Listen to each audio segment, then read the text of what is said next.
Oh, buddy. What's going on, guys? So, I thought I figured I'd do something a little bit different this time around. So, I had talked a lot about doing some... I don't know if my mic's too low or what. Hold on a second.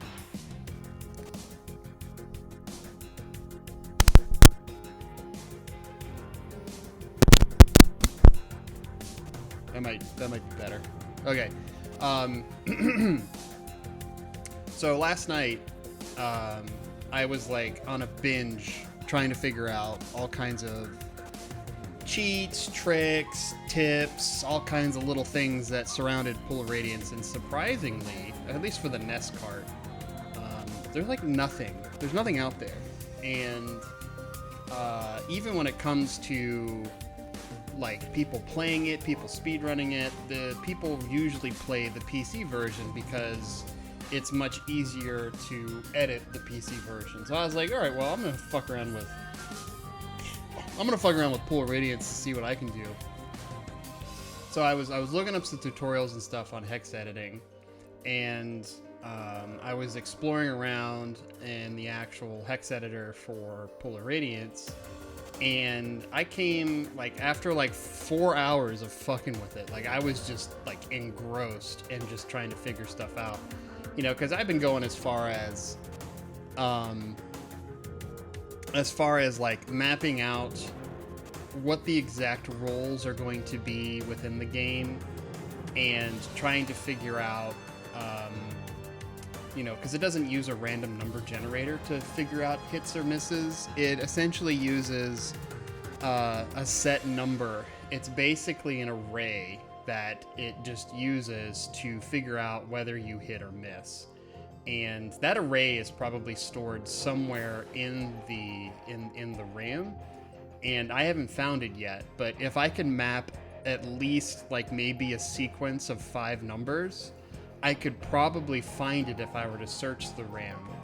And that would be really handy to know if you could look at all the numbers and see what is actually going to be rolled, because it only probably has, I would guess, like maybe like 40 plus numbers stored, and then it just kind of goes back to the beginning and starts over with the numbers again.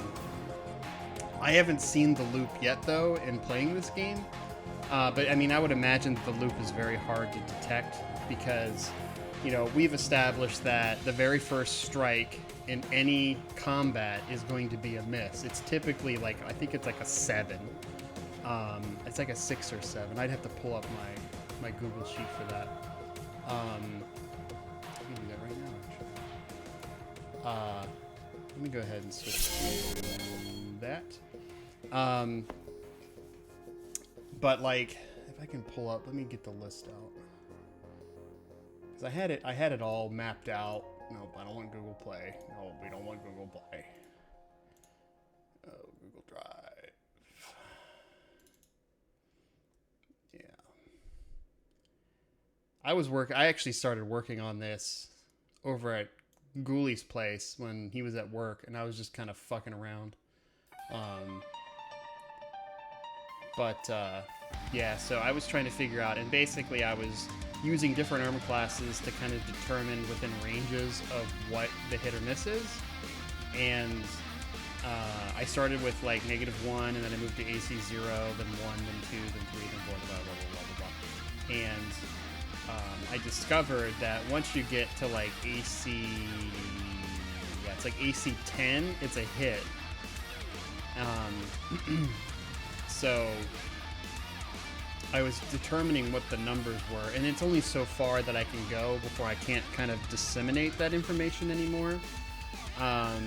Mostly like for the 1 through 6s, because I can't get my AC that low. Well, technically now I could with a hex editor. I could make my AC as whatever number I wanted to be. Is my shit too loud? Yeah, it's too loud. Make it more background music here.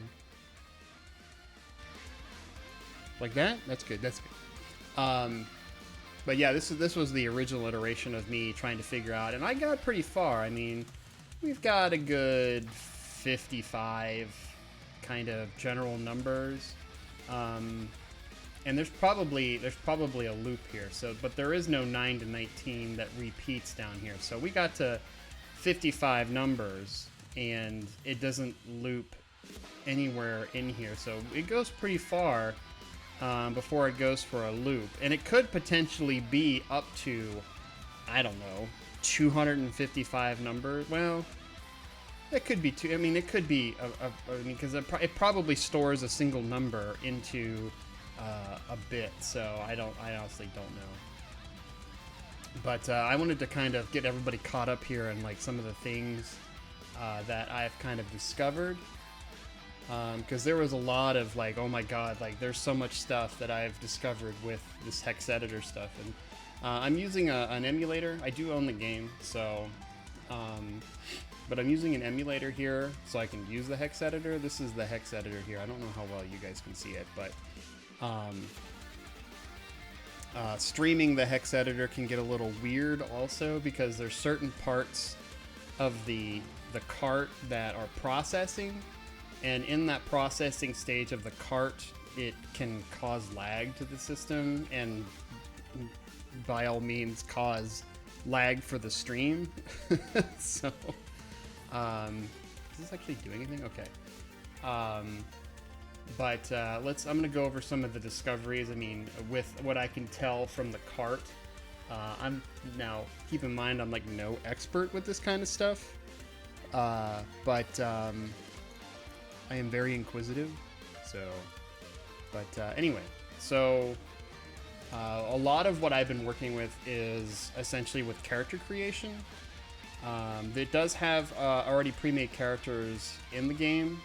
So we have the Gideon, Felgar, and Goldleaf, which are actually in the Hex Editor. Let me see if I can get down to them real quick and bypass the. There it is. Okay, there's a big loading chunk there that I want to try and avoid and not flag the stream.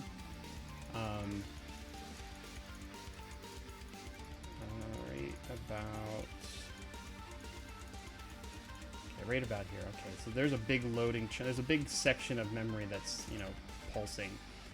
But this actual section here is actually used for storage of new characters that you create.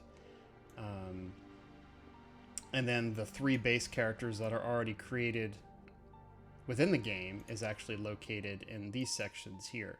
So these are the default characters that are already created. And I think they actually have a separate section for these characters. I don't know if this is more space right here for creation of more characters. It may be.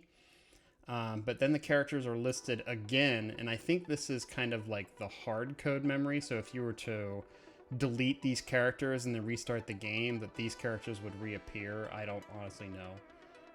But there's a lot of kind of empty space here. So let's go over some of the stuff that I've noticed with the base characters here. I've also created characters and kind of messed with that, and that's kind of interesting too. But so the first section we're going to look at is right here. This is a character block. So this right here is the storage space that's used to store one character, which is kind of cool. And this actually holds a lot of information concerning that character. Now, one of the things I do know is that there are certain things in here that I don't know what they do. And I have a feeling I have a guess of what they do. But a lot of the information that is in here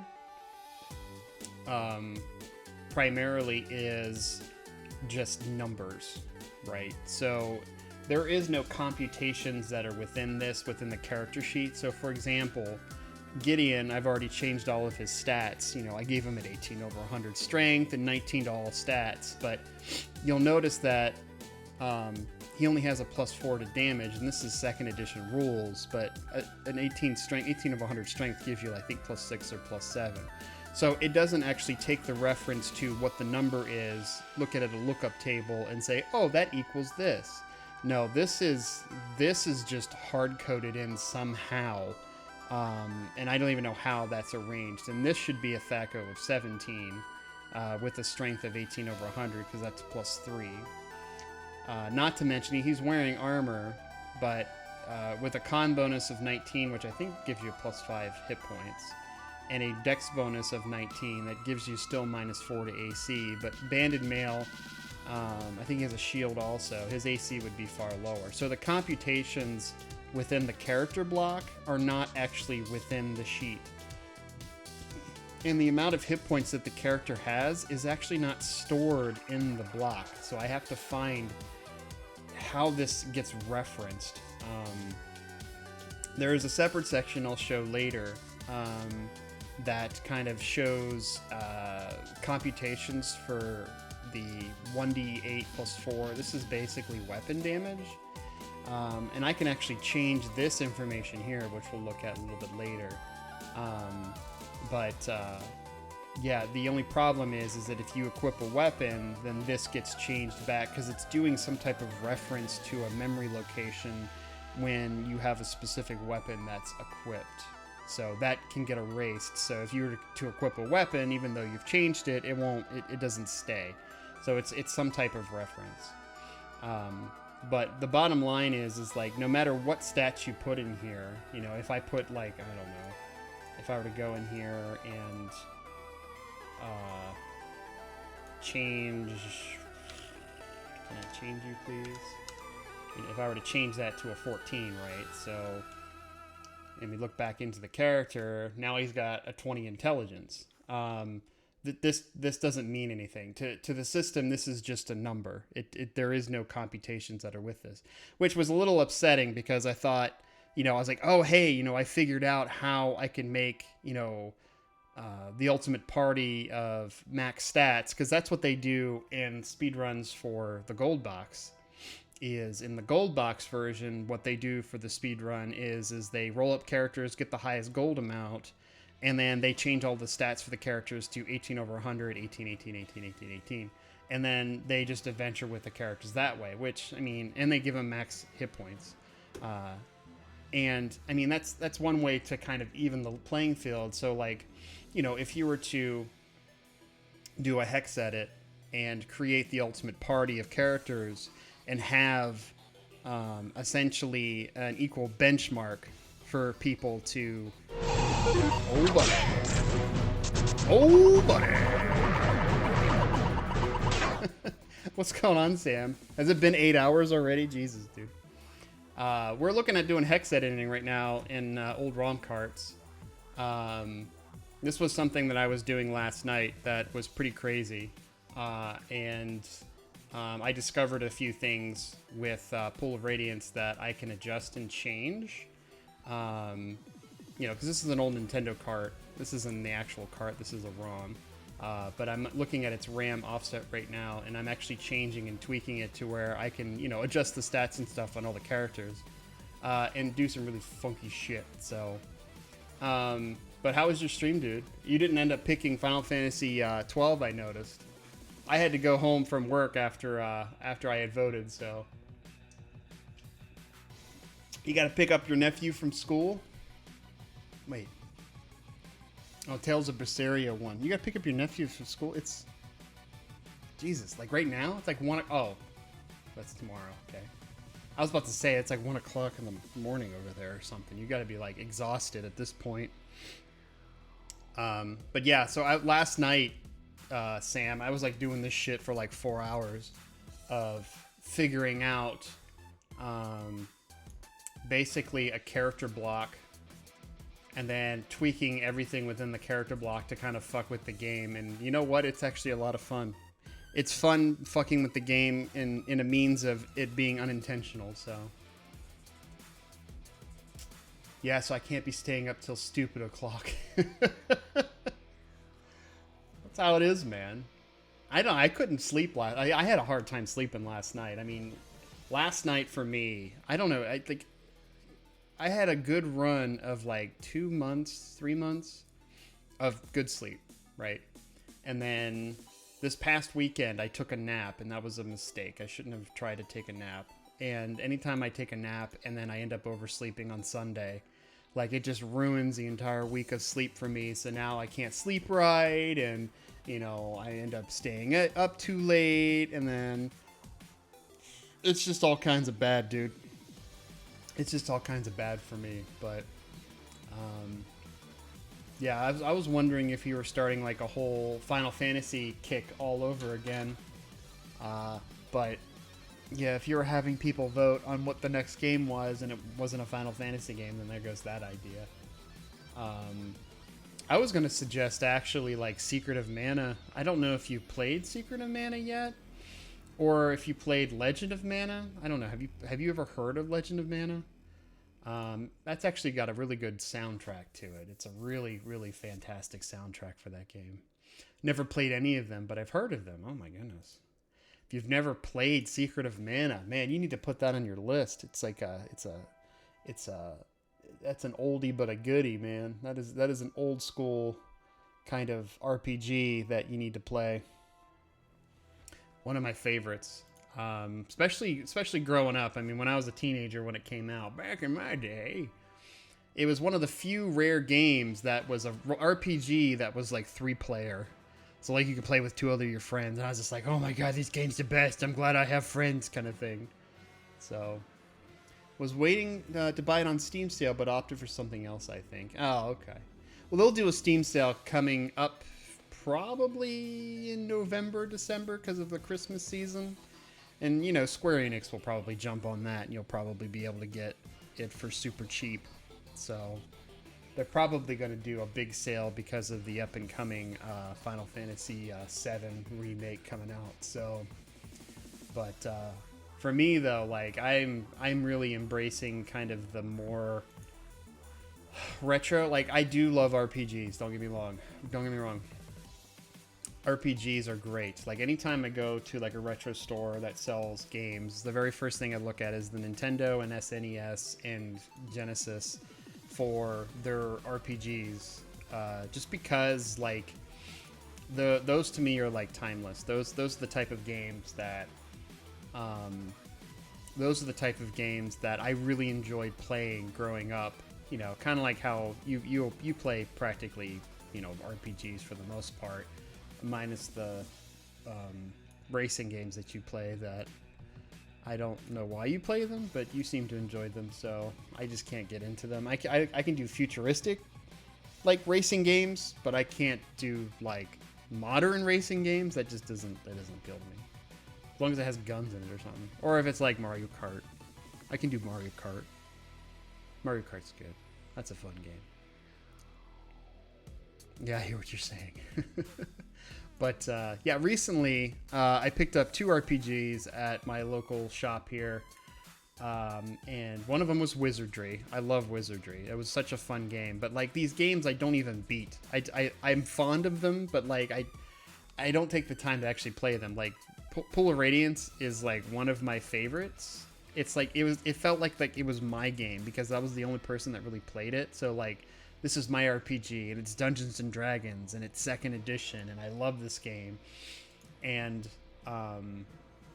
my other friends just couldn't get into it. I did have one other friend that did play it. He borrowed the cart off of me, but luckily I got the cart back, thank God, because the cart I have is the original cart that I grew up with. And I just feel like it's my game, so it's something that I can really kind of respond to. So sorry if I slow reply at the moment. I have my team talking to me in my ear. It's cool, dude. It's fine. But I picked up Wizardry, and I picked up this other game that was a Taito game, but it's actually made by Natsumi. It's called what's it called? Dungeon Quest, I think. And it doesn't look like it would have been very good, but I picked it up anyway because I have never seen a game like this before. And I found it to be a little intriguing, and I was just like, well, it's a Natsumi game. And Natsumi Games, it's a very esoteric kind of company for NES, but they made some really good games like Shadow the Ninja, and they did some other 2-player like side-scrolling kind of games. And they were really well known for like their music. Their music was just fantastic. So I was just like, okay, I gotta get this, because I've never heard of it or played it before. So I still technically haven't played it. I need to actually clean the cart, and I haven't even tested the cart to see if it even works. But I need to clean the cart and then test it and see, and then, you know, try and see if I can actually play it. Maybe one of these nights we'll do like a we'll just check out some RPGs that I picked up. I also picked up some stuff for Ghoulie, which he doesn't know about yet, and he's not in stream because he's at work right now. So, but yeah. So back to the hex editing portion. So what I have highlighted in black is essentially the memory block for a character, and I've already adjusted the character sheet a little bit, but I have not identified what everything is in it, but I have a general good idea about a handful of stuff in here. And some of the stuff is actually really interesting because I can go through and actually change certain memory blocks to do different effects. So like, for example, if I were to change this memory block within the character sheet, you'll notice that his class changes. This actually handles the class change within the game. So there's like, and it includes combinations too. Like, see how he's a mage, cleric, thief. He's only 001 because there's other memory blocks that handle the levels. But this class is actually non-existent. You can't actually make a mage, cleric, thief. That's not a thing. So I was looking through all of the classes, and I wanted to see what other classes there were. Mage, cleric is an actual class. But there was one class. I don't know if I can pull it out. It's a mage thief. What was the one class? Was it 0F? I think it was. This was, check this out. It's a fighter, mage, cleric, thief. It's basically everything. Now, you can't have 4 classes. That's not a multi-class. I don't know how the game handles having a 4-class character. Fighter, mage, cleric, thief. That's basically everything you can play in this game. And a fighter, mage, cleric, thief, there's only room in the EXP chart for 3 classes. You can't actually have 4 classes. So I don't know how the EXP even works for a memory location for the 4 classes, because I don't think it does. And even on the character sheet, you'll see that it covers the last one, the 0 over here. This is the experience for the other character, and I can't actually remove this. So, but yeah, that's one of the weird things I noticed about the class. And there's another class, I think it's 0B. 0B, that's fighter, cleric, thief. You can't actually be a fighter, cleric, thief either. That's not a thing. But this allows you to actually build that fighter, cleric, thief. And I wanted to actually try that out. Be like, wow, I wonder what a fighter, cleric, thief's like. Yeah, so I think, so we went to this memory locations here. So this is the name. So Gideon, we can actually change the name if we wanted to by changing these locations. I believe this is just a spare character. So I think you can have up to 8 characters for a name. So this last section here is actually for that character. And then the actual stats start. So it starts, I think, from the bottom up. No, it's actually from top down. So strength, strength, int, whiz, dex, con, charisma. And then this right here is actually for the 18 over 100 strength. So this is like with strength in second edition, you had an 18 strength for all characters except for fighters and any other warrior class. So fighters, paladins, and rangers, I believe. And you can actually have a 18 over percentile, insert percentile here. And in that percentile, 64 represents 100. This is actually in hexadecimal. So in hexadecimal, if you type 64, in decimal, it's 100. And this denotes 100. But like, say, for example, if we wanted to make it, I don't know, 50, a 50 would be 32. It would be half of this. So if we type in 32, and then we don't play movie, we go out and then back in again. Now he has an 18 over 50 strength.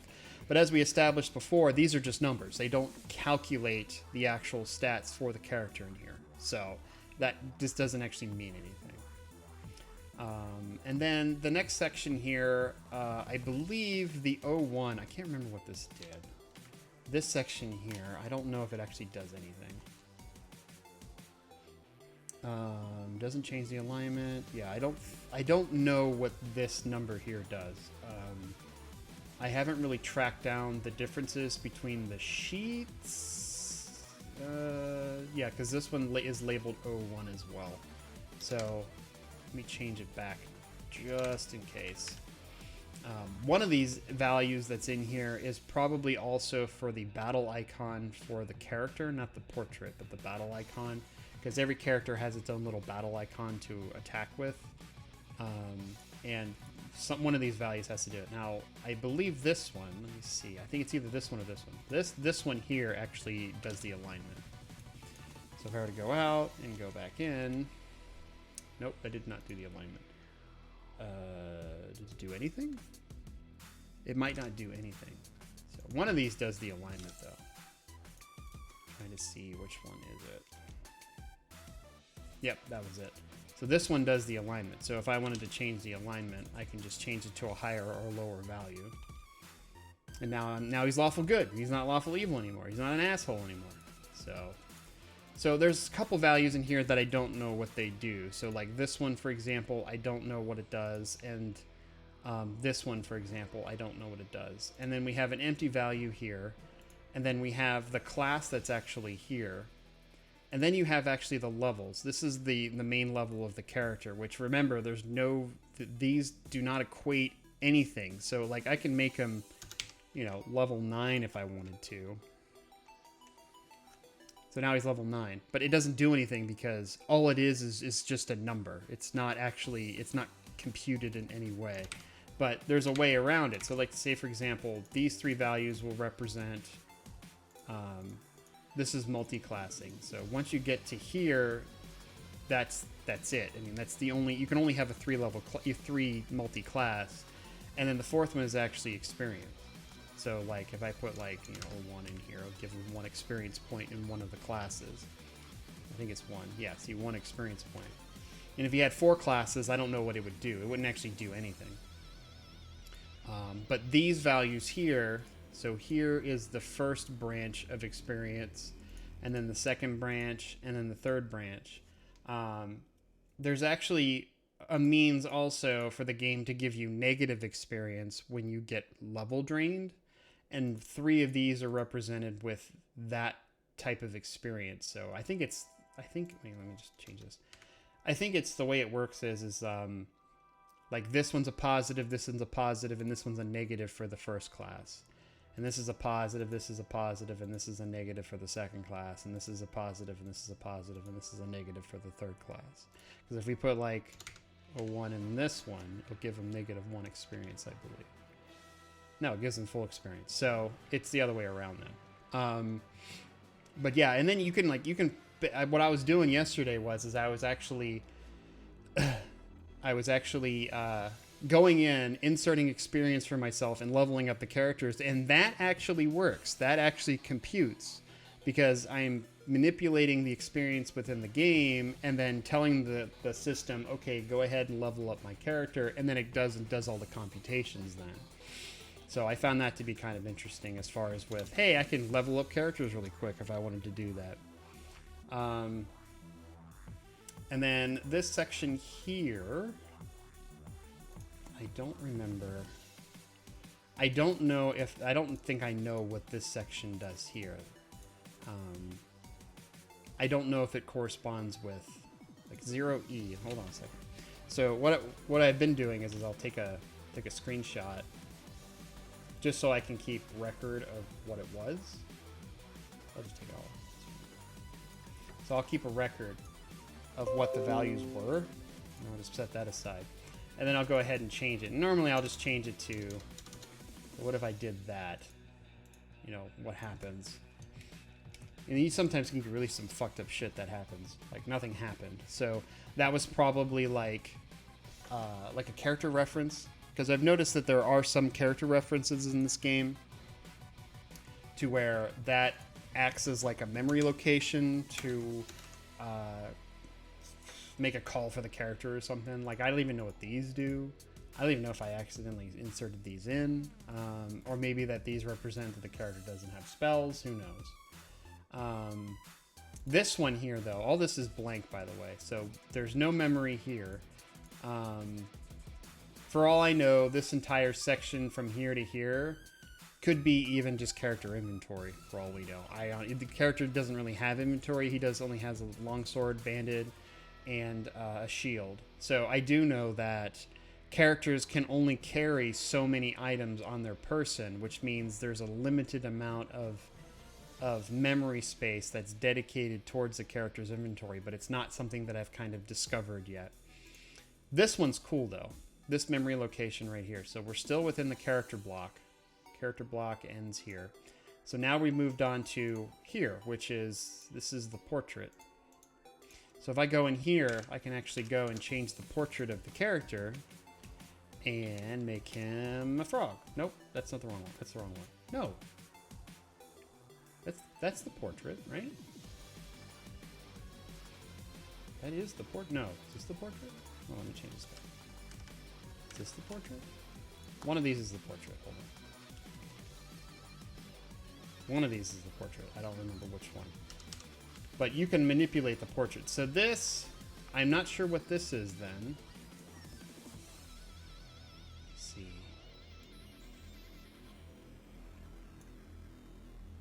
The portrait is one of these. I thought it was this one. It's a higher value because this portrait is like in the 20s. And the way the numbers count up is it starts at 0, 0, then it's 0, 1, 0, 2, 0, 3, 0, 4, 0, 5, 0, 6, 7, 8, 9, and then it goes to 0A, 0B, 0C, 0D, 0E, 0F, and then it goes to 1, 0, and then it counts up that way. So you get a lot more values in these locations because of how it counts up. That's disconcerting now. I don't know. Is it over here that I have to manipulate? Because they have two locations that I'm looking at. This is the manipulation here. So if I change this to 12. Nope. I don't know where that manipulation went.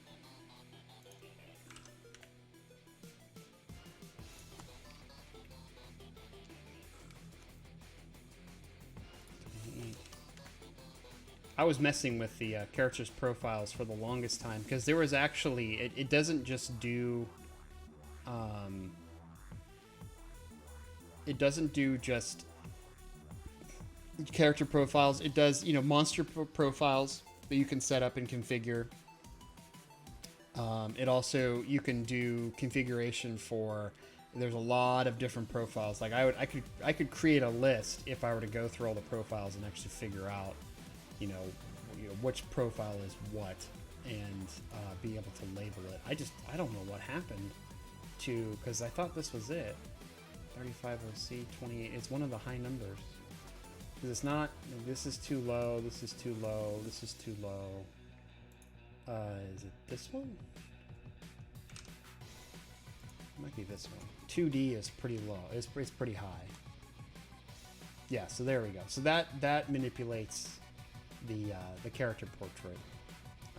So like we can do all kinds of stuff with that. So I can just change it to 4.0, and then that's going to give me female character portrait. 5.0. That's another 16 away. That's going to give me this. This is a merchant. 6.0. You get to a certain point that there's no profile for it. So 16 portraits later, and that's. My character portrait is now a waterscape. That's kind of weird. So 7.0. That's a lot. That's a lot of portraits, though.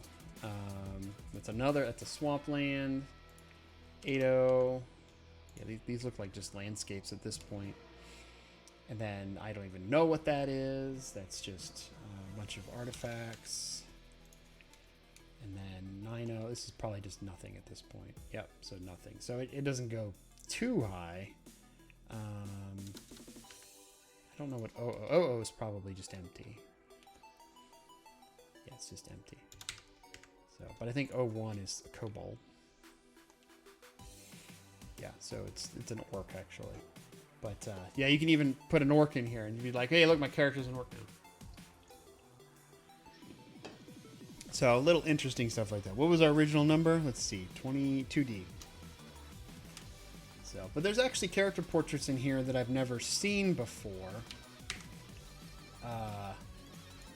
That the game has stored in it, but I think, oh, that's kind of cool. Get yourself a little demon action in there. But there's actually character portraits that I've seen that when I was browsing through them, that I had never seen before, and I guess they were just unused portraits in the game. So we can even be a dragon if we wanted to. 2F. I'm trying to remember what the portrait was that I had never seen before. I think it's definitely not him. So 3.1. It's probably not 3.1. I think that's getting closer. 3.2.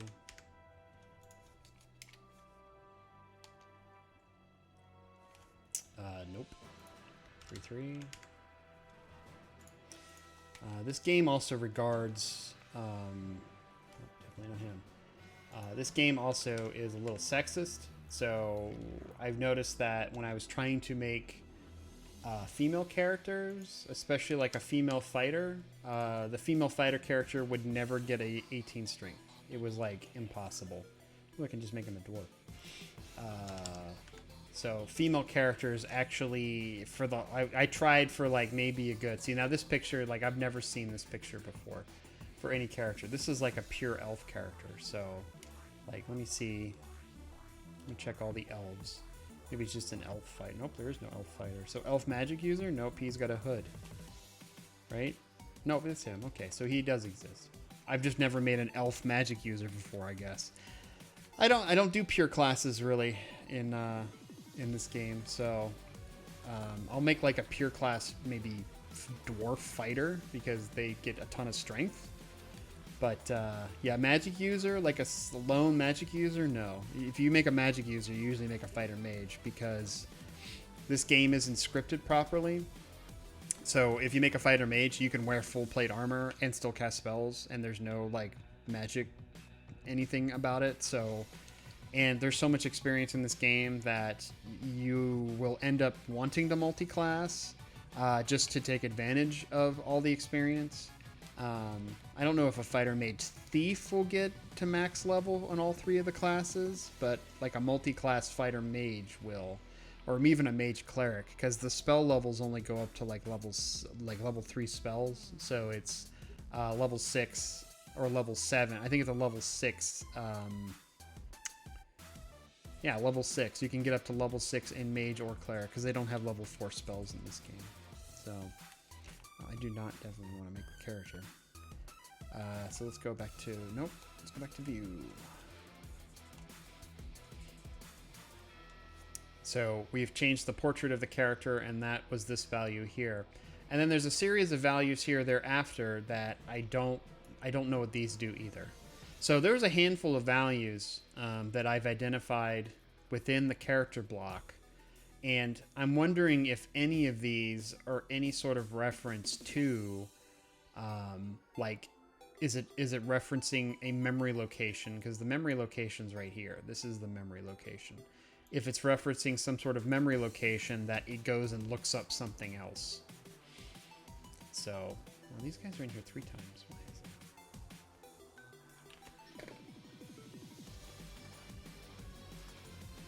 that? Looking in the memory also, right at this memory location right here, which is about halfway in through the game, this is where the game data actually starts. So a lot of the hard-coded stuff that's in the game for the story and the activities that you do in this game is all throughout here. And everything above this. So once you get to this point, you're in the game. Once you get above this, I think this is all customizable data. I've gone as far as, let's see if I can find it again. There is a section, oop, we gotta get past that. There is a section in here. I don't know what this data is either, because this is all the same values in here. This might be like processing. I honestly don't know. And this information here, I've noticed it has stat information. So wisdom, intelligence, dexterity, con, charisma. I don't know what this section is, but it probably has some sort of significance. Like if I were to change, I really don't want to change it. Let me just take a picture of it real quick. Start messing with shit, and then game explodes. I haven't had the game crash yet though, so God help me though when it does actually crash. Charisma. So right here. So if I were to change this, okay, see these are character values. So I don't actually know character values. So I can just put in like, so right now it's 436861. So what is D? I just want to find the D. Okay, 44 is D. So if we type in 444444, so So that's going to be DDD. So is that going to actually change on the character sheets now? No, it didn't do anything. So, oh, because it's not unlocked. Sorry. Or no, did it get refreshed? It might have got refreshed. Yeah, some of the things that you changed, like I changed it even in the memory location, but this is just doing a reference at this point. So even if I change the values in here, it's actually just referencing another location. So I don't know how it even does that within the ROM. So, but this probably holds some significance for even maybe just computations. But even if I were to change or manipulate this data, it probably wouldn't do anything because it would just get refreshed over whenever I went to a different screen. But yeah, there's all kinds of little, like the hex here doesn't really mean anything. Here's another little section that has that type of computation. Another one of those sections that we just saw. Some of the, yeah, this is repeating. Yeah, there's some repeating sections in here that I find to be kind of weird. Let's get back to the character sheets real quick. So I'm going to start a party off. And there's one other thing that I did discover that was actually it was pretty game breaking when I did discover it. So let's go ahead and we'll just create a party. And then we'll check that off. I have sound turned off anyway. I do have a saved state, but I'll speed it up too, make it a little bit easier. Oh, Jesus, my foot's asleep. All right. So the amount of gold I have is 160. Now, 160 is less than 255, which will fit in one memory location. So I was trying to figure out, okay, where is the gold value stored inside the ROM? So I was like, okay, well, 160. All right, well, let's take 160. Let's try that again. 160. And the value is A0. So what I did was I would go in. And I can probably start here with my search. Hold on. Yes, I can start here with my search. And then I would go and do a find. Now, A0 is going to be a little bit more difficult. Okay, so right here, A0. All right. So if I were to go in and change this value, so let's try A1. That should change it to 161, right? So then now it's 161. So I have identified the location on where the money is stored. Like I can even go in here. There's another location here. Which has a value of 0, right? But let's say, for example, okay, I'll put FF in here. Kind of cool. Now I have over 5,280 gems. This location actually stores the amount of gems, and the gems I think are random when you go to sell them. So like, say, for example, you know, we're going to go off to, I think it's the sell gem. 1,500. Yeah, so I mean, we're just looking through the gems and see how the values are changing now. So this value, I believe here. Let's see if I were to change this value here, and then continue. I think it lowered the amount of gems that I had. But 2 of these are comprising the amount of gems I have, and 2 of these numbers are comprising how much gold I have. And it just takes that much memory location to generate such a high number. And then I don't know what the extra number here after that does, but I've basically found a means to say, okay, well, if I want to give my characters a bunch of money, I can just change this memory location and do that. And the funny thing is this memory location is in like the middle of nowhere. So it's kind of weird that I was able to find it, but the way I found it is just look at the value, convert the value into hexadecimal, and then just do a find for the value, and was able to discover it. When I first played, though, these numbers only work in 255 chunks, so the value of gold that I had originally was above 255. I think it was like 360. So then I did a search on 360, not that way though, 360, and it gave me a weird hexadecimal number of essentially 168. And that's going to be in two different values. And the way it displays it in this section here is I think it was 0168. So 0168. It was really fucked up. So like, let's say, for example, okay, let me get out of this real quick. Get out of your shop. All right, so we can go in and reset our money. So let's go ahead and do that real quick. So now we don't have any money, right? We're out of money. Yep. Let me see if I can recreate what this was. So I want to say that this was the 68. 68. And this was 01.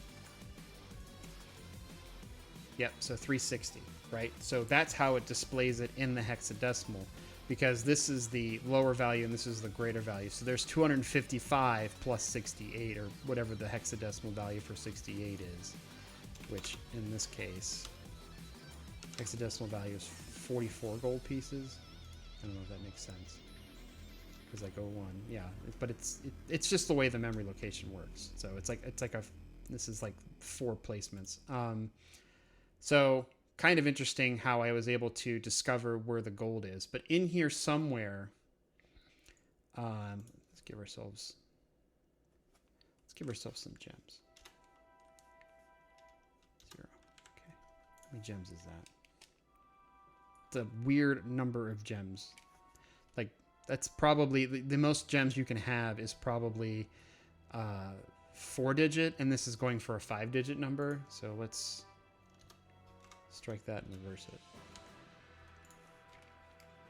All right, so that's much better.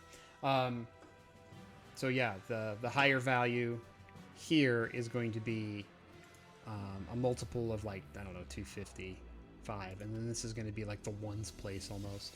So it's kind of weird how you can give yourself all that money within this memory location.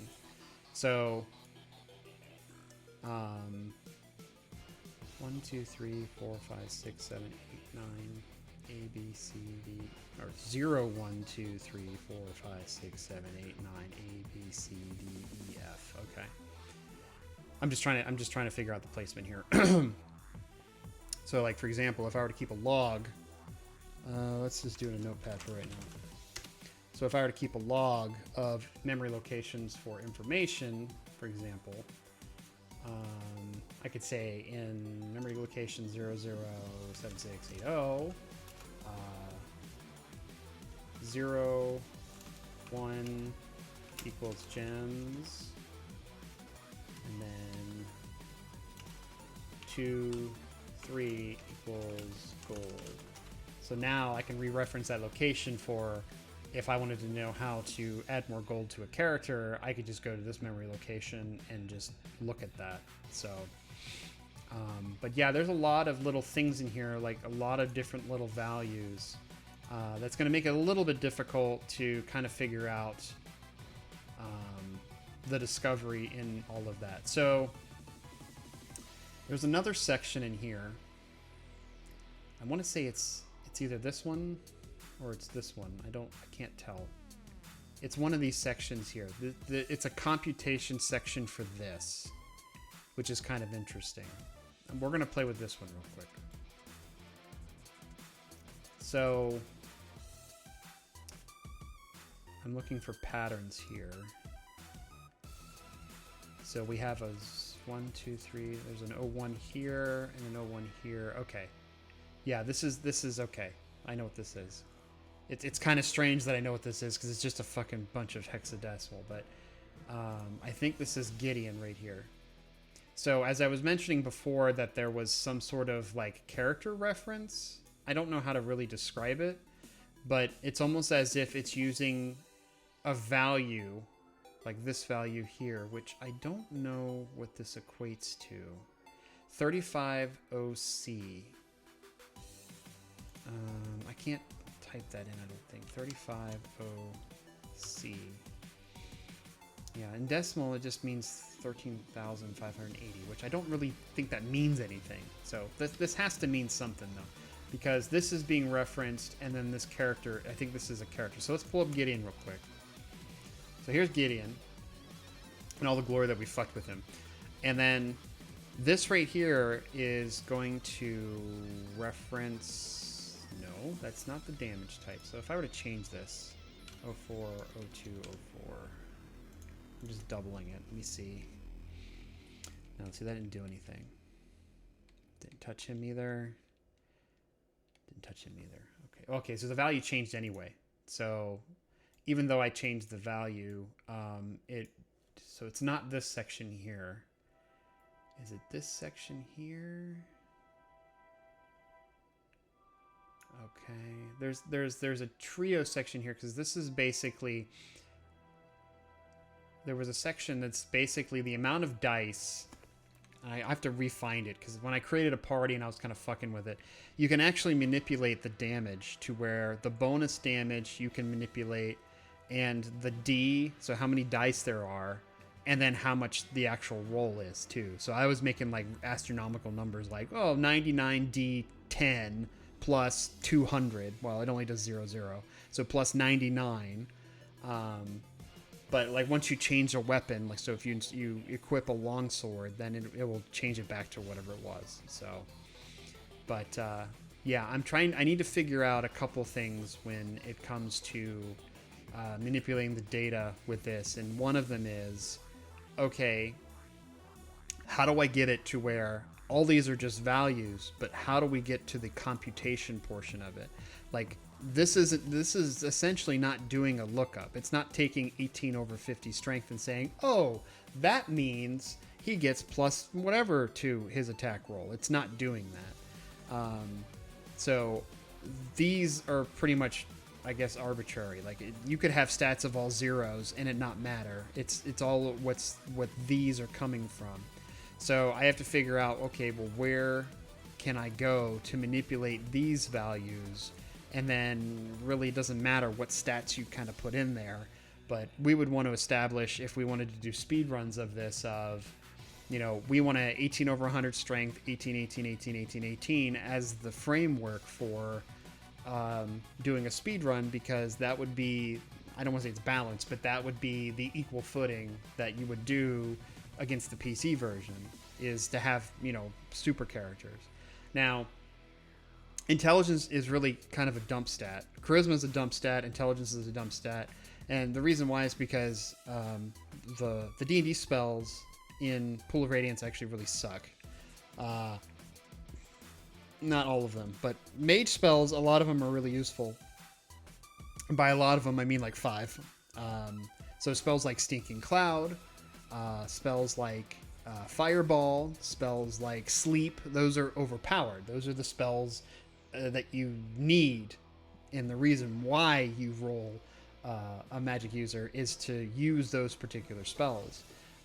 So I'm sure that somewhere in here in this code, come to think of it, actually, in this code somewhere, I bet you one of these is actually, let me see if I can just go to okay, perfect.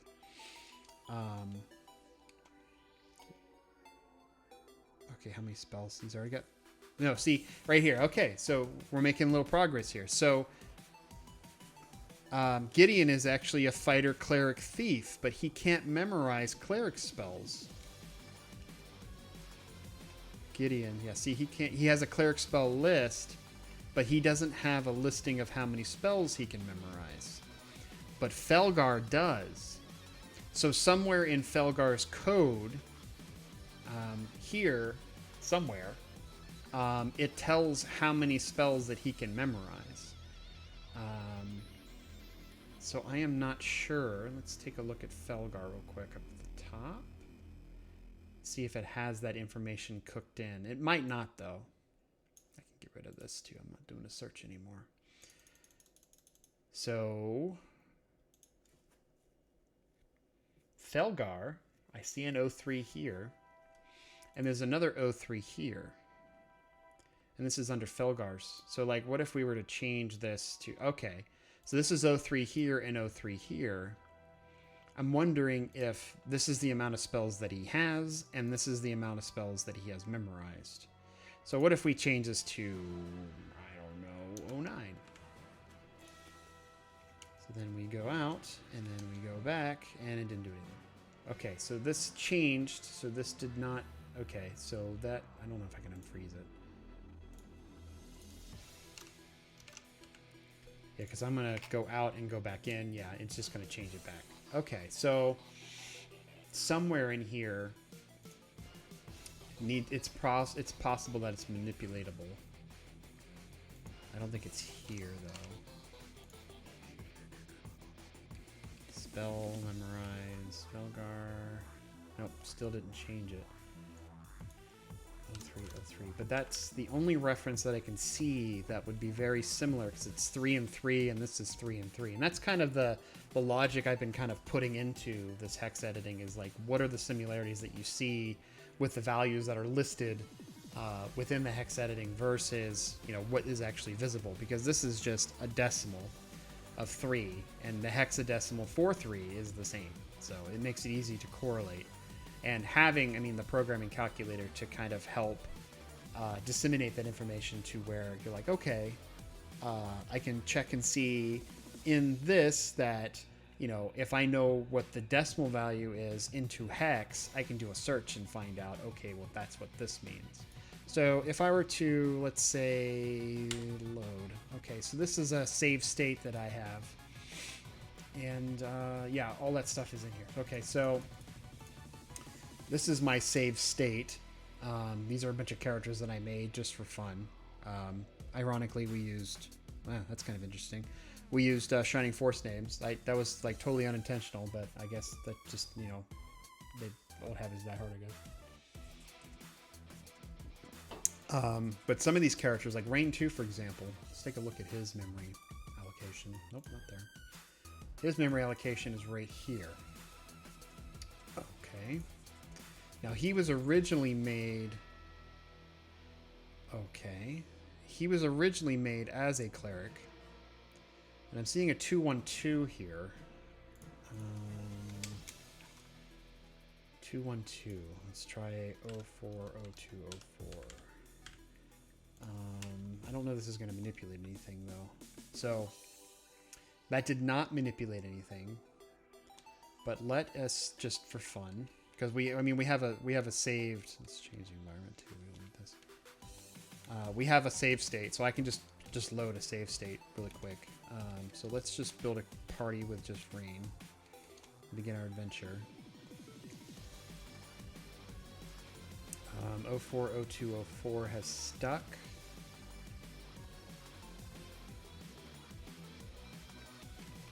We should have starting money, so it's not like we can't go use a lodging.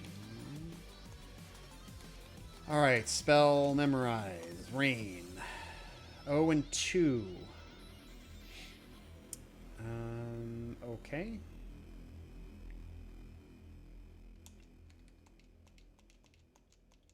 Okay, so it only allows me to memorize the 2.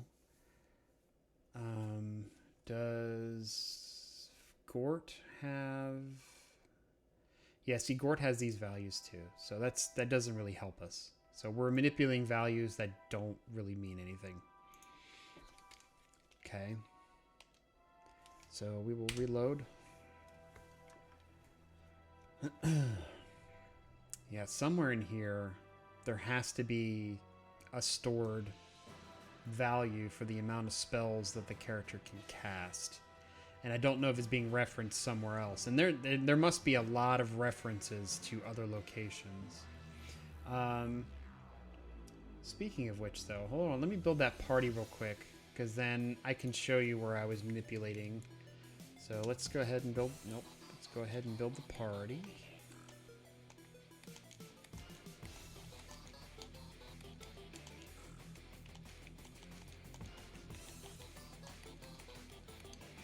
You can actually have a total of, and it's kind of interesting that 1, 2, 3, 4, 5. You can have 2 more characters in the party, NPCs.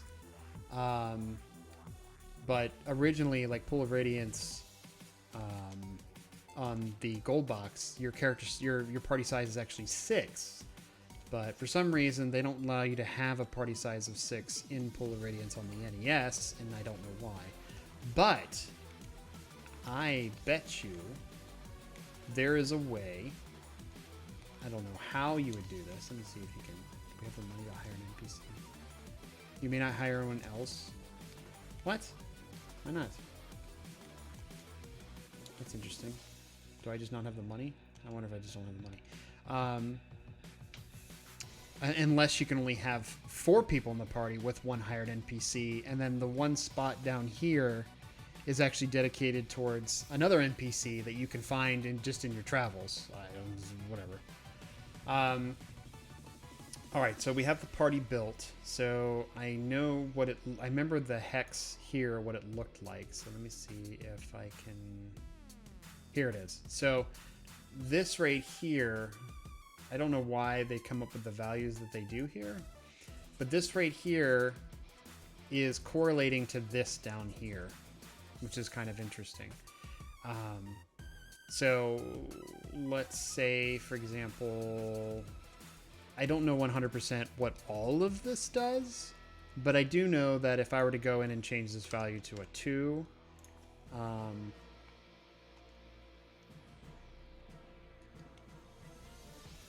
see. Okay, that didn't do anything. One of these values actually dictates status effect.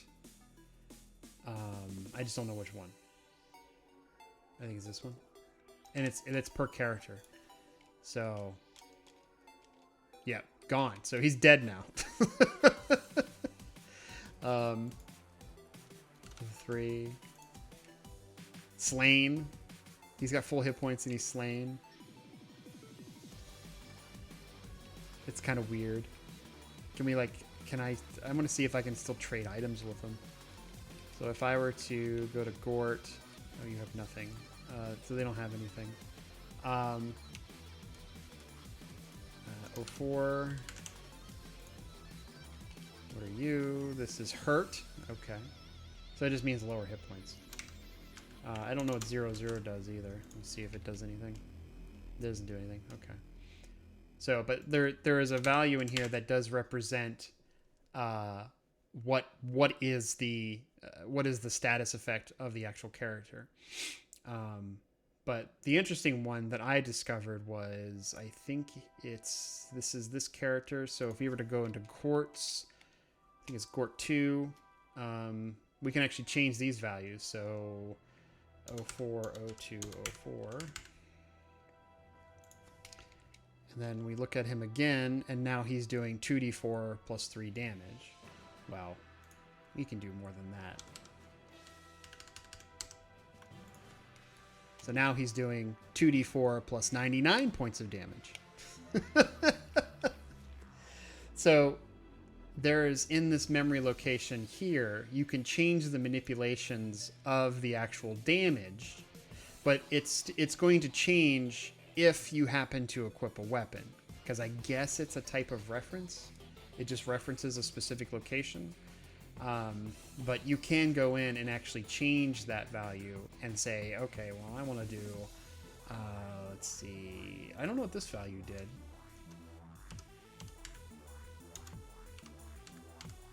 So I don't know what the first value did. So now we're doing 94 plus 99 points of damage. Yeah, I don't know what this value is, but it's the same for every one of them. So like this is the value for the next character. This is the value for the first character, second character, third character. There's got to be one, though, that deals with the Thaco. Yeah, but I tried to search through all of these for the Thaco, and it might actually be one of these, because you can change the AC, too. Like, I think this one manipulates... Let me take a screenshot of this, because once I start fucking with this, bad things will happen. And then I want to be able to reset it without having to reset the entire game. So now I've got like 20 of these open. Close that. Don't need that. I technically don't need that anymore. So, all right. So, Gort, where are you, Gort? You are rate. No. You're right here. Okay, so this is the manipulation of the damage. So 2A. Let's change that to just 2O. That change anything? That didn't change his strength, did it? No, it didn't change his strength. Did it change his Thaco, though? I think his Thaco went up. 2A. Yes, so that manipulates the Thaco then, right there. That's kind of interesting. So it doesn't actually denote a specific amount of plus to hit. It just adjusts the Thaco to a specific value. Why is 2-0? So 2A is 18, so what's 2B? Is that 16? Because that's going down by 2. No, it's 17. So why is there no 19? Because 2... Oh, never mind. It's 2-9. My fault. So 2-9 is 19. So then, effectively, if we said 2F and go in there, well, now we have the 13 Thaco. Okay. But I think this gets messed up. We have some money. We can just buy a weapon. I think this will get disrupted if we happen to purchase a weapon. So, let's go ahead and buy a battle axe. Got to be a battle axe for Gort. All right. And then we go in and we equip a battle axe. Note his damage now. Okay, so everything switches back to normal. So there is something that is manipulating his Thaco, because originally his strength is 18 over 60. And 18 over 60, I think, gives you +2, +3 damage. That's why he has +3 damage and +2 to hit. So something in here is equating his Thaco here to be a 2A, and I'm not quite sure what it is. But this character's stat block, I believe, extends right here. He's the last character, though, so I don't know what all this extra space is. But I know, at least from the values here, this is Gort right here. This is his values. So this is his status. I don't know what this is, so let's start fucking around with these numbers. Okay. Oh, never mind. That's you're noticing the damage is going up because he's equipping a weapon, but it's doing just some type of reference. But no other values are changing, so it doesn't... There's a way, I don't have to learn how to do it, is I'm gonna have to do a memory watch to see that when I equip weapons, what changes in the memory. Let me see if Gort 2. Anything changing for Gort 2 in these values? I don't think so. Alright, here's the start of the character block. Here's the end. And there's no change in values or nothing like that here. And then if I go in and sell the axe, I don't think there'd be a change in the items here as well.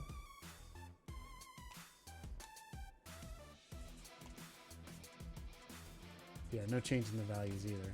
So, okay. So back to the computations here. Gort is right here. No, he's... Where are you, Gort? Gort 2, you are... Nope.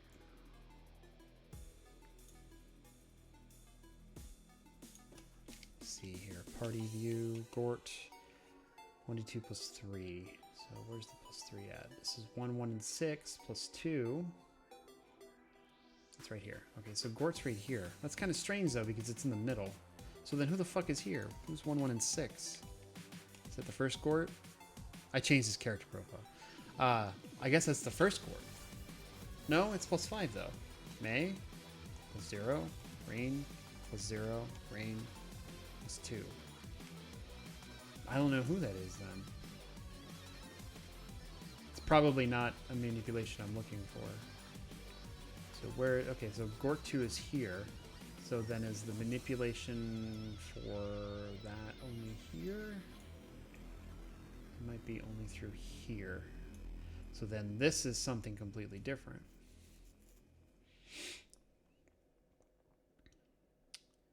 Yeah, there's a lot of tools this thing has to offer as far as with, not this one in particular, this one here.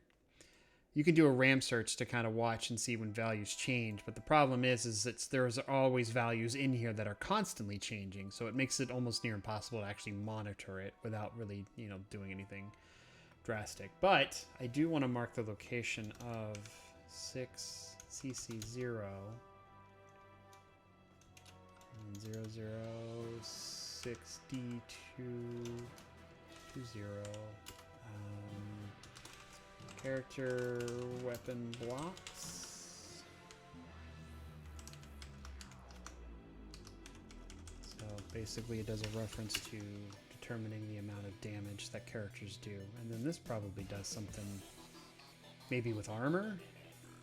I know that I can manipulate through here the AC of the character as well. So back to Gort 2. He's right here. This is his Thaco here, but I think one of these is actually his AC. And it's really weird how if you change the value, it was just 3-1 and that did not do anything.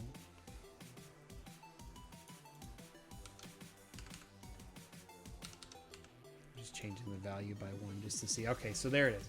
This is actually the AC of the character. So, but this is also a computed value. So if they were to equip a piece of armor, then the total AC would be nullified. So he has -20 armor class right now. He would be impossible to hit. But I can use these values. I can actually insert values in here. So like I say, if I wanted to make it 20 is probably too low. Yeah, it's a 28 AC. That's a little too low. 2F maybe? That's a little bit better. So if I gave them a 13 AC, now I can go beyond the boundaries of how the base game works to figuring out those numbers that I was looking for as far as with, you know, what is the exact value that is being rolled when being attacked. And I could probably even manipulate the amount of hit points he has. So like hit points is like right here, right? So if I said this was, I don't know, 40 in Hex, which is 64 hit points. I think it only affects his max, so, or his current hit points. So I could technically give a bunch of characters, I don't know if I can go above, let's see, 64 is 100. Well, 64 is 100, so I'm wondering if it can do 100. I think it can. Yeah, I can do 100. So then what happens if we do FF? That's 256. -1, so FF is too high. So then what about F? A, B, C, D, E, D, FD. FD is still too high. So I guess F is, in the Fs is just too high at this point. So 103 is 99. So I guess it caps off at a certain point. So what about 90? Okay, so there seems to be like almost a hard limit. So 70. Okay, well 70 gives us 112. Does it start going negative at a certain point? That would be weird if it actually went negative. What about 7F? Yeah, 127. What about 8F? It's going down again. Okay, so that's really weird. So 80, 28. So then 89. Okay, so it looks like, I don't know, what is it? 83. 28 was the highest. Okay, so 28 I think is the highest you can get.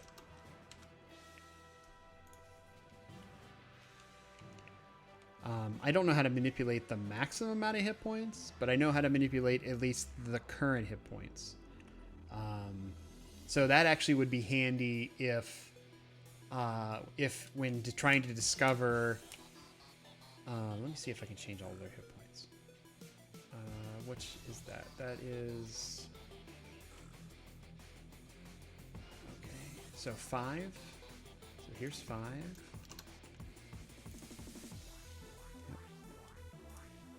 7. 7.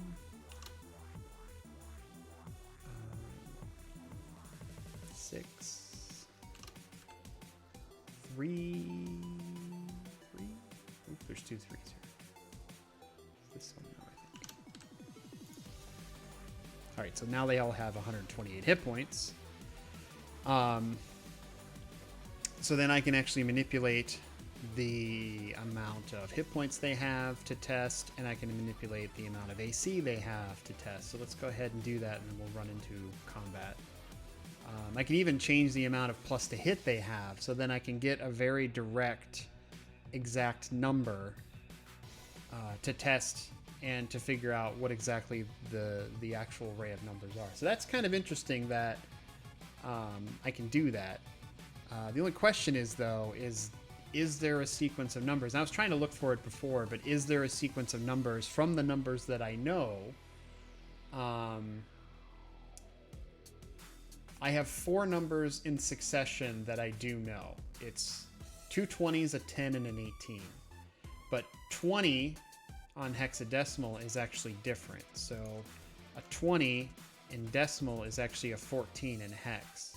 So it would be a sequence of 14, 14, and then A, right? 14, 14, and then I think A. So 10 is just, no, stop it. Not oct. 10 is just A for hex. So that's 0A.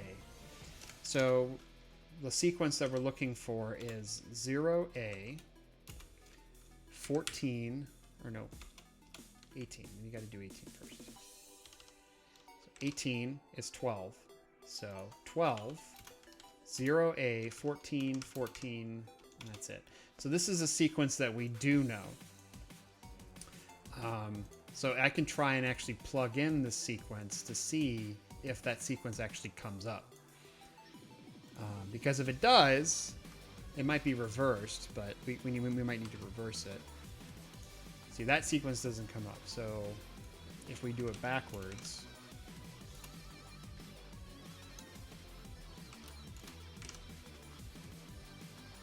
that doesn't come up either. So it's not those exact values then, or it's either doing a plus or minus to a single value, and the way the algorithm works, which that would be very annoying. Because I would just imagine it would just have a list of numbers. Like something like this. But they would be very low numbers. It would be basically numbers from 01 all the way up to 9, then OA all the way up to OF, and then 1, 2 all the way up to 14. But it would not, you wouldn't see a value like this. This is too high. But there has to be a bank of numbers like that, almost like this. Like these are two higher numbers. But like a bank of numbers that almost seem like out of place. These are too high. These are too high. These are too high.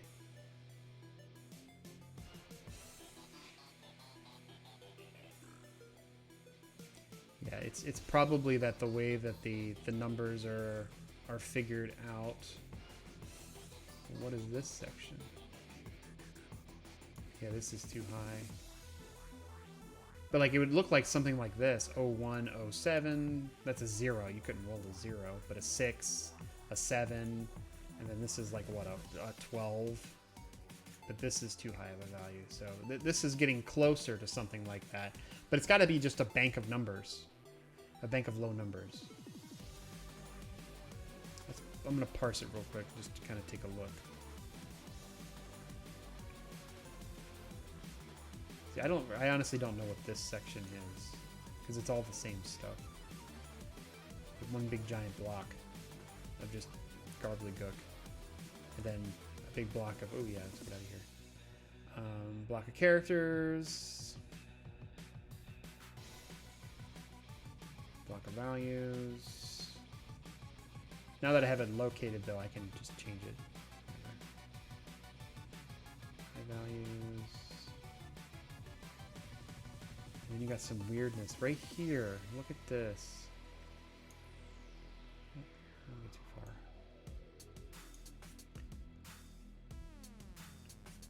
far. Wow, Kroga's going way back tonight, huh? Dude, man.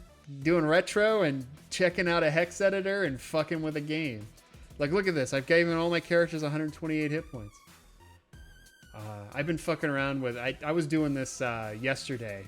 And, like, I just got totally engrossed in just fucking, like, hex editing a ROM. A game that I'm very fond of, Pool Radiance.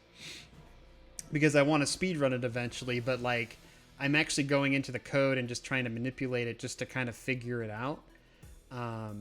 And there's a lot of research that I want to do with this game. So I'm manipulating it in a way that I actually can do the research relatively easy by just giving my characters hit points and just getting hit and trying to figure out the values. Because the way the random number hit generator works in this game is it's actually not random. It's actually just a list of numbers.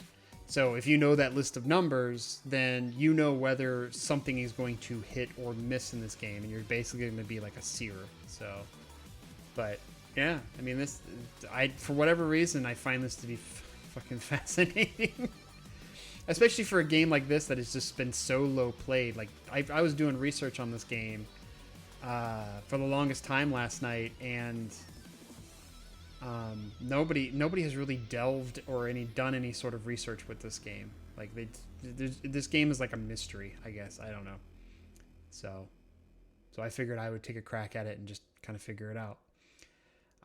Okay, so this gets into the actually memory of the game. So this is where the game actually starts. And yeah, these are all high values. All high values. So it probably is not just a list of numbers in here. I'm not seeing anything. This is getting close. That's interesting. This is just counting up and... But it's not low enough though. It's not a good, low enough bank of numbers for a number generator. Yeah, I don't know what half of this stuff is. This is interesting. This memory block here. I'm wondering if maps are actually generated through this code. They're not randomly generated either. So if it's not within the game code here because of just how the values are just too high... Wait a minute, it says... No, it's a little bit closer. 20, no, 18. 18, 19. Yeah, these are okay. This is getting a little bit more interesting right here. This block right here represents numbers. Oop, it goes even farther. This is 100 right there. Well, that's 99 right there. Right here, though, is a block of numbers. And we don't want any zeros, though. But 5, 5, what is that, 11? It's like 14, 15. Yeah, big block of numbers here. But these, yeah, the way these are arranged, though, it's like, okay, hold on, you got 18, 18, 18, 18, 17, 18, 18, 18. It's not what we're looking for. Close, but no cigar. And then this is all text. Yeah, so this is not going to help us. You can actually change the text in here, too. So you can change the text in the game. That'd be kind of fun. Just like create your own story. You'd have to use the same amount of memory location, though, for the text. It's like, all right, how do we condense this all down?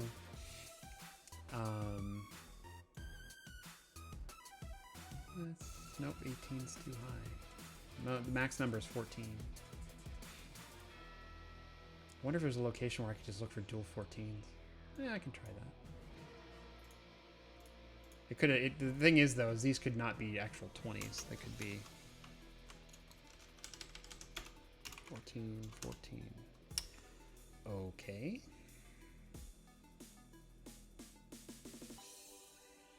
That's interesting. This has a really interesting bank of numbers. Yeah, 14, 14, though. That this is 20, 20, 21, 21, 21, 21, 22, 22, 22, 22. And it just counts up. And then it just goes to B. Okay. Anywhere else? I know that one. Oh, I know that one. Okay, it's just this one section.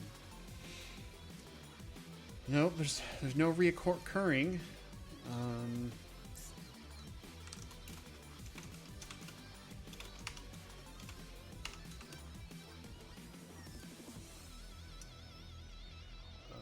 Okay, that's a little interesting.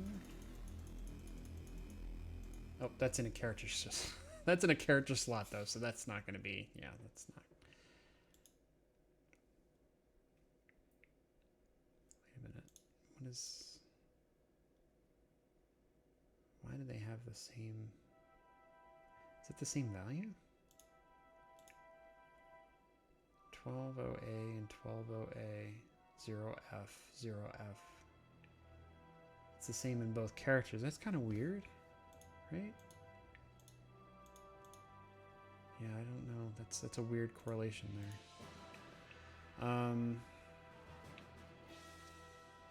Okay, and that doesn't help us because the values around were too high.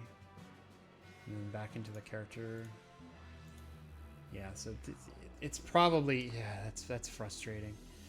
It's probably not, the numbers that are generated are probably generated with a plus and minus, so +5, -3. Let me see. So if that were the case, where were my numbers? There they are.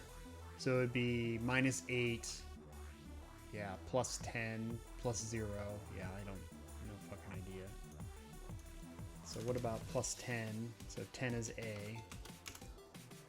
And then +0 would be 0.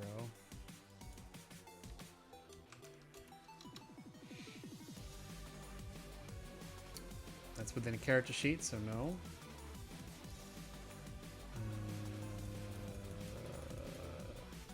That would be 10 and 10 and 0. 6E, that's too high. That's too high of a value. This is interesting, though. God, there's so much interesting shit in this code. It might not look interesting because you can't see anything, but there's a lot of interesting shit in this code. Let me go back to manipulate. Oops, that's too high. What was it? 06CC00. It's right here. CC00. Right. Let me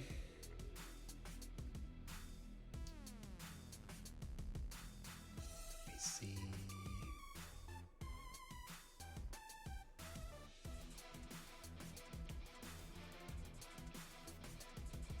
We need to manipulate.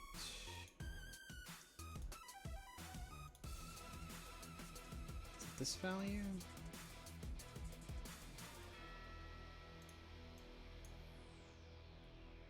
I think it's this value here. What we need to manipulate. So let's see. 2E.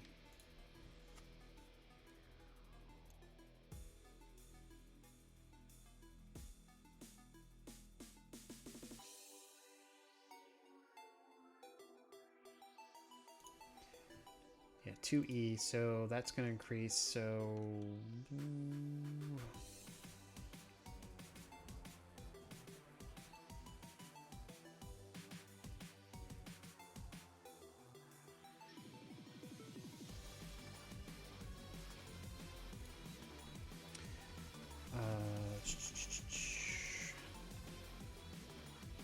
So what do I want to determine?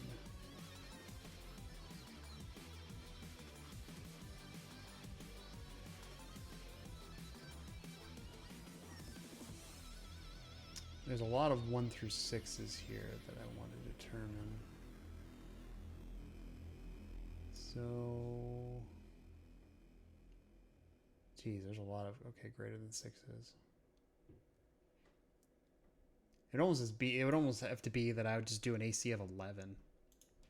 So like, what is that? 2, nope, that's way too high.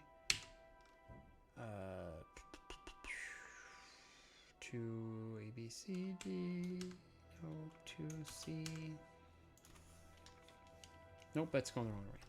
So 3, 1. Nope, so AC 11 would be 3, 1.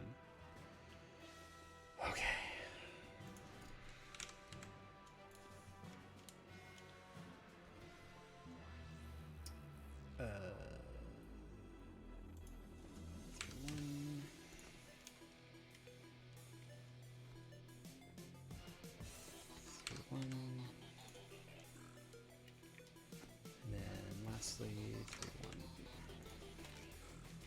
So then everybody with an AC of 11. All right, so while we're fucking around, let's I'm gonna change everybody's damage just to fuck around with shit.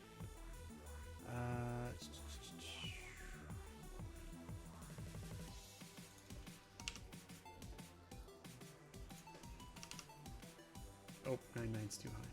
It's gotta be 6-3. 9-9 is the decimal version.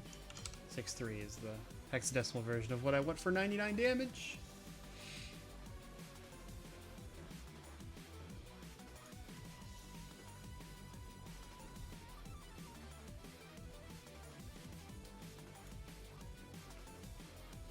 Oh, buddy.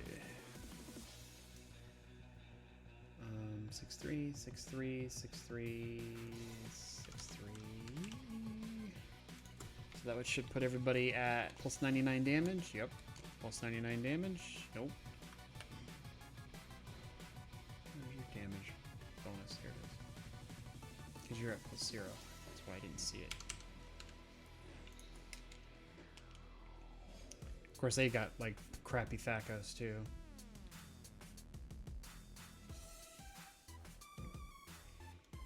What can I do about the Thaco? I think it's this. Is it this value here? I think it's this value here. So if I make this 2F, for example.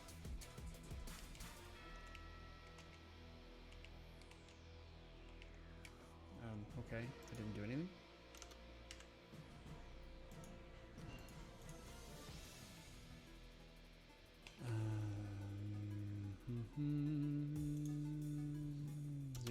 D.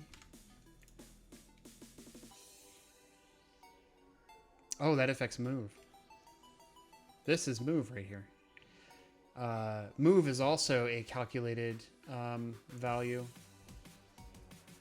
That is calculated by armor. So when you wear heavier armor, your move can go down to 6.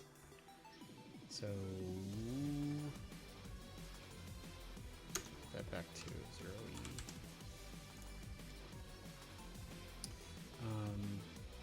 3-1, this is the AC that we set for all the characters. 3-0, was that the hit points? No, that's the hit points. I don't know what that's manipulating right now. Hit damage. One of these is fucking Thaco. Which one is it? I think the 80 is the hit points. This is the status. This is the move. I think that's the AC. I just mixed me up. That's the AC. So then...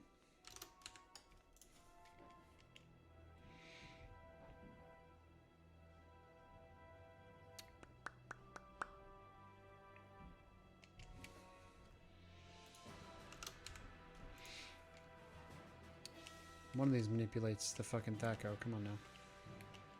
We worked so hard.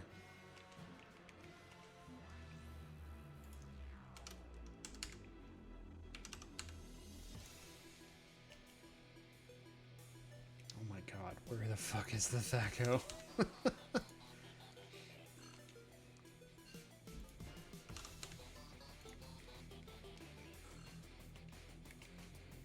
I just want to be able to hit shit. Like, seriously.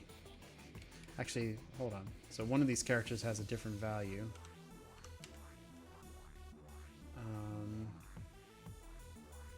Because, yeah, Rein has 20... Oh, wait.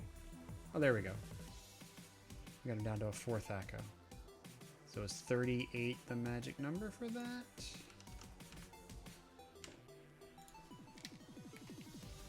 Yeah, 38. Let's do 38. That's fine.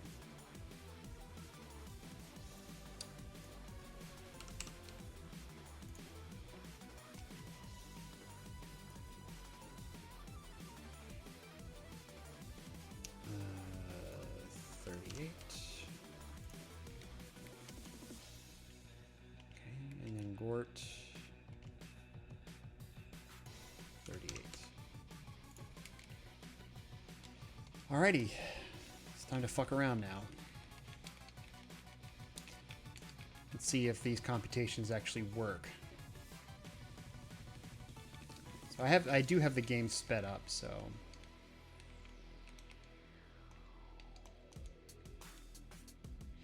Alright, so if I were to move and attack, I miss completely. So, yeah, the computations, those are just values that are happening. They're not... I don't want to attack an ally. Well, they're hitting pretty accurate. Oh, no, they're not.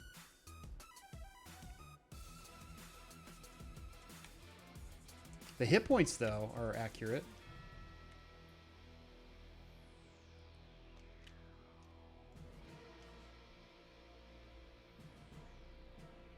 Yeah, they're... Why? Oh, okay. So the hit points stayed, but look at the ACs now. The ACs are actually not what we had inputted outside of party. So in this screen, it's a completely different reference, and it's referencing, I don't know why it's still getting the max hit points, but it's referencing something else entirely for their actual stat lines. So, character weapon blocks for outside combat. So that's kind of worthless, right? That's really worthless. I mean, if you can't manipulate the data to where... If you have to manipulate the data in a way that you have to find it where it's in this section, my goodness. My question is okay, so if this section is any of this information, like let's say this stat block, well, see, this doesn't count because this is, yeah, this is not 11 AC. But the amount of hit points is there, so 80 still exists. But... yeah, the amount of AC doesn't exist, so I don't know what I would even look for in trying to determine, unless I'm just looking for an 80. So let's go ahead and just fuck with it and just see. But we're going to find a lot of 80s in this game, I imagine. Alright, 80. Is this the... This is the stat block that we have it set in. Yeah, this is this stat block here, so we don't need to do that. Okay, so this is different now. So if I were to manipulate this to a 70... Nope. No. Okay, so the reference changed. So this is being referenced, I believe, from somewhere else. This is a character stat block here. It's interesting.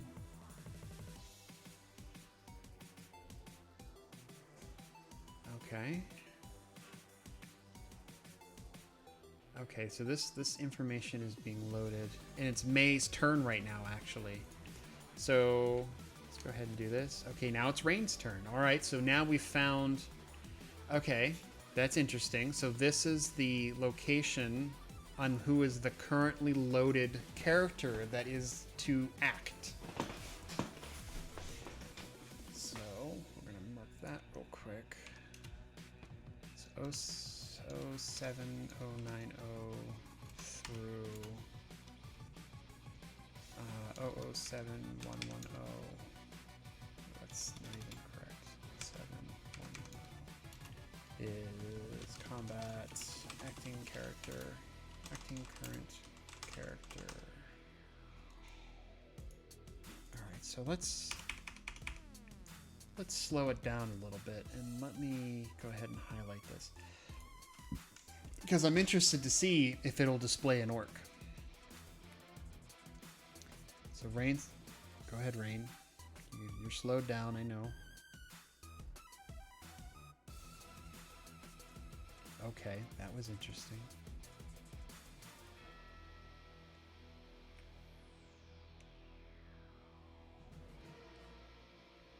I'm looking at the hex editor mostly. There's the swing, and then there's a value. The values are changing, and he's doing damage. My goodness. Continue battle? No. It's just parsing through characters. It's kind of interesting. That was kind of cool. Take item.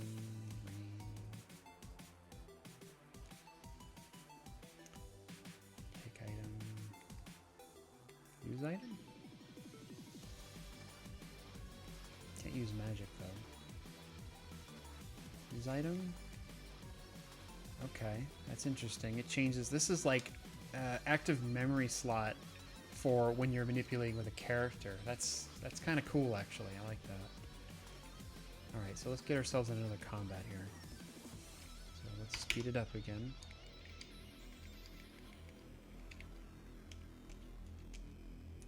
Okay.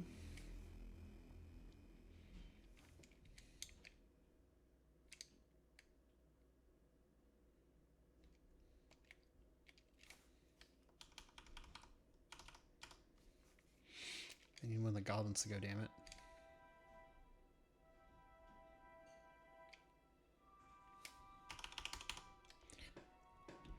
Okay.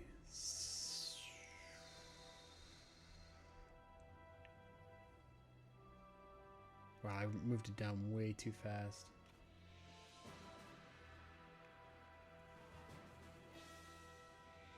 Okay, something in there is probably what's getting... It's for 3 damage. And it just parses through all the characters really quick. That's really weird. God, that's spooky, guys. Another goblin's going. Targeting May. May popped up on the target there.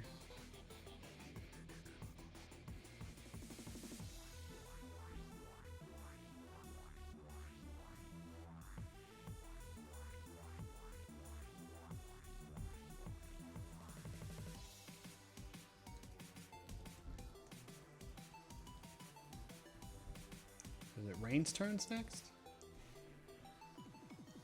It is Rein's turns next.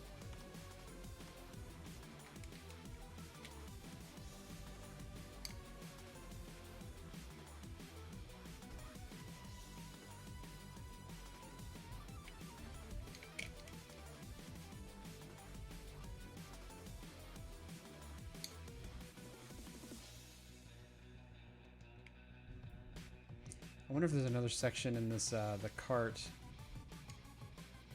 Okay, so we're gonna have a lot of combat here, so let's see.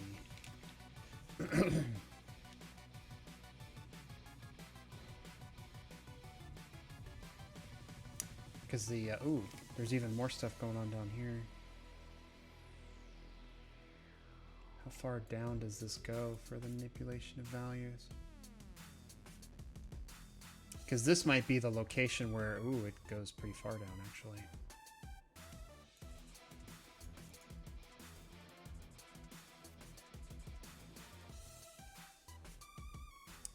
damage.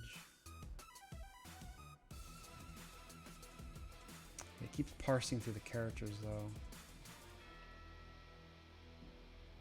Oh, I wonder if it's because... maybe because all the characters are lined up in such a way.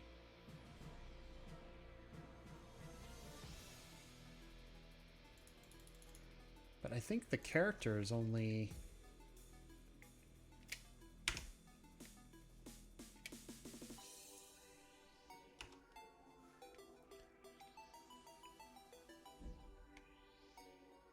Nope, they all trigger the memory slots there.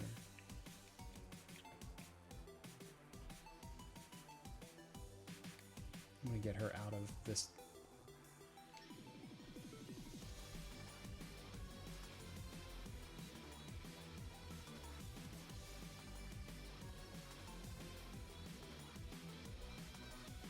I wonder if it has something to do with what the reticles are hovering over in the movements.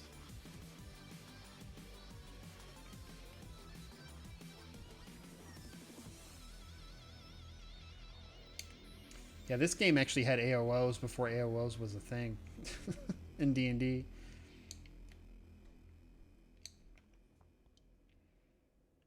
But the manipulation of how you have what minor action, you have a move action, you have a well not minor action anymore. That's 3rd edition. It's bonus action, action, and move action.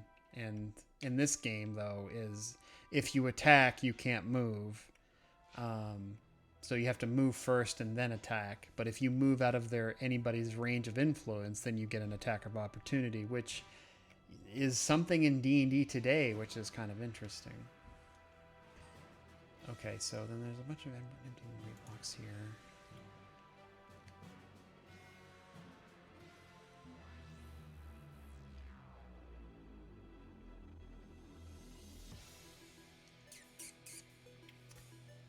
Yeah, because this has... I wonder if this actually has the stat block of actually the character.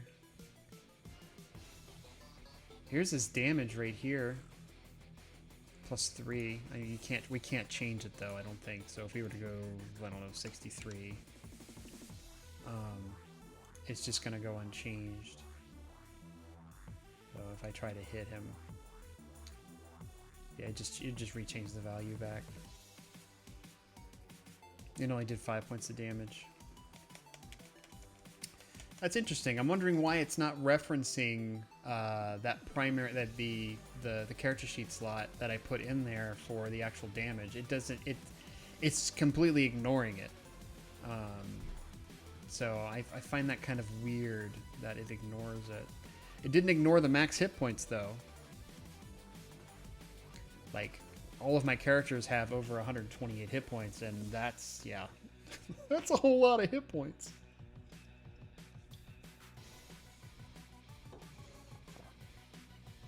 Okay.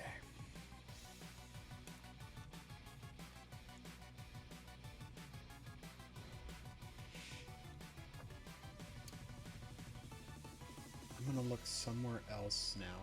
Let's see.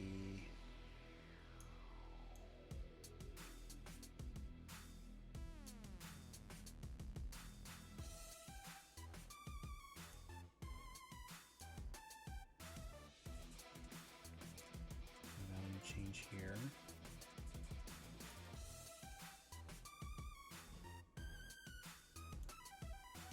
Yeah, there's got to be a section here of weapon stats. Okay, we got some minor magic here. I don't know what's going on there though.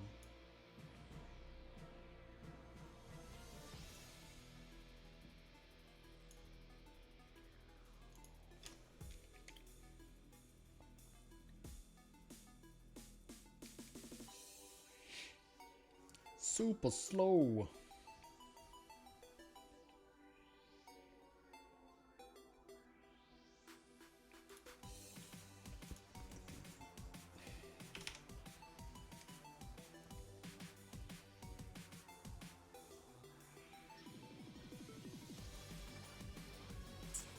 Yeah, I think the rest of this, yeah. I've been ignoring pretty much half of this this ROM because of There's a lot of stuff that's going on here.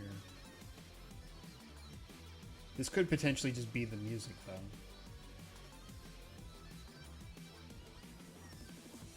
I don't quite know what this is, but...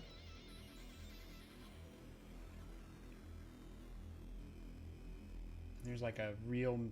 There's a section in here that's like the real main engine of the cart.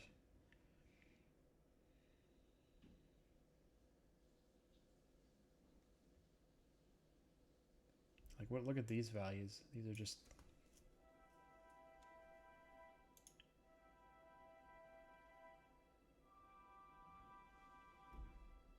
This thing's doing a weird count.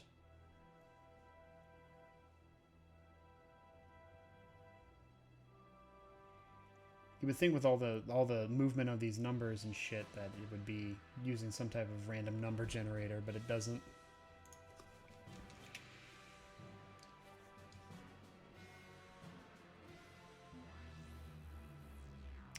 Continue. Nope.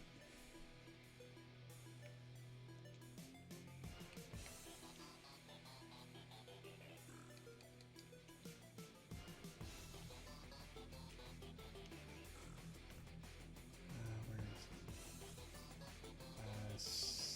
7090.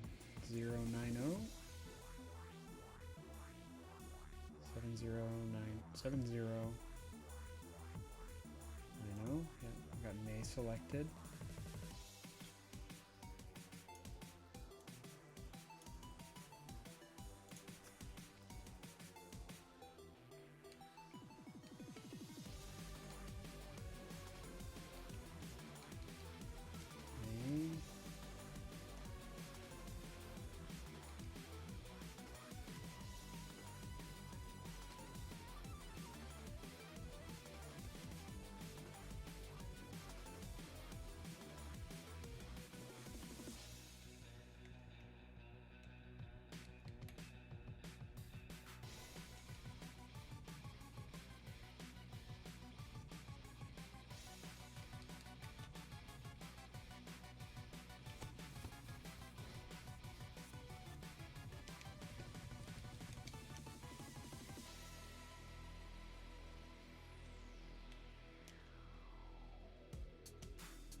Okay.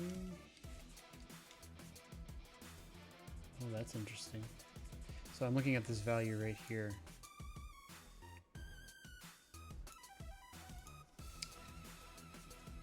I don't think I can manipulate it, but if I go to Gort, the 6F populates, which could potentially be this leather armor. So then now I'll go and look at Rein, and he has a value of 9.3 in that location, which would be this item here.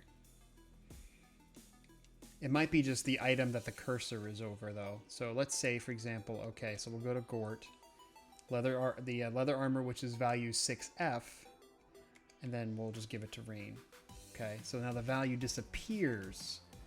So now we go to trade and we go to Rein.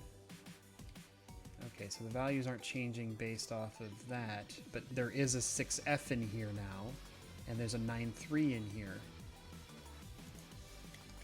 So then if we take the 9.3 and give it to May, the 9.3 disappears. So then we go to May and we look at it, and then sure enough, the 9.3 is there. So now we've established that items do have values, and we now know 2 of them.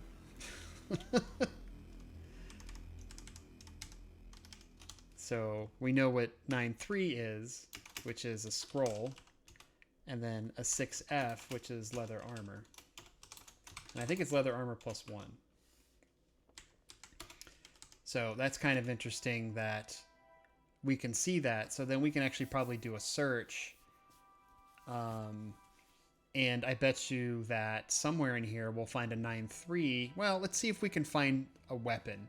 If we can find a weapon, which I know we can get a weapon. So let's get the fuck out of here. Let's give me some super speed in here so we can... Okay, so I need area...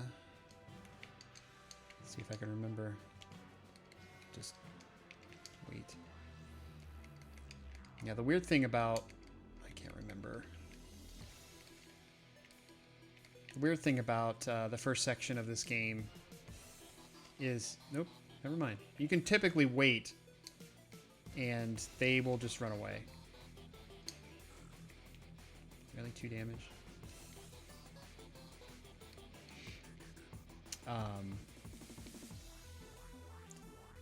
But apparently these guys are pretty ballsy, so... Yeah, they're going a lot for some reason. They're taking all my good rolls, too.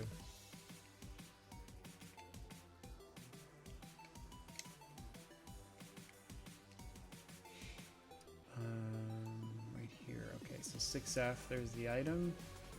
So I'm wondering if all these slots here are actually the items, but I bet you there's, if he were to equip it, the 6F would appear here somewhere and would insert the values for his AC and stuff, which would be interesting. Oh my god, why are they getting all the good numbers? Thank you. She said twice now. Oh my god. Please, please surrender. Nope, don't attack an ally. There we go. Oh my god.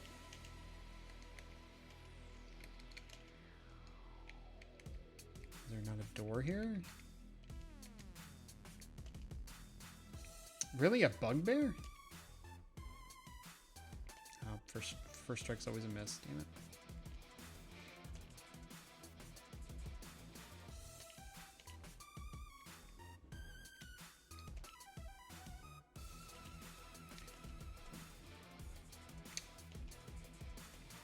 Bugbear's gonna make short work of us. Fortunate to him, we have, you know, 128 hit points.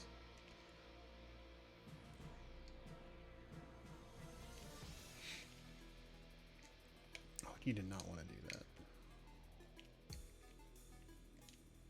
I think it's Gort 2 that actually has the higher attack.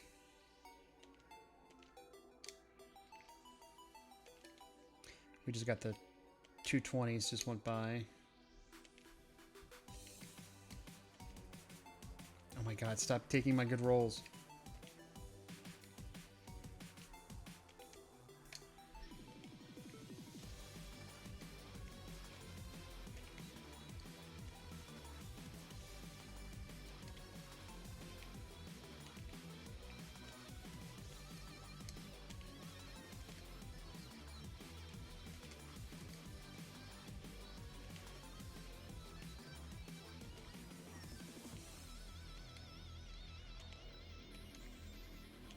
There are so many bad rolls.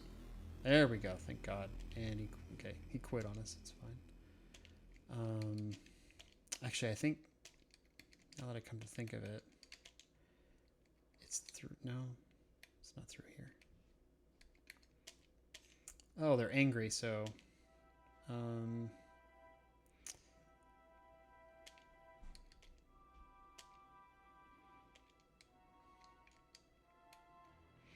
first strike is always a miss.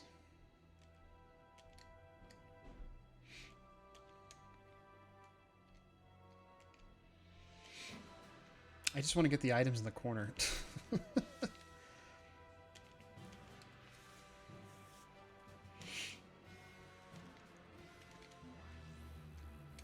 don't attack an ally. And the 220 should be coming up here. As long as they don't get them. The other one. Okay. There they were.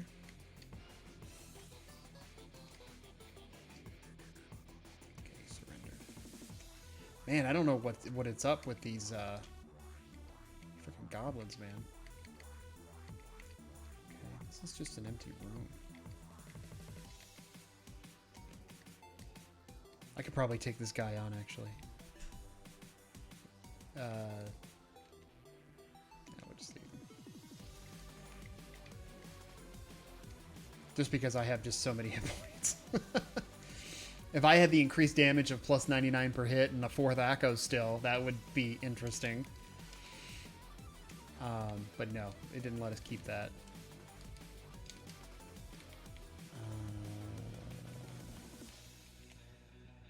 Is it straight ahead, really? Yeah, it is straight ahead.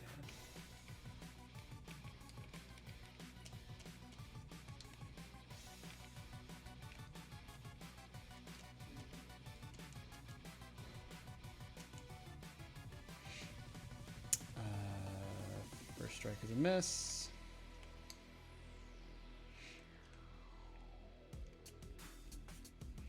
Where's my... Hold on, let me pull up my... Let me pull up my spreadsheet with all my numbers. Alright, so we're on the 4th hit now? Yeah, 4th hit. Oh, nope, that was the 5th hit. Oh. Okay. 10. That's 16. That's a hit. 6 through 8, 17 through 19. This is 1 through 6. And this is the 14 through 15.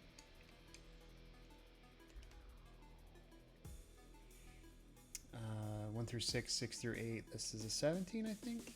Still a miss for him. That was probably the 17. We got the 20s coming up. Just in time to witness cheat codes in progress. What's going on, Gordon? How you doing, buddy? Dude, we're doing some really janky shit right now.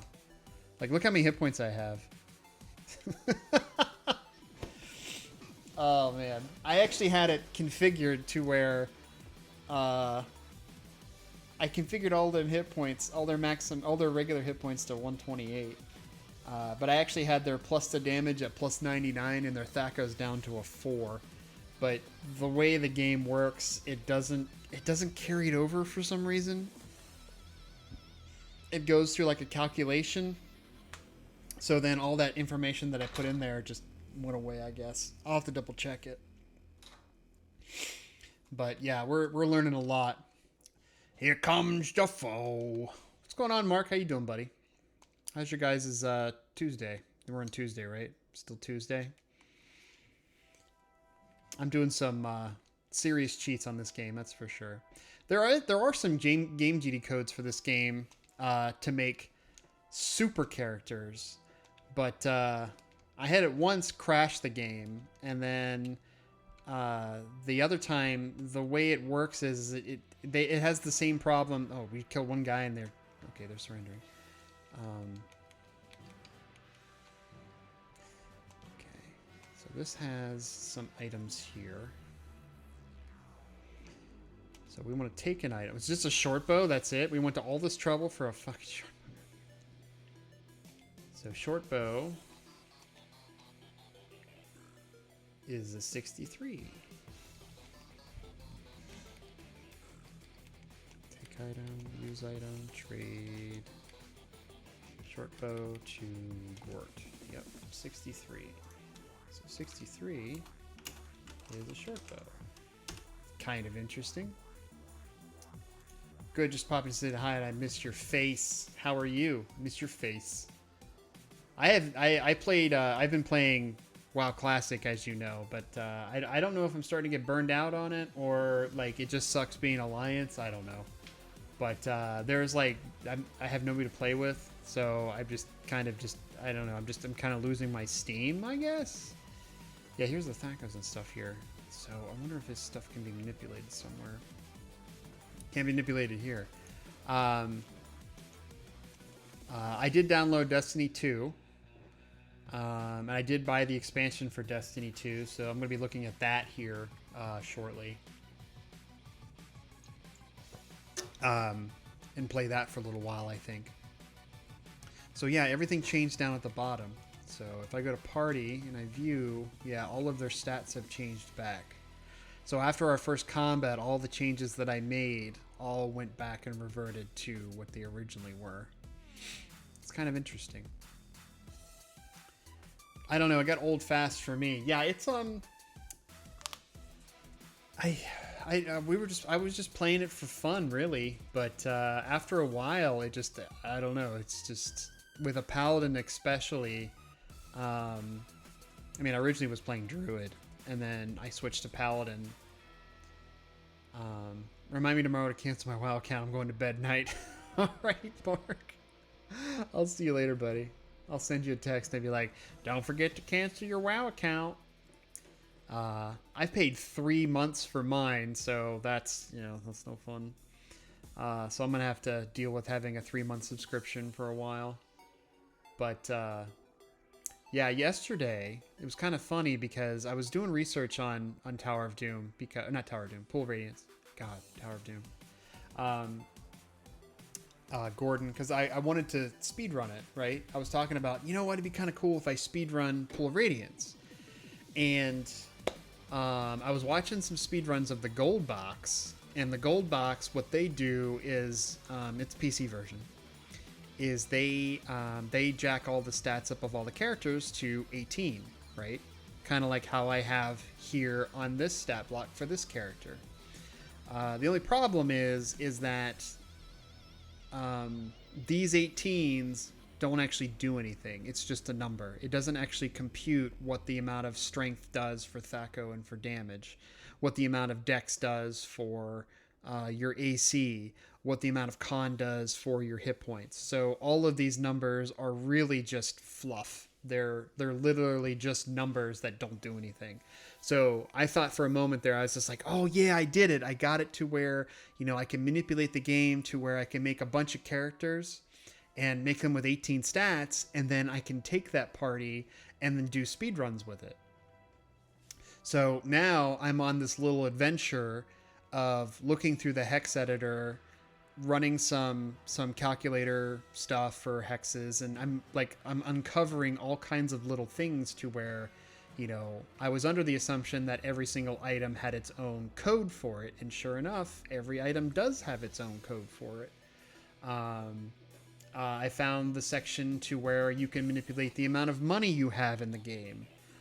I found the section to where you can manipulate your character's weapon blocks of how much damage their Thaco, their movement speed, all of that stuff. But the problem is it doesn't carry over into combat.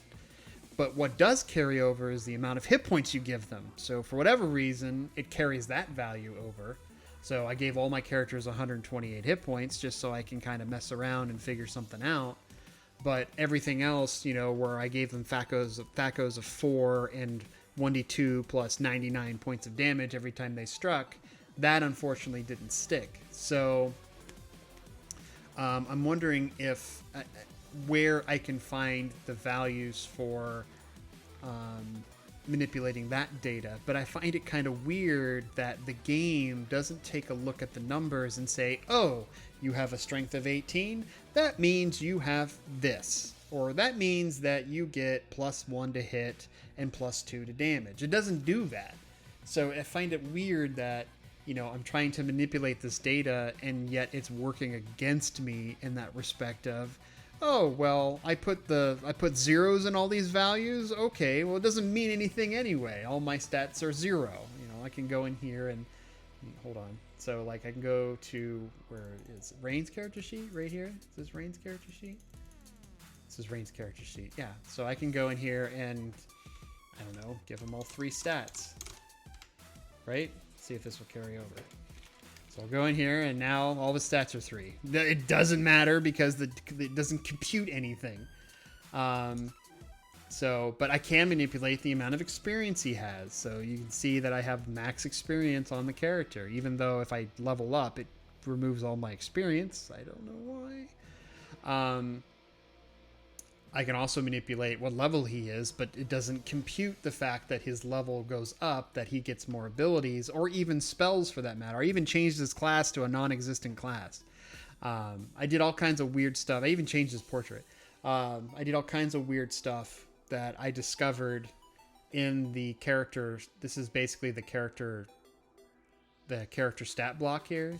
And it's got just various different things in here, like, where is it? This one? I think it's this one. Yeah. So now he's a frog.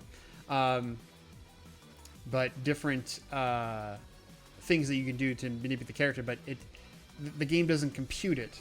It's not a computer. It's just told of just various values and processes. So no matter what I manipulate on this character sheet, the only advantage I have is, you know, I can change his class and I can give him levels, which will then roll him hit points, but it doesn't give him more spells or nothing. I haven't found where that is in the memory. So, but yeah, this is what I did for 4 hours yesterday. Like after playing WoW and I wasn't able to sleep that night, of just messing around with the Hex Editor for Pool of Radiance and discovering all kinds of little weird janky stuff, to where there's a lot of cool stuff in here. A lot of fun, cool stuff in here. So, but yes, this is what I've been doing for the past day, and it's been a lot of fun.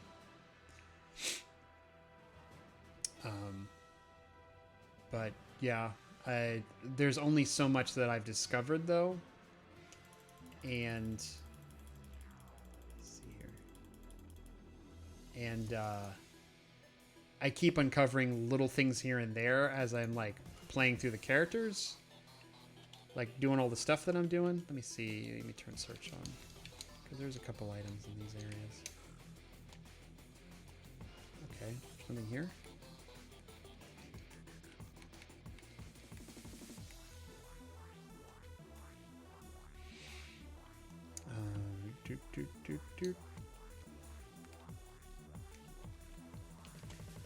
Free hit. Oh, that didn't even hit? Really? Oh, it's a hobgoblin, that's why. It's gonna take forever.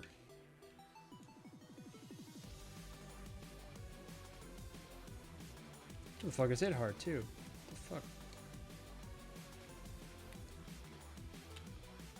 Okay, well you're just doing chill.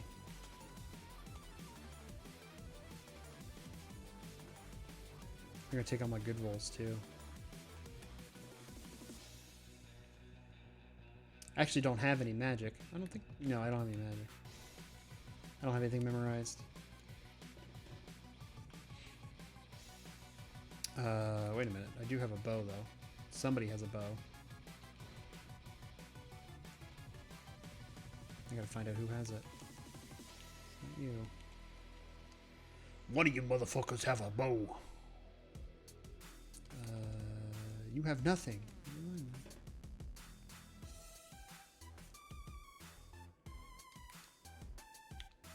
Jeez, it's one of my heavy-hitting warriors.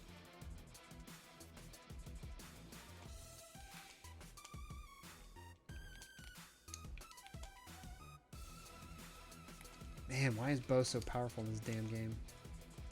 It's amazing with bow because you can get multiple attacks with it. Well, I mean, you can do sweeping strikes in this game too.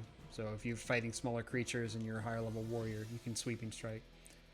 So are you trying to get some RNG manipulation as the end goal of the speedrun? So there is no RNG. We discussed that before. I actually comprised a list of about 55 numbers that represent what the results for rolls are going to be. And what I originally did when I first pulled the Hex Editor out was, man, they're just ripping through my people. What I originally was doing with the Hex Editor was, you know, since it's going off of a list of numbers, where is that list of numbers at? Because if I can discover what the list of numbers are for what it's determining to figure out the attacks, I can just write the numbers down and then I know the numbers exactly of what's going to roll. Oh my god, we finally killed one. But I have not been able to find that list of numbers within the code, and even checking the code for specific ranges of numbers. So since it's in hexadecimal, it's the values are 0, 1, that goes all the way up to 0, 9, and then it goes through 0, A, B, C, D, E, and F. And then it goes to 1, 0, 1, 1, 1, 2, 1, 3, and then 1, 4, because 1, 4 is 20. So I was looking for a range like that that goes from 0, 1 to 0, 4, And I couldn't even find that in the list. So then that tells me that, okay, well, maybe there isn't a specific list of numbers. Maybe it just adds or subtracts a number. So it's not a list of numbers per se. It's a list of additions or subtractions. And so I thought about that for a while. And then I tried to search for areas that would be manipulations of still low numbers, but nothing. But that would you would be able to have zeros in there. So because there are some areas where it's the same roll twice. Oh my god. We almost got a guy who's dead here.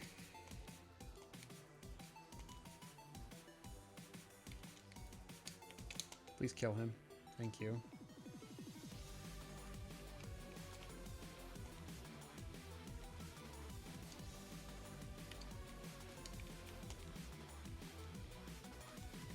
I wish I could have manipulated my Thaco to stick. But something in the game... And I have to see, because I do have a code. Okay, thank God. There's a lot of treasure. Alright, take item. Alright, so we have a longbow. Okay.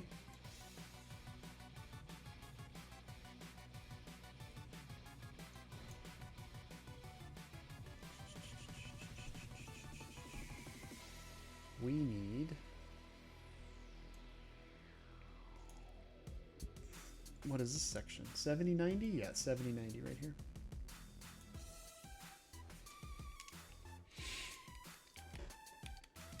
So May is going to take the longbow, which I think is 5F, and 7-8. So then if we use item and trade, May has a 5F and a 7-8. So 7-8 is longbow. And then 5F is a scroll. Yeah, and these are specific. Like the longbow I think is also +1. And the short bow is also +1.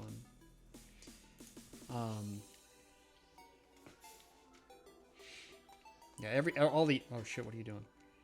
All the items you find early in the game are all magical, so... let me go ahead and equip that too while we're at it. What? Oh, she's using her dex. I was like, holy shit. It's a +4 bow, guys. Oh my god. But yeah, so we have a list of some items here. So let me see. If I do a search... See, the thing is, though, is if I do a search on this value, I'm going to pull up a bunch of 9.3s. So let's pull up 6F. Okay, look at that. That's just... Okay, well, it does say... It says longbow, though.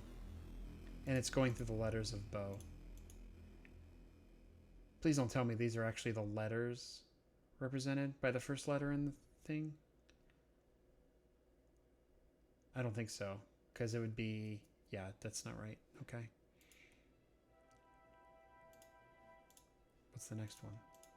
Is it really? Okay. 6F is also O. Oh, gold leaf. Okay. O again. O again.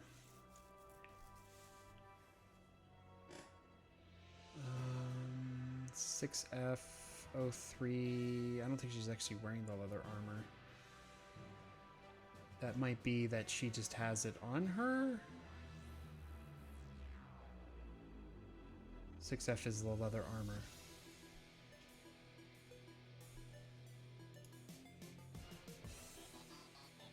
Okay, so this might be... This looks like a repeat of numbers though. 4C, 4C, 4C, 4C, 4C, 4C, 4C. There's a lot of 4Cs here. There's probably a section here though that deals with all of the specific items. But I would imagine that it would be in a sequential order. Like you would go for each one and then give it some type of value. Because there's like a sequential here for 8 2s.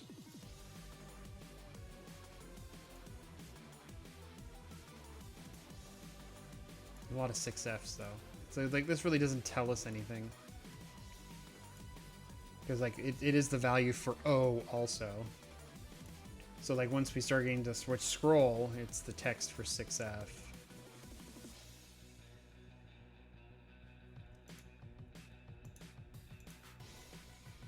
Yeah, long sword, bow. Yeah, that's just not gonna tell us anything.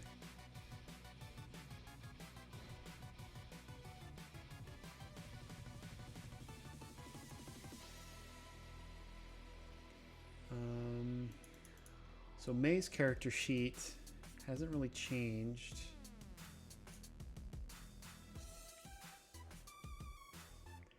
I wonder if I can find a... Well, I don't know how the sequence works, though, if she has all the items. But let me see about giving all of her the items, except for, like, one. So, use item, trade, Rein. Here, take the leather with the May. Take the May. Trade. Okay, we'll keep the short bow on him.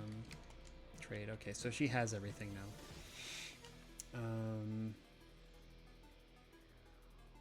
Yeah, in her stat block, this doesn't store any... Is she equipped with anything?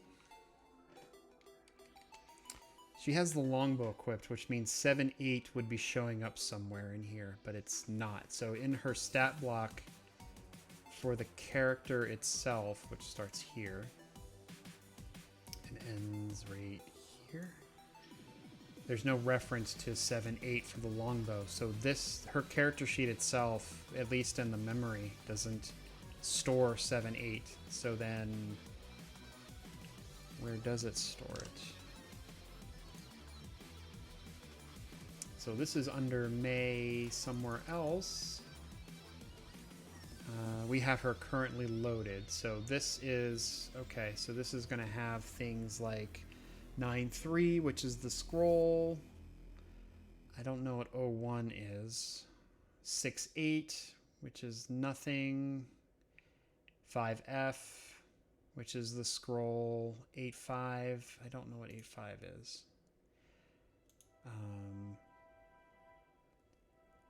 But what happens if we... I know we can't change this data, but what happens if we put another 9-3 in here? But I think if you go out and then try to go back in, the 9-3 is going to be, yeah, replaced. It just goes away. Yeah, because this is being referenced from somewhere.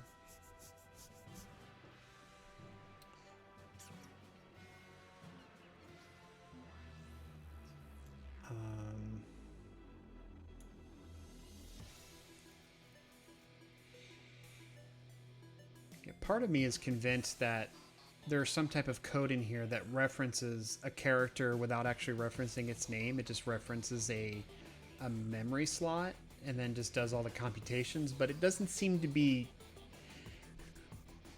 It's like the game isn't really computing anything. It's like, oh, you think that way, but it doesn't actually work that way. It's very odd. It's very strange. However, I wonder if we can take the sequence. I can add or remove a bookmark. That's kind of interesting. So let me take a look at the sequence. Let me see if the sequence gets referenced anywhere else. 30168. So I want to do a search on the sequence real quick, because that's the sequence that's showing up here, but it may be that it's filling it in. Okay. We have the same sequence somewhere else, but it's only a few memory blocks away. This might still be. Let me just take it off of. Nope, the sequence is still there. So this might be referencing May's inventory in particular here. So then, if I were to say, I don't know, add a 9-3 in here. And then we go into May's inventory. Nothing.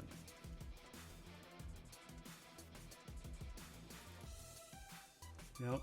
Okay, so the 9-3 did appear there, but I don't think this is it probably is not an item slot. Okay, so let's change this to 0-0. And what if we change this to 9-3?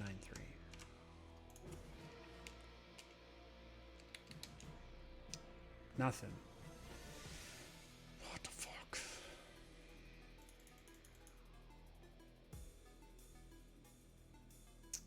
Okay, let's do something a little bit more drastic.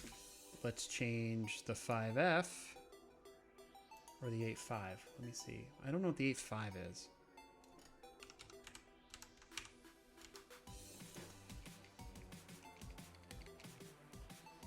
Nothing. All right, let's change the 9-3. Let's change it to a 6-3. There we go. Okay, so we finally had something change.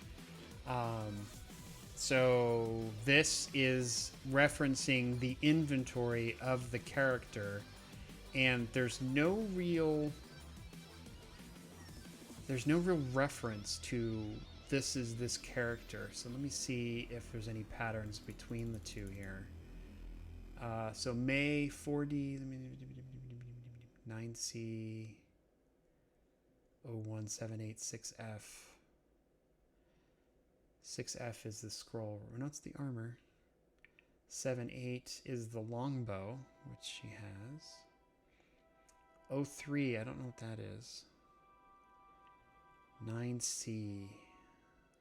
I'm wondering if the order has something to do with if it's equipped or not. So if I change this to, what is this? Is longbow is 7-8. So this is 7-8. So let's change this to 6-3, and let's change this to 7-8.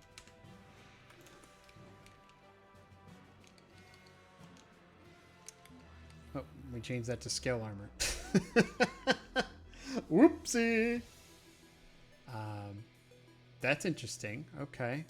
Why is scale different in this position versus this position? I don't know.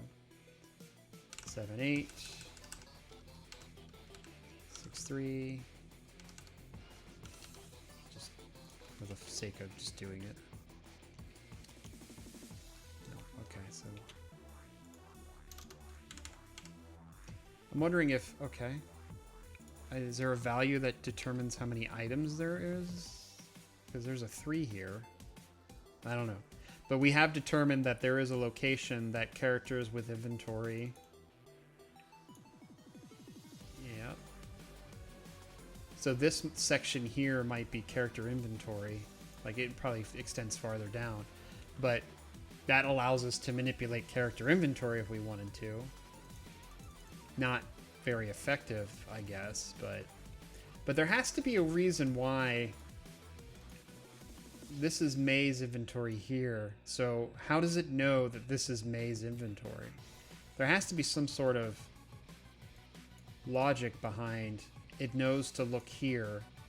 Like, is it using the memory location?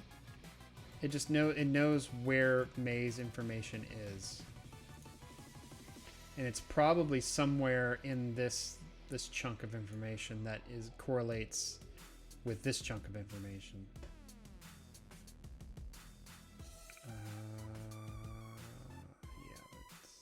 This is probably her stat block though, but we did find a location that is static, that if you manipulate that value, then it changes when it loads the actual character up. So that is interesting. It's very interesting. So then if we know that information, then we can actually do searches on different sections here. Like this is the name of the character, that's obvious. This, however, may be OC10. So this looks familiar. This might be okay,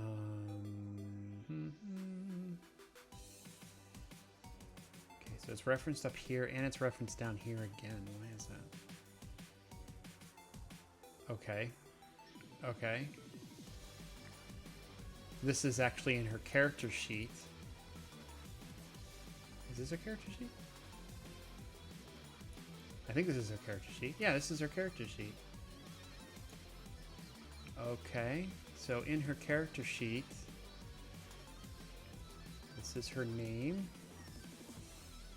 All right, this is her block, and then this is. Whoa, what is this? Yeah, it's her name, and then.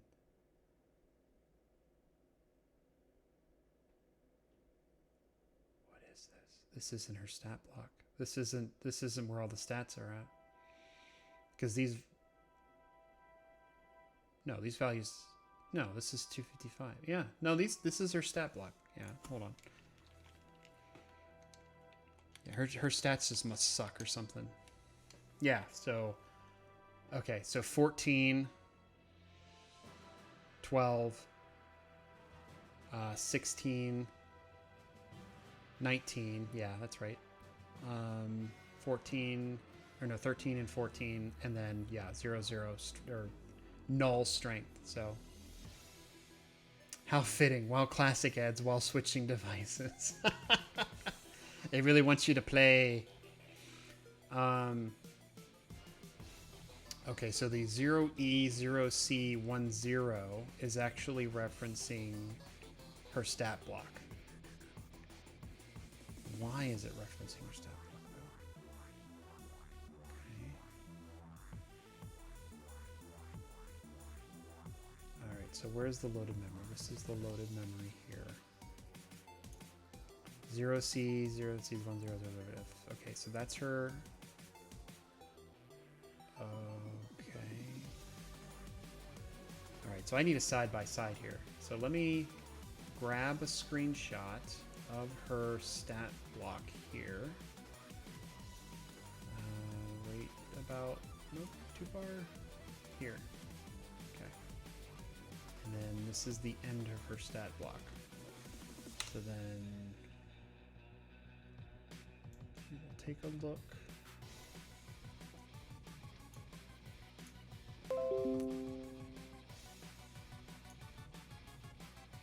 Go back down.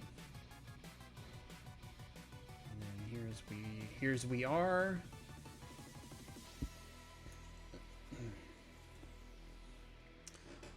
Alright, so is she a tri-class? Yes, she is. So this is her tri-class showing. It's 111. This is her class. These are levels. Does she have a stupid amount of experience? No, she has some experience. So that's experience, and that's experience. 0309, I don't know what that is. 08.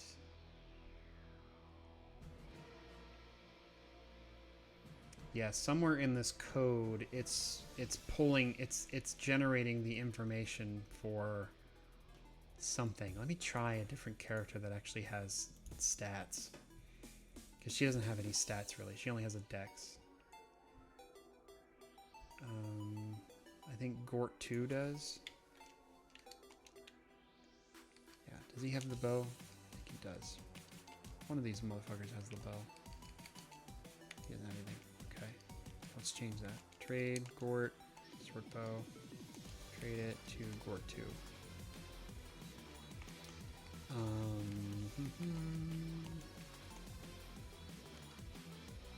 Wow, did his Thaco go up? Oh my god, it did. He doesn't have any dex, that's why.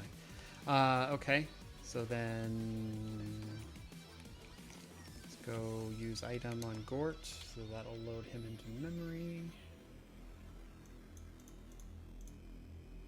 And we will pull this information. So let's take a screenshot of that.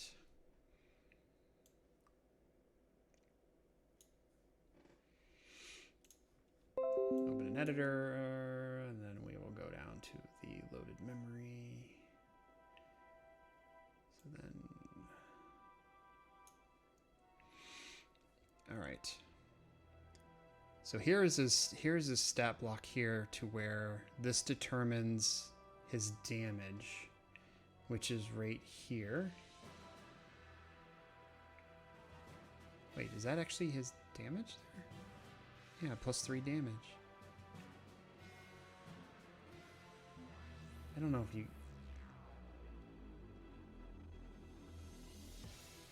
That can't be right, is it? Hold on a second. So if I change this to 09, for example. No, go to your party.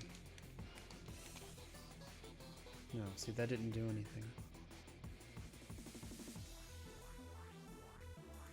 Yeah, because this is lined up the same exact way. It's Court 2. This is lined up the same exact way as damage is to be dealt. So 2 or 2d2 plus 9. Because for May, I think it's 2d2 plus 0. So why doesn't equate what the 9 is? I don't know why. So let me see. 04, 02, 04. I think it's because it's after the fact that the character is already in the game and I'm trying to manipulate the data after the fact. Maybe. I don't know. Maybe the case. So let's put it back to 02, 01, 02, 03.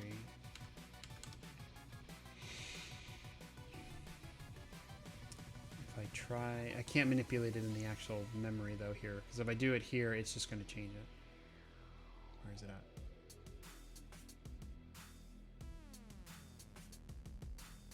What is it? It was in here a second ago. It's not that.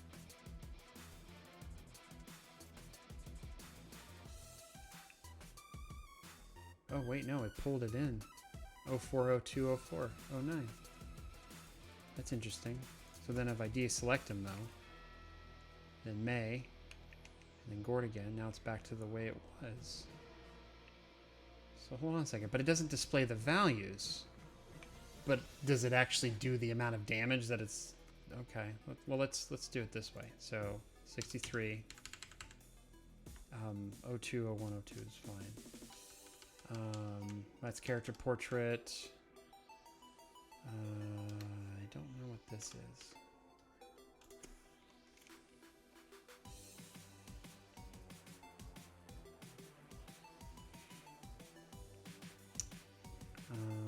Max hit point also changed.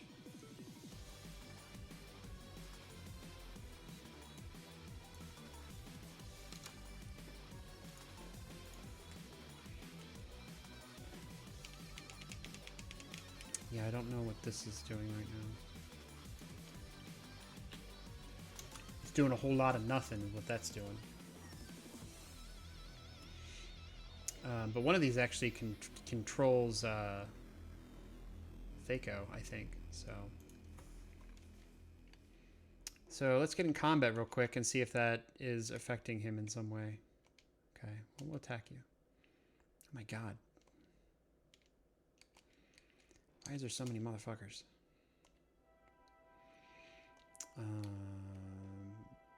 We need Gort 2 is what we need. Does he have a name attack? He does not, okay.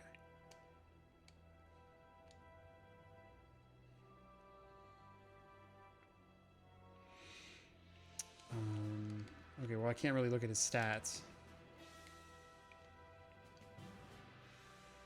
Yeah, this is going to take too long just for me to figure this out.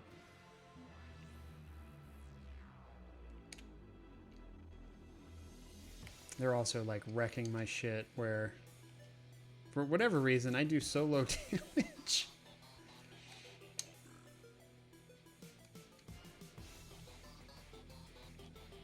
Oh, they just want the double 20 there. Oh my god. I just need Gort 2 to hit. I just want to see if he does 99 damage.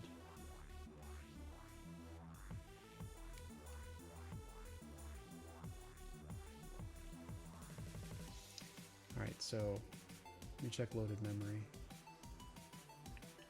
Gort 2. This is loaded memory.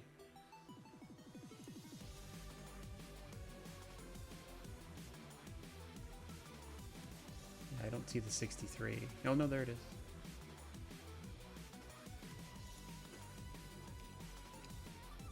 He's still missing though. He's being an asshole.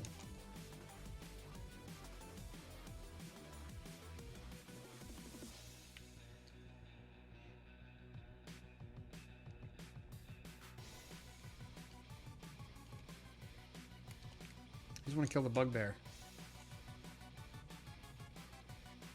Somebody's gonna die eventually here. Rein 2 is gonna die here. It's fine. Nope. See, only 4 damage. So, I don't know. I don't know how to manipulate that. So, oh man, this game.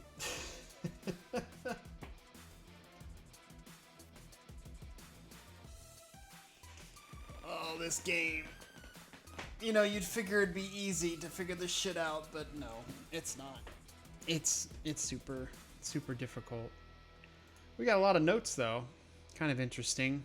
Some of the things that we established.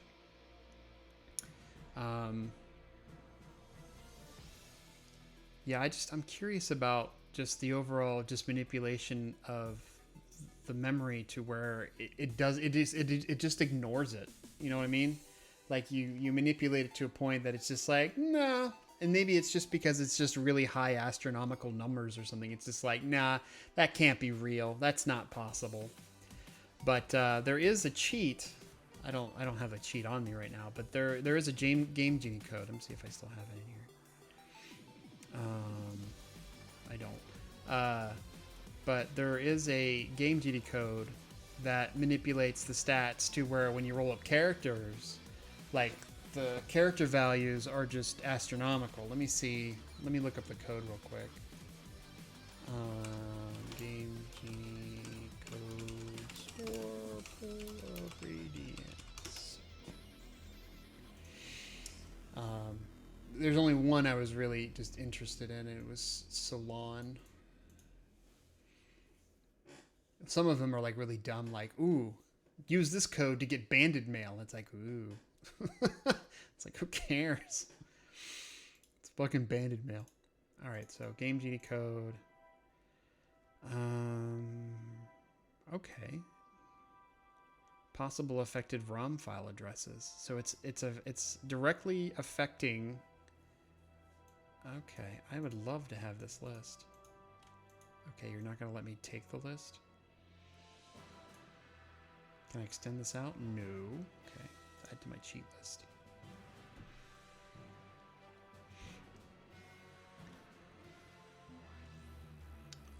Alright, so this is going to manipulate specific areas of the code that I would be very interested in knowing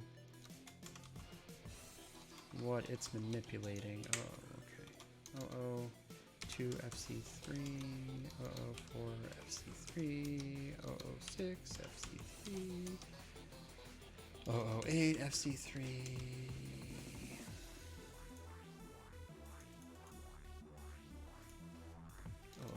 FC3, C FC3, E FC3, 10 FC3.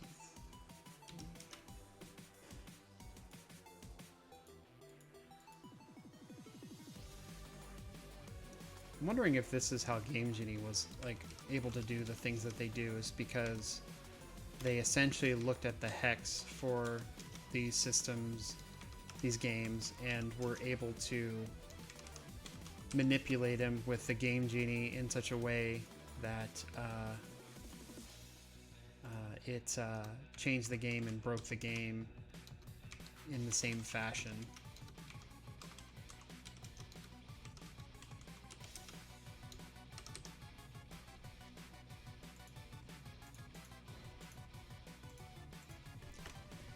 E3, oh my god, there's so many of these damn things. 2, 4, FC3, 6, FC3, 8, FC3. This is a weird combination.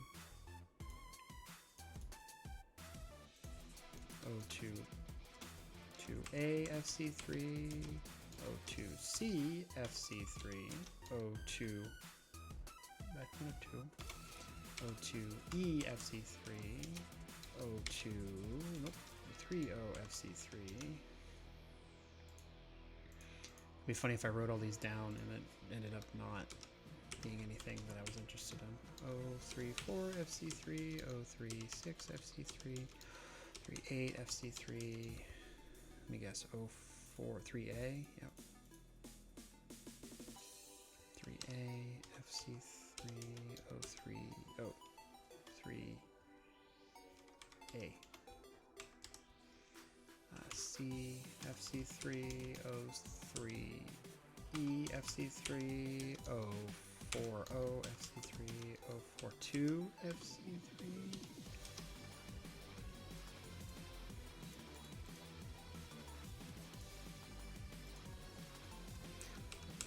FC3, 046, FC3, 048, FC3, 04A, FC3. God.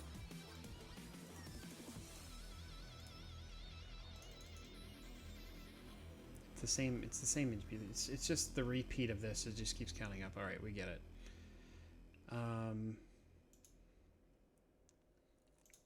Okay. I don't know if it's actually active or not. I can't remember how to check. Oh, cheats? Okay. What is this? Okay. So, add. Nope. Delete. I don't know what this is. Delete. Okay. So this is actually running.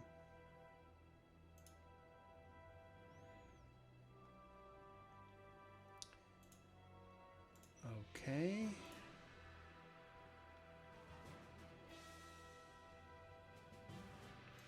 I think I can create more characters. Either way, I can just erase them. It's fine.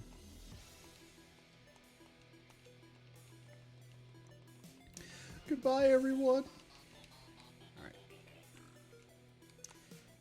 So then, it's almost as if they were supposed to put in like a second page for characters here, but they just didn't. So. Let's go ahead and just make a dwarf fighter. Lawful good, and then look at them stats. Yeah, this is what the Game Genie code does. This is a character block though.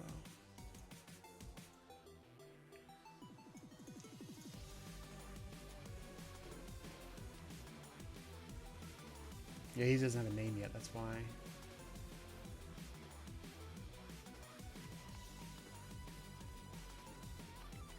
That's interesting. If you can watch this as it actually rolls everything, you can see what is randomized in value. Huh.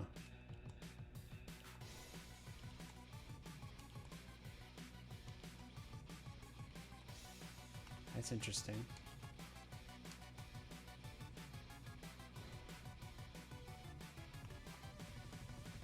The thing is, though, is the THACO is always the same. Which should not be the case. So the THACO actually isn't being manipulated. See?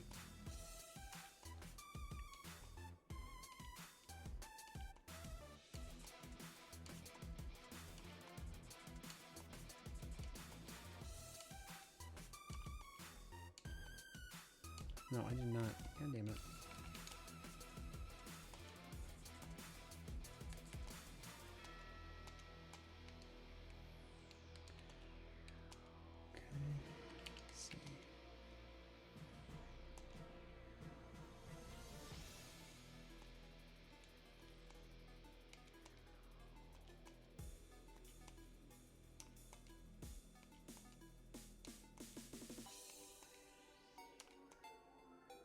Okay, why do these three have values and then sometimes they don't have values? That's so weird. But this is kind of opening. Oh, shit. It's kind of opening up my eyes as far as with seeing the manipulation in here.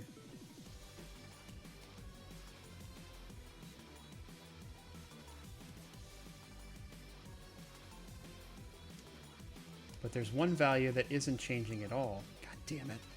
Fucking hell.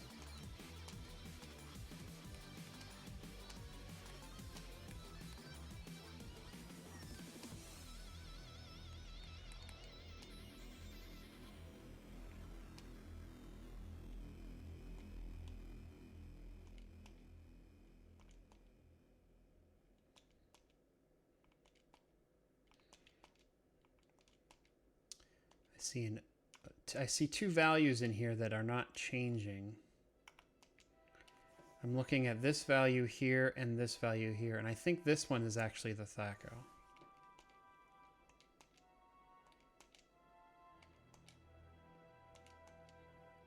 This is actually the armor class right here. I'm wondering if... Hear me out on this one.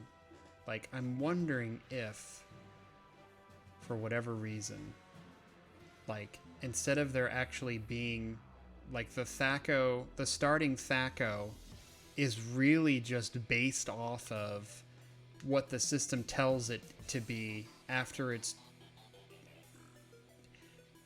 That doesn't make any sense, though.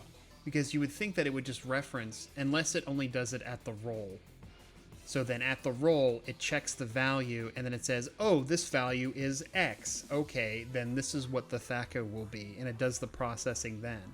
It doesn't do a second check after the character is already made. Does that make sense? So if we were to go in and manipulate the values afterwards, it doesn't matter. It's the manipulation is already done. So it doesn't really go back into the system and say, okay, I'm going to go back and compute it. Because the values have changed. It doesn't care that the values have changed. That's why it doesn't change the values. In my head, it makes sense.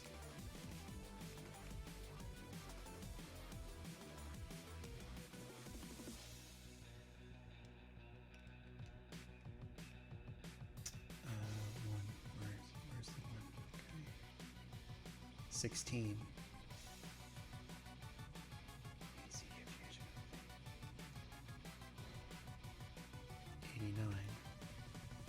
1 again. Okay.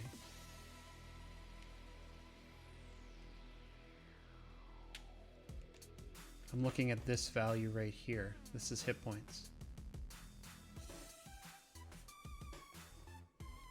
So it rolls the hit points, and it doesn't matter what the con is. The con's 0 right now, technically. Oh man, this is getting exciting.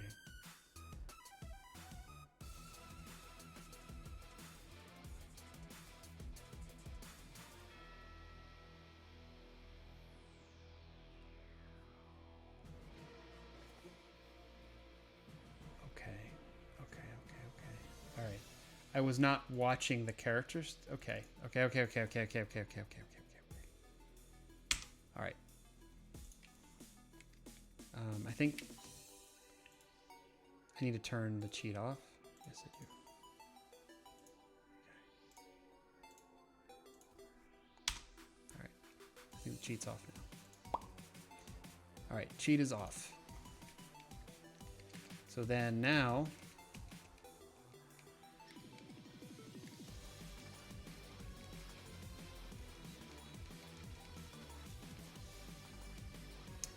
let's try and actually make an actual character. So we're gonna go with the default dwarf fighter, right? Okay, so we have the stats here. I'm gonna see what happens if I actually try to manipulate it now. So I know what most of these are already. So this is strength. So strength of 18 is a 12. 12, 12, 12, 12, 12, and then 64. Okay, so that we just gave him all 18 stats and an 18 over 100 strength. O2, what are you? What are you? What are you? I don't know what you are, but I know what you are. O2, 05, 34. I don't know. I don't see those being referenced anywhere. Oh, actually, though, this is age. Okay. Okay, so this is the amount of hit points. So max hit points for a dwarf fighter with an 18 con is 14. That's not 14, though. So 14 would be...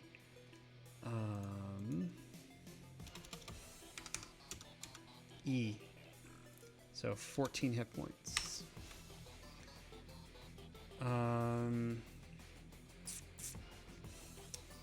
the 6. I don't know what the 6 is.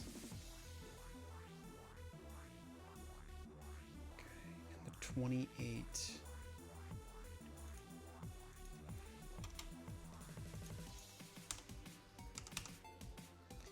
40.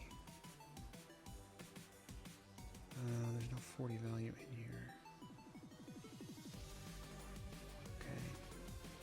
So let's go ahead and see what happens if we keep these ability scores since we've changed it in the RAM. So then we're just going to do test.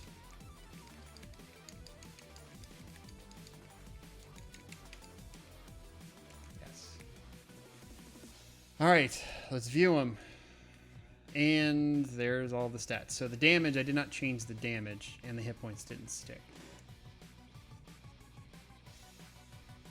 Hit points only came at 9 and didn't change to anything else.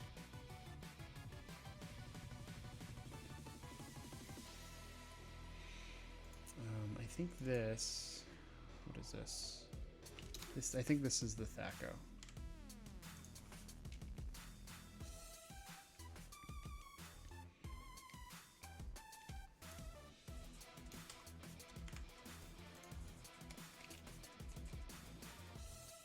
Damn it, no, it's not affecting the Thaco at all. Alright, let's try again. Let's try again with some other...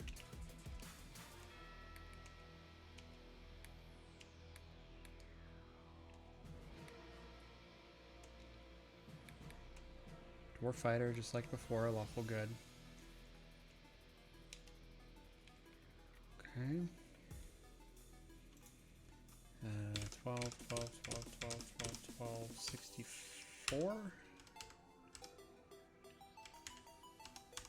22, or 12 hit points. OC is 12 hit points, right?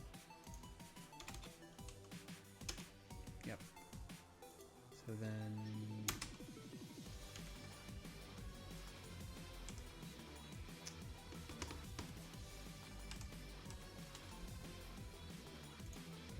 This is the age again, I think.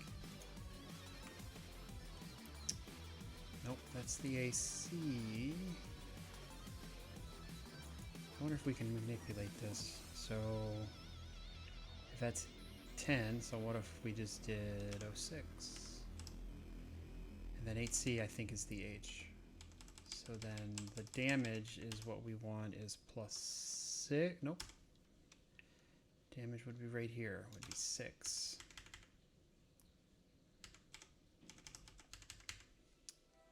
I wonder if we can fuck with this too. I don't know what this number is, but I do know what this number is. This is the number of dice, so do 4d6 punches. This is the portrait. Now, when we were looking at the other thing, it was randomly generating these numbers too. This number was always constant.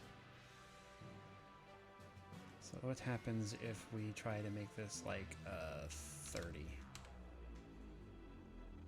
Okay, let's see what this nets us here. So let's do a test again.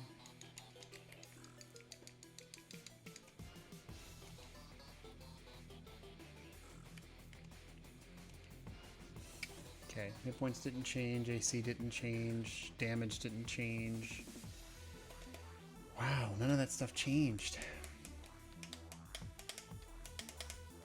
Even though in here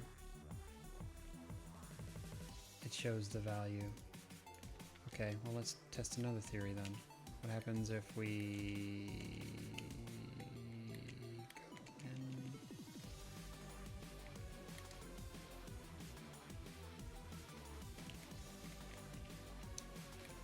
We'll set this to 9 and save it, and then we'll begin adventure, and then we'll speed it the fuck up.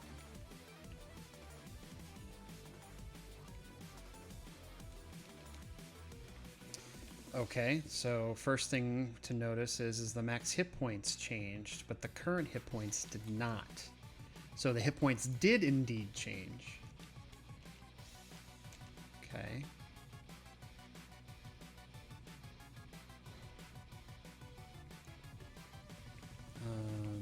go in. His AC is still the same, though. Okay. And he's dead. And blip. Oh man, that was too funny. Okay, so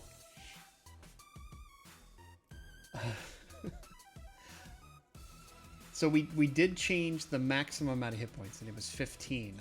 Is that the wrong letter? Did I do the wrong letter? Yes, I did. So it's supposed to be OE. So the maximum hit points is correct. So how do you manipulate it to where the minimum hit points and the maximum match? So hold on a second. Okay, let's go ahead and delete the character real quick.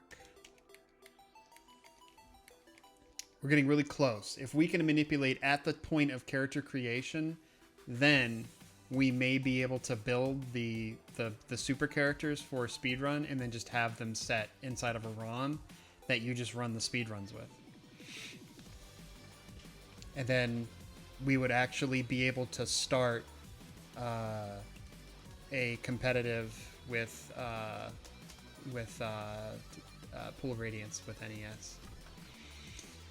Okay, fighter.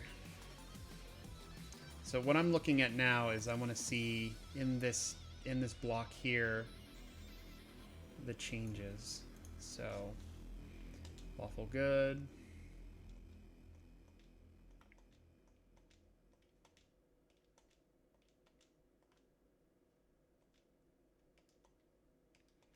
All right, I'm watching these two values here and they're changing. I'm curious on why these two values would change.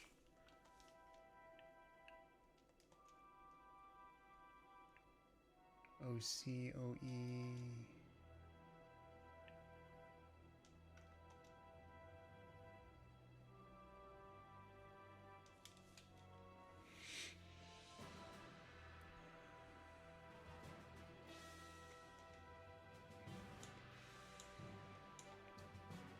That other value is changing as well. Just making sure that the age is not changing. Yeah, so that's not even the age.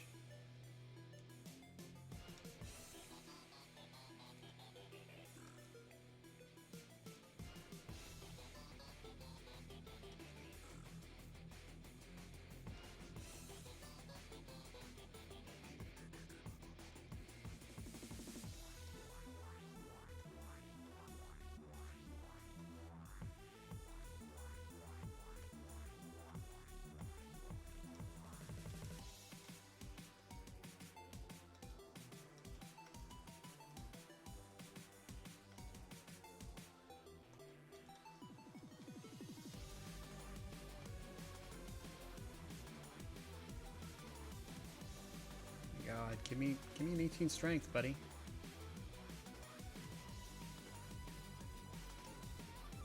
No, that's not changing.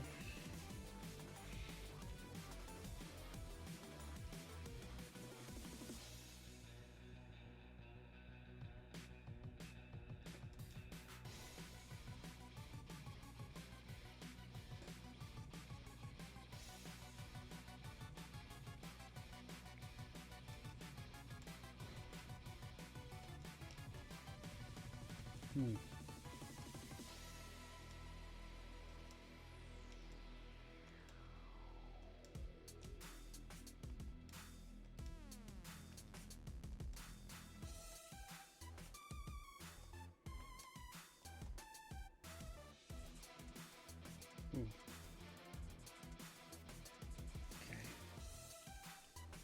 So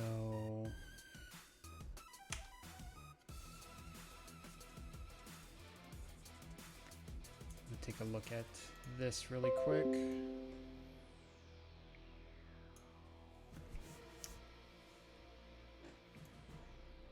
Actually, I should have took a picture of all of this. Yeah, let me do that real quick.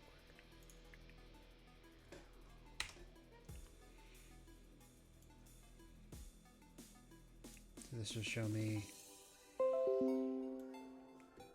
with stat block and everything.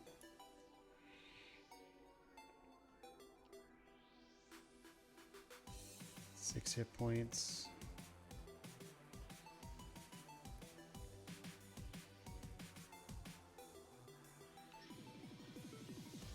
I'm wondering if some of these things in here actually deal with the high wisdom for spells, even though it's not a not a druid, a cleric.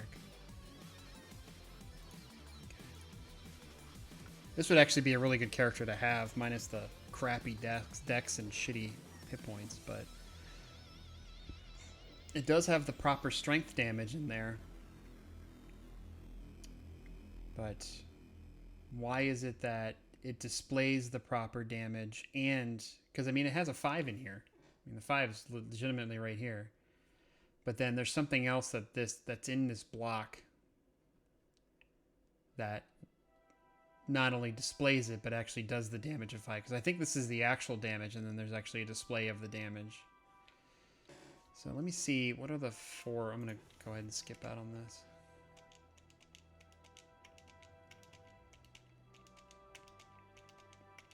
So those 3 things there get manipulated. I'm going to circle those. So these 3 here.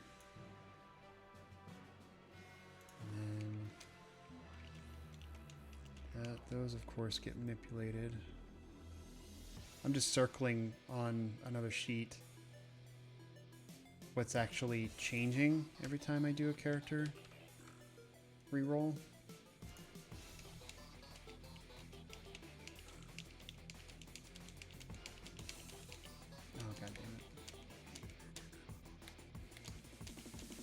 I don't even actually have to make the character.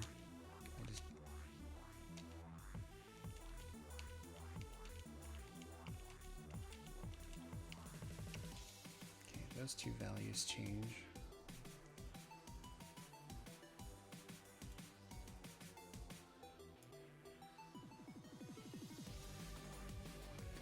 I don't know what they dictate though, because it's got to be something in the background. I wonder if any of it deals with like actually starting money. These 3 values change. I know that one right there is the portrait. And then this value changes.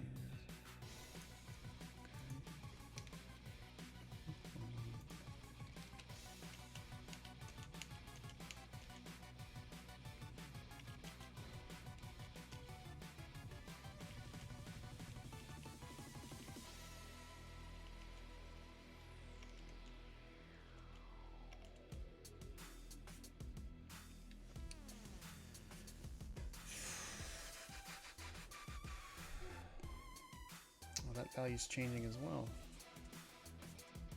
These 3 values down here also change.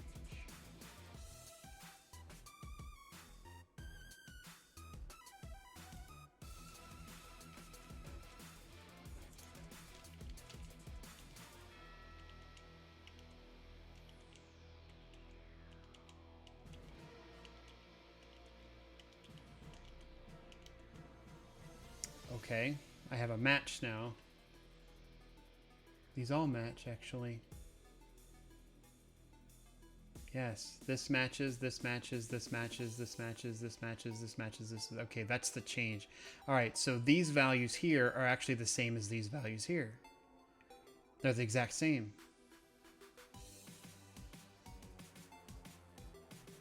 Okay, why are the values in twice?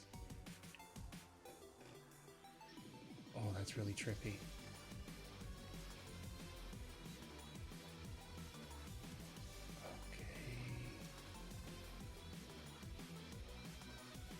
What happens if I change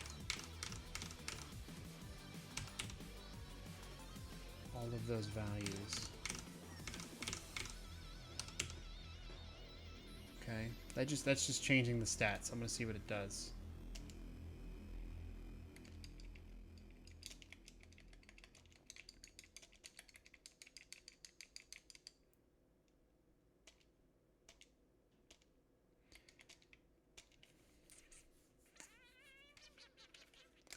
Okay, so not a whole lot.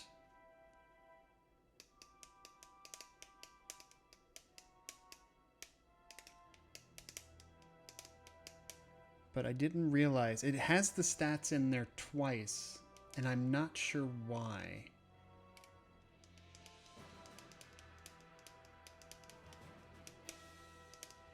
Okay.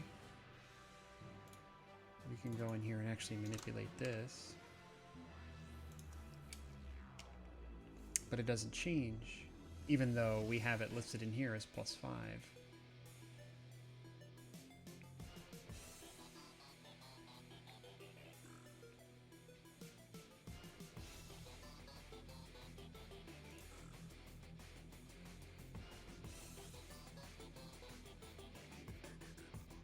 OEOF101104.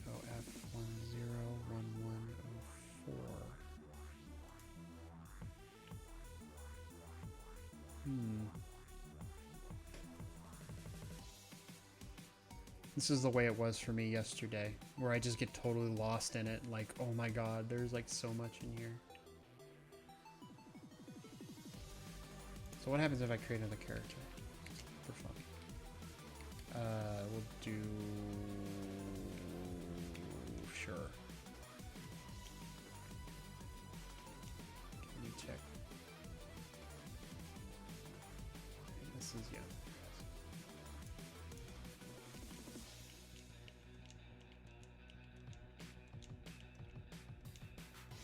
Stats.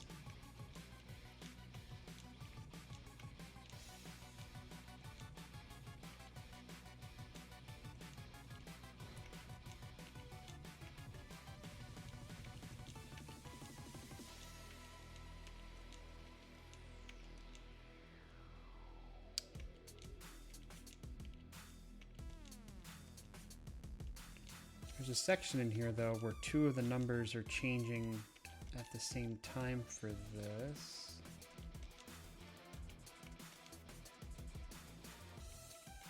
"14 wisdom, 13 wisdom, 16 wisdom." No, it didn't change.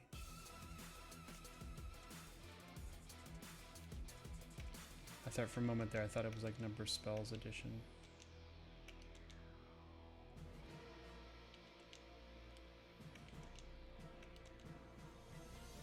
Oh, it's plus the damage. That's what it is.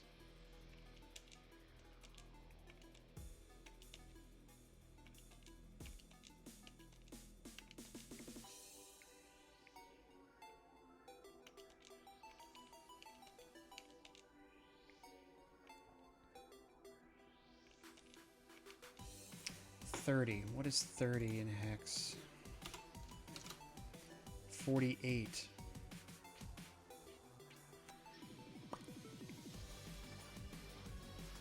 Can't be the number of gold, is it? There's no 48 correlation in here, so I'm wondering if it has something to do with gold. I love gold!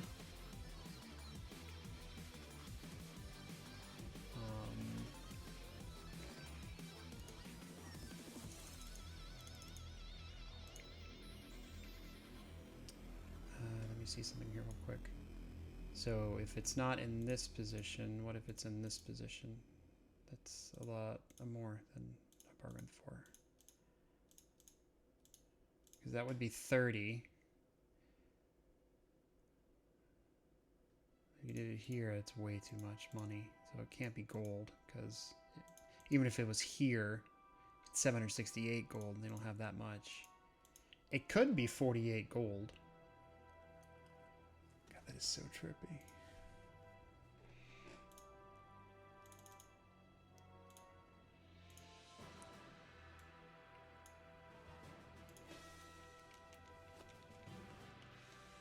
And it only does 10, 20, or 30.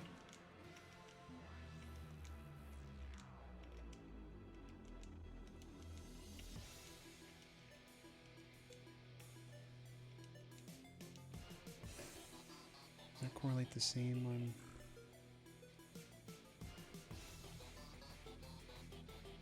What position is that in? That's 3 after that block there, so we're 2, 4, 6, 8, 10, 11, 12. 2, 4, 6, 8, 10, 11, 12, 13, 14, 15. Okay. Yeah, the fighter doesn't have that stat right there. Right here.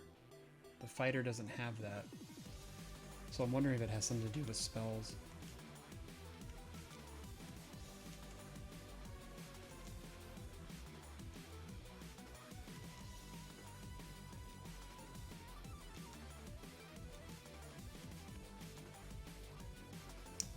Can we get a higher wisdom? 2, 14, 11, 15, 16. I'm hoping for an 18. Can we get an 18, please?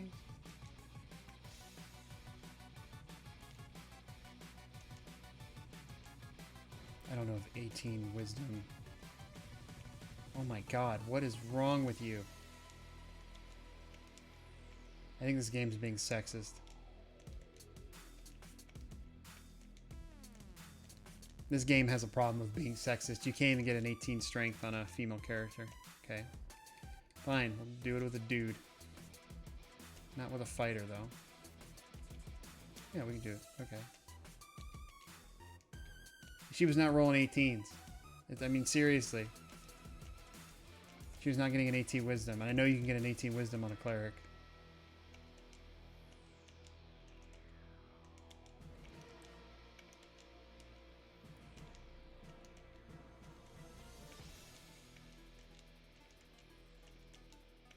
I think it's honestly the number of spells they have.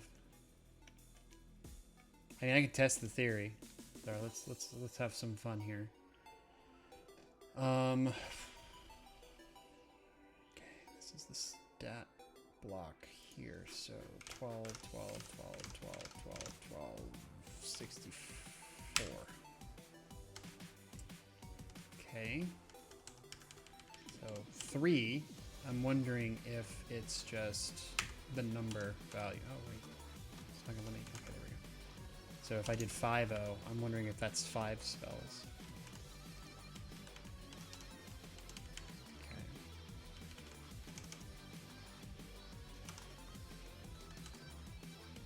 And then we need to do the stat block on here. 12. 2F is not a stat.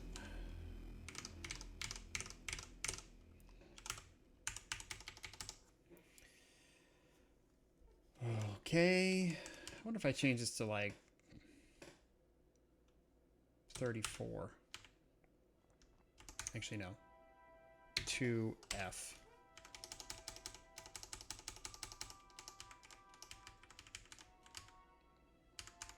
Okay. So keep those stats. We'll call them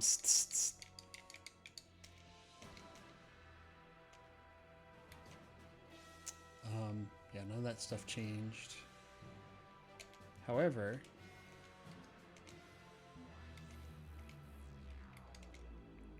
oh, that's already set.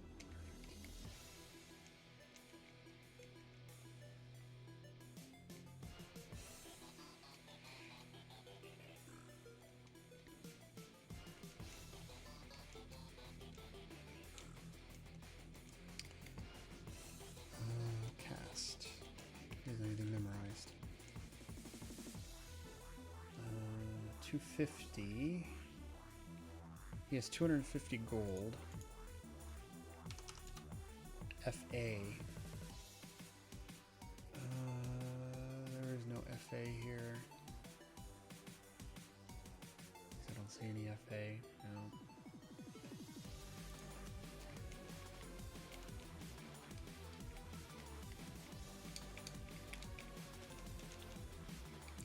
Spell, memorize. Yep. That does indeed affect the amount of spells they get. So he gets 5 memorizations.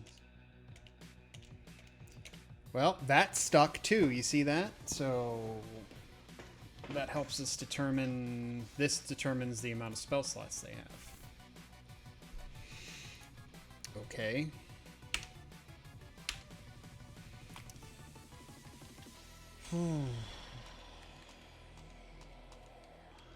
I just don't understand why none of my other manipulations... Well, hold on a second. here are the pre-made characters, which I've already manipulated his stats.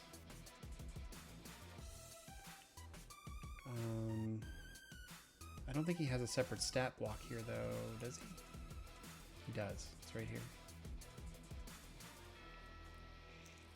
So even in the separate stat block, I don't think I actually have to worry about it until...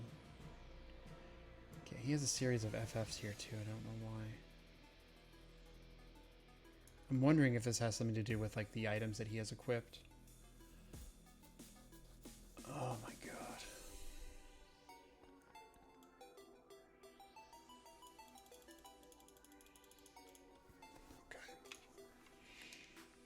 Let me just make... I don't know what magic gears are. Okay. He should have a value here for the amount of spells that he gets. Right? That value should never change.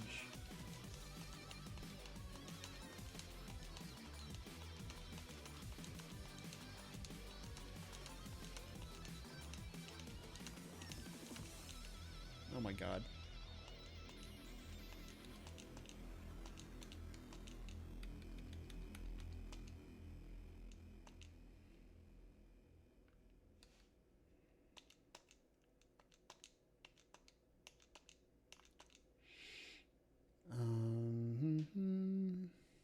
Okay.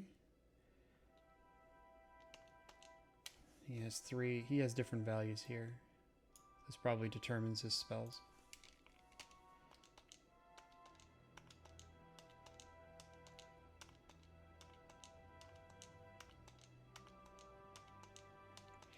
This is also a 27 instead of a 28.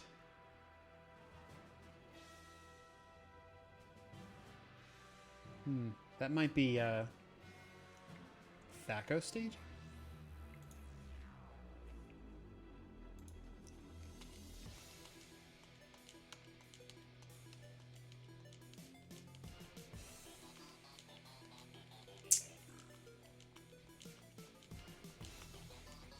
Okay, so that may be different per class.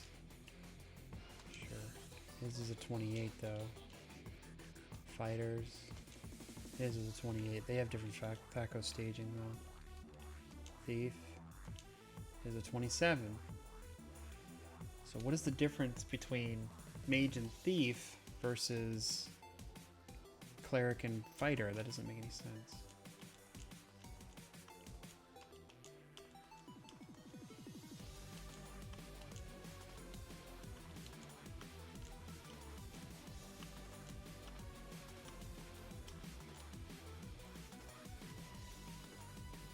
Also, Thief has all of this. This is a whole line that only thieves have.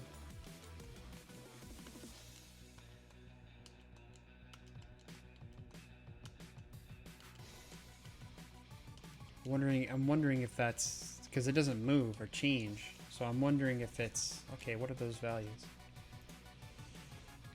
1E is a 30. 19 is a 25. 14 is a 20. 0F is 15. 0A is a 10. A is a 10. And 55 is an 85.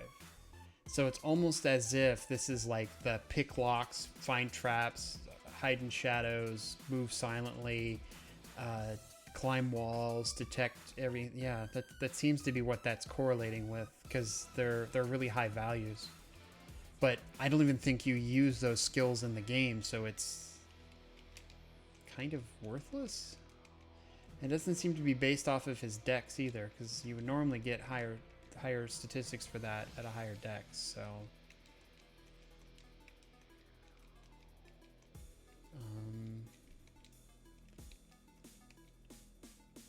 C and 27...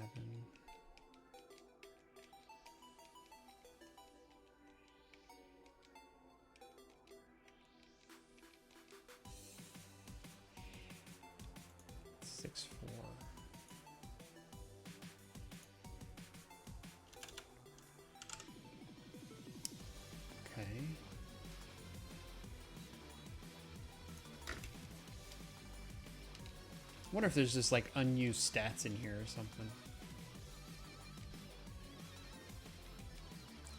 Oh, I know what those two numbers are.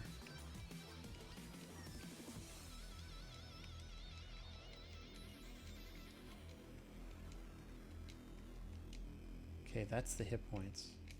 This might be money though, these two values.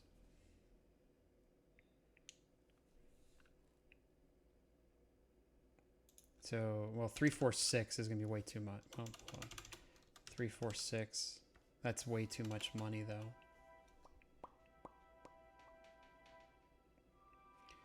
But this probably translate into the amount of money, because this number is not moving that much. It's only going to like 1 through 5.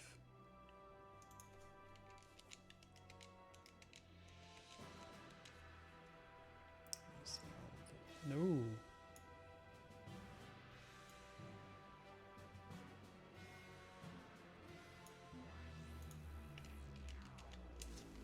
Yeah, those three.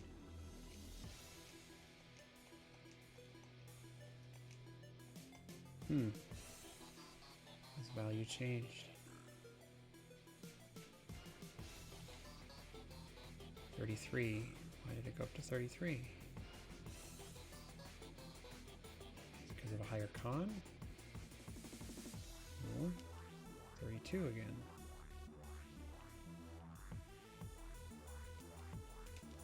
$34.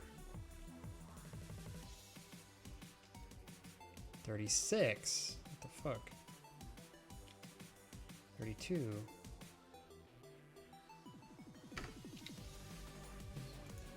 2 in hex. 50. No, I don't see the correlation there. It might just be.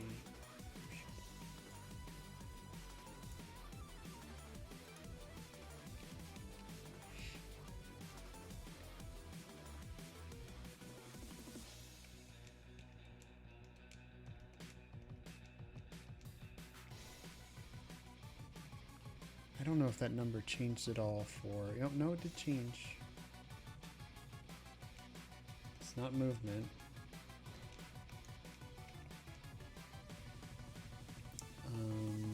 It's not spells.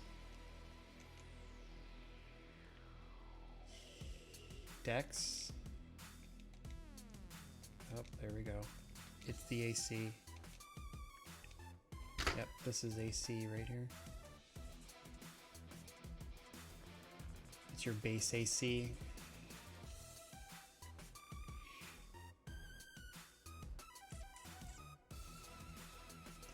Delete all this.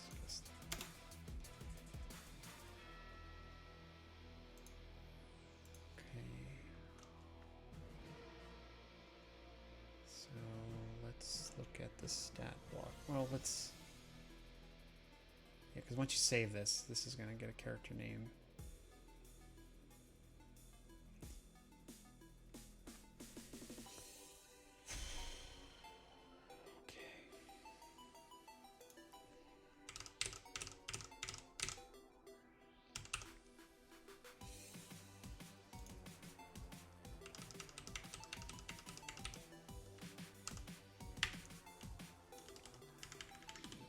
So the higher the number, the lower the AC, so 36 would be...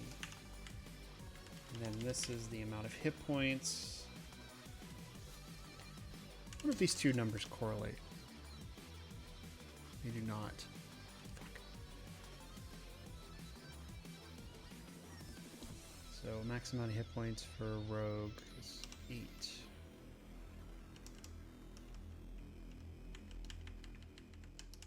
We can actually go through here and actually make all of these 60, 99? 99, 99, 99, 99, 99,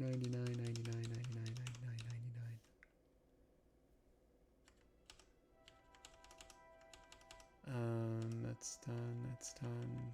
Okay. So keep these ability scores. We forgot to change the strength damage.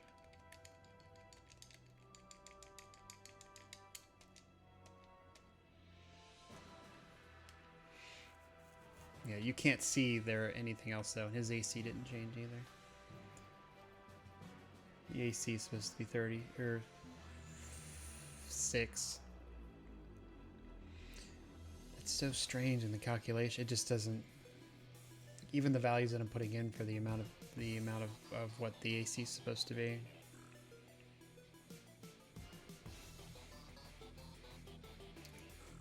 The 27. I don't know what this is, but it's class specific, at least for rogues and mages, and priests and warriors.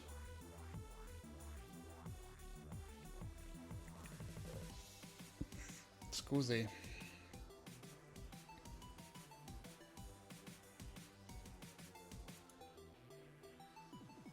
This would be 3. And one of these little sections is the spells.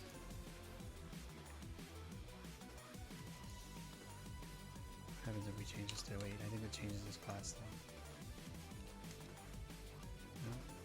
It changes alignment. One of these is class. You can, basically manipulate everything.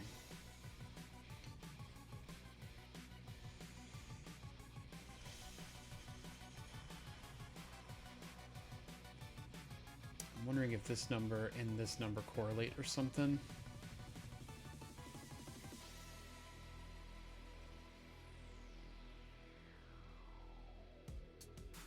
Wait a minute. These two have...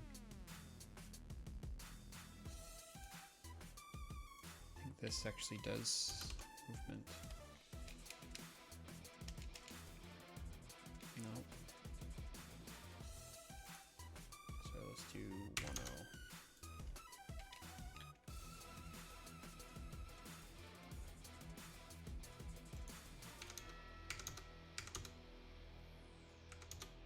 Sure. Just break everything, it's fine. It didn't seem to do anything anyway, but I'm wondering if that was... Can I control Z? No, I can't. Figures. I'm wondering if that's like a character tag. I don't know. Let's delete the character though.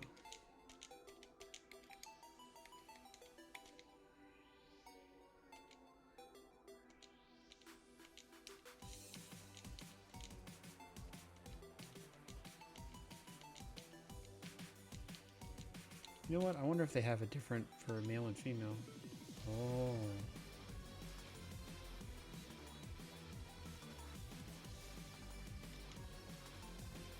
Male. Nope, this is the same.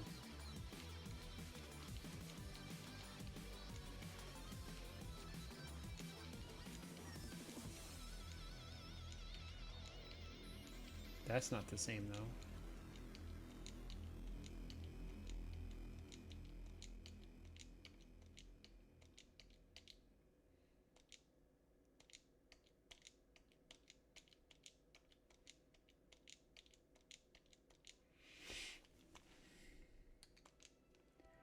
Why is that 85? That's really weird. Like the alignment for this character here is 85. That can't be right.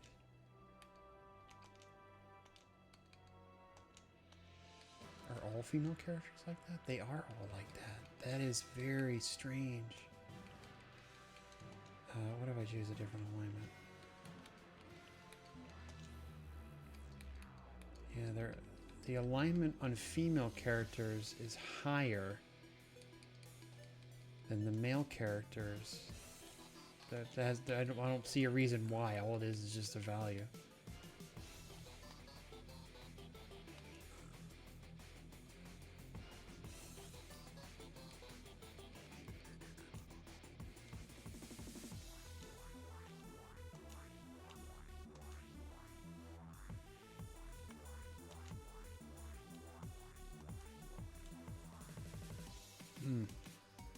I'm looking at the values that are in here now that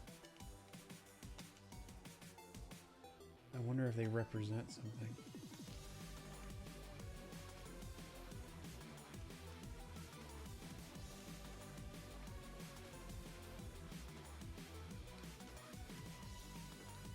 Still 2-8 for fighters and clerics. Let me see if you do a multi-class, if that fucks with that too. Nope, still 2-8. If it's a mage thief. That's 2-7. That has to probably do something with like fighting prowess or something.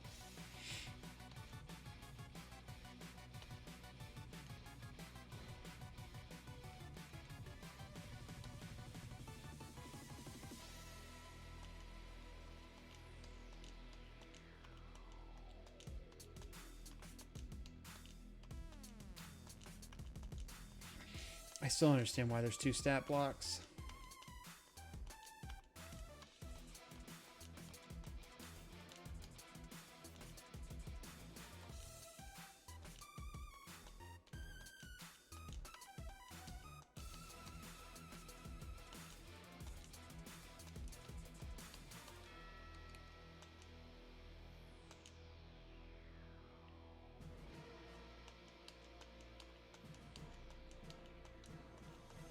What is that?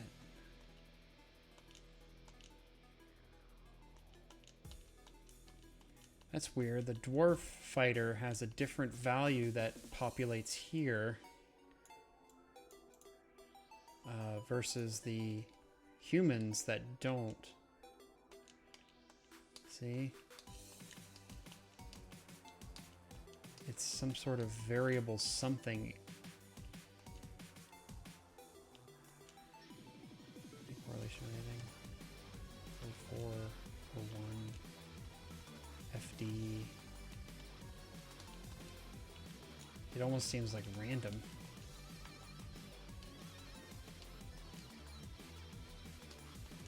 But for humans though, for human fighters, it's and for them it's normal. For them it's normal. This almost feels like a class identifier. But why the dwarfs change, I don't know. Because this value doesn't change for anybody else except for the dwarf. What about for the gnome? Nope, for the gnome. Come on now. Yeah, for the gnome it changes as well.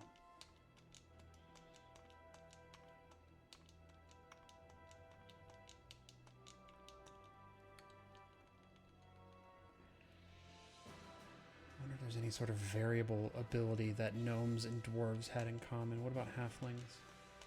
Yeah, for halflings it changes too.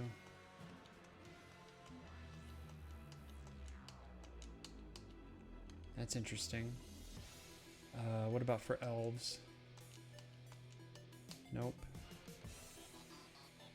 Unless it's gnomes, dwarves, and halflings had a bonus depending on their constitution to magic. So let me see. Constitution.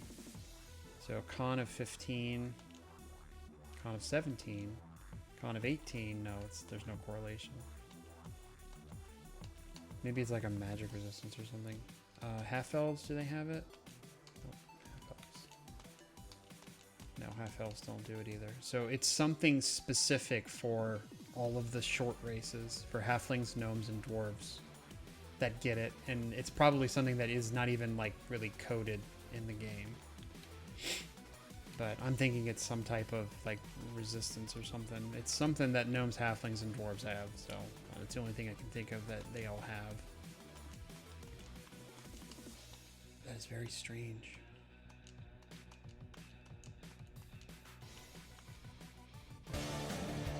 Oh, buddy.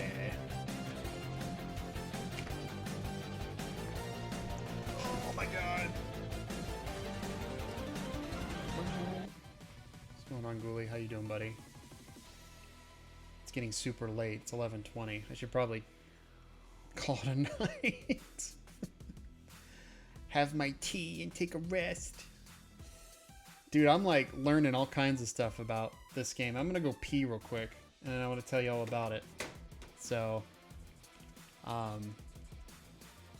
we're basically doing hex editing on Pool of Radiance because I'm trying to see if I can manipulate character creation to make super characters, like basically characters with all 18 stats to speedrun with, because that's how they do it in Gold Box. And I've found out a lot of information, but I'm still trying to really learn. But so far, I have been unsuccessful in manipulating the characters because of you change the values, but it doesn't change anything else. So, but yeah, don't go anywhere. I'll be right back, and then we'll chat about it a little bit more.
I made myself some tea. And some little wafers things.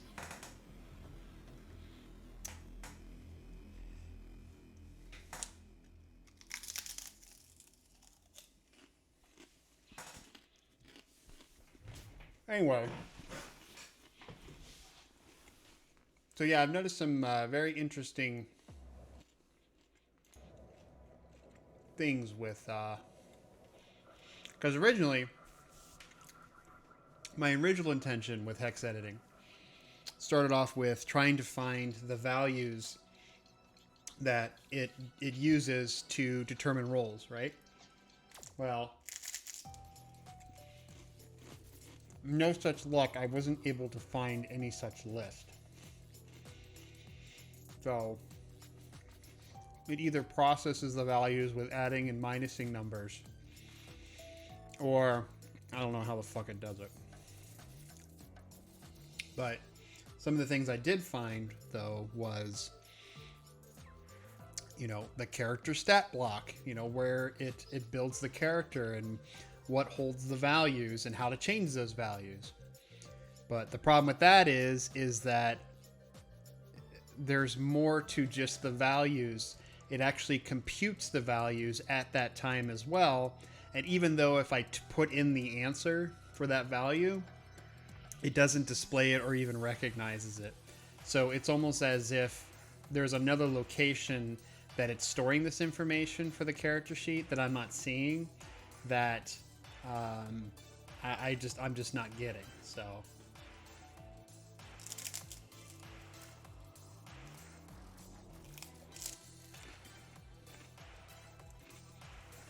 but what I'm looking right now at is the stat block for the character that I'm creating currently. And it's all in hexadecimal code, but I'm getting so used to looking at it now that I know what each part does. Well, partially. So like, for example, you know, I don't know what this toot is, but I know that these are the start of the stats. So you can input the stats in here, and then the FF here is basically the over 100 strength. And you could probably even do a 16 over 100 strength, it doesn't matter. But the problem is that the system doesn't just take those numbers and just say, oh, you have an 18 over 100 strength. That means you get +6 to damage. It doesn't know that. You have to tell it gets +6 to damage. And that's the problem I'm having is like there's a section in here that you can put the amount of damage in, but it's almost as if it's like, I'm not recognizing that as your damage. Well, a little frustrating. Also, for some reason, it has the stat block in there twice, and I don't know why. I'm wondering if it's, no? I don't know why I would have the stat block in there twice.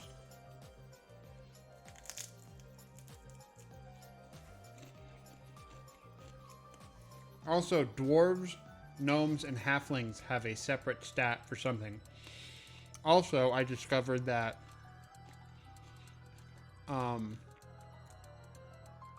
hide and shadows, move silently, climb walls, detect traps, all that stuff is actually in the game, but they're all hidden values and you can't actually see the values of those stats unless you look in here. Yeah, I was thinking of the saving throw bonus stat most likely, but the values are very variable. It's like it goes to really weird numbers. Let me see. Hold on. Let me see if it goes from 1 to 100. No. See right there, FB. Jeez, what's FB? FB is like 251.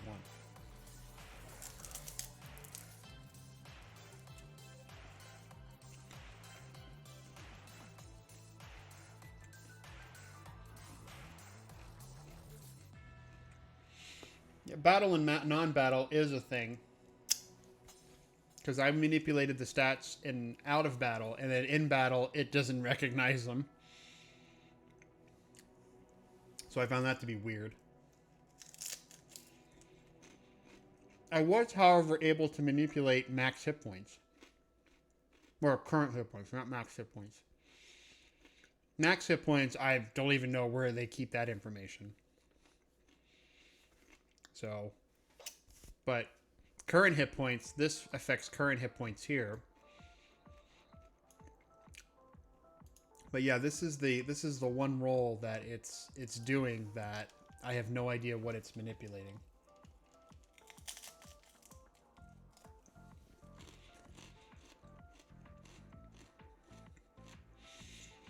Probably.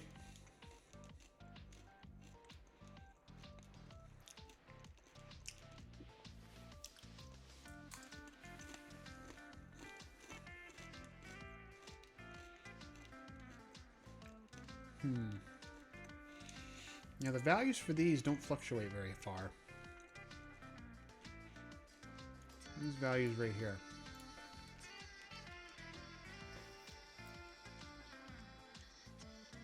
Oh, yeah, we already know what these are. Never mind. This is the second stat block for the same character. So I don't even know why I'm looking at those. These here seem to be specific per class. So let's see. Human Fighter has the same as Dwarf Fighter, I think. Yeah, so those all seem to be the same per class. So let me see if Fighter Mage has the same. Nope. Well, kind of. Yeah, the only difference is it's OEOF. 1011. It's like almost like it's 1 or 2 digits off. Fighter Cleric.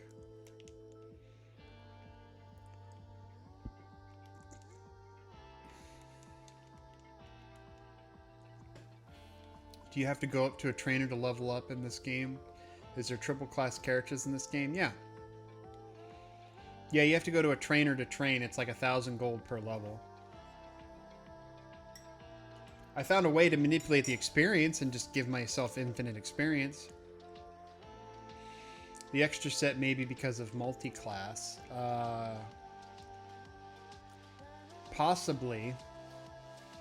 But the game automatically adjusts for, you have to have a minimum, I think, of a 15 stat to multi-class.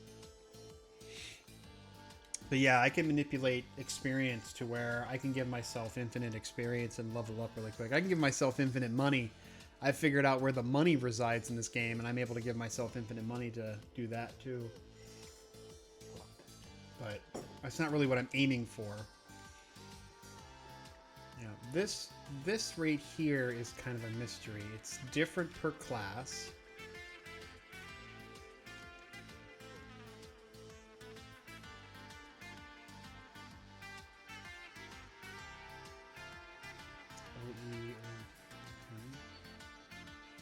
Is that based off of human there? Is it based off of race? So, okay, so fighter. Okay, OEOF. OEOF. So all the fighters have the same.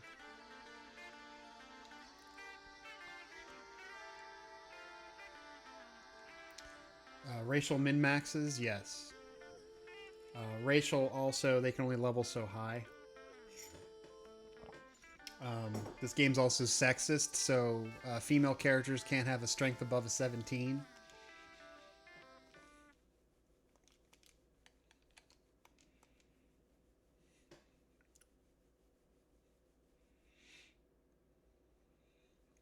First edition was like that. Yeah, I thought this game was based off of second edition, but I think you're right. I think it's based off of first edition, though I don't remember first edition having multi-classing. It also only has the 4 base classes: Fighter, Cleric, Mage, Thief. I did discover, though, that in one of the values in here actually determines the class, and you can change it to... There's a quad class in this game, even though you can't really level it up. But there's a quad class you can set. But also there's a fighter, thief, cleric you can make. And Yeah, there's different classes in here that don't actually exist in the game, and I found that to be kind of interesting. So there was like I think there's three classes in this game that aren't actually in the real game that you can actually choose through the Hex Editor, but you have to kind of set specific things in there because you don't get any spells if you don't set it properly, because the game's dumb. Yeah, only gnomes could be cleric thieves in the old rules. I remember that. About a mage cleric.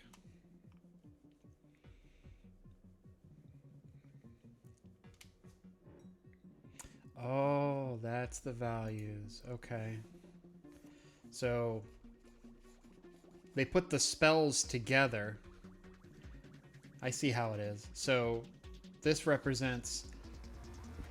The 3 represents priest spells, and the 1 represents wizard spells, and they put it in the same one. That's why for priests, if you're making a single class priest or a multi-class priest only, it's 30, 40, 20, 10. So I guess that was their way kind of around that. It's kind of interesting.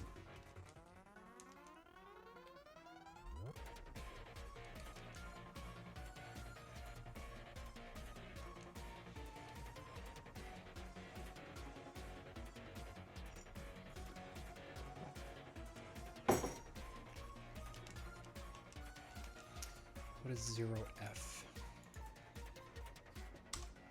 15. Okay. 11. 17.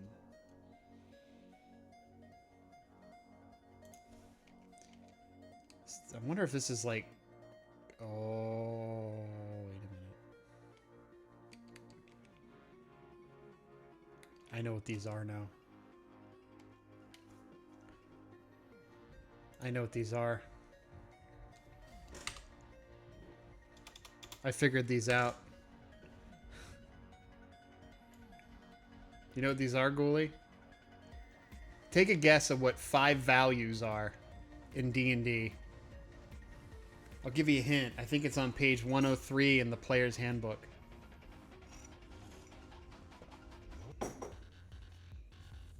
They're saving throws. That's why it's variable for gnomes and dwarves and halflings. These are just saving throws because they're specific values. So it's in-game saving throws that you don't even see. Oh my god. Oh man. How the fuck did we figure that out? Oh my god, that's crazy. They have a variable saving throw.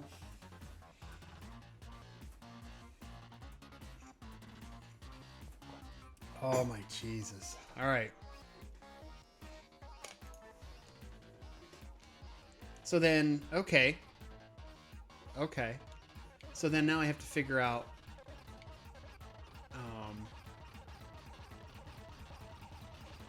this has a specific value, which I thought it was Thaco, but fighters and clerics have the same, and thieves and magic users have the same. And I think if you're a fighter mage, it's the same as a fighter. If you're a cleric mage, I think it's still the fighter. Yep, it's still the cleric. So 20. I thought it was like a Thaco like progression, but I don't think it is. Because for mages and for wizards, it's the same unless it gives them sweeping. But clerics don't get sweeping.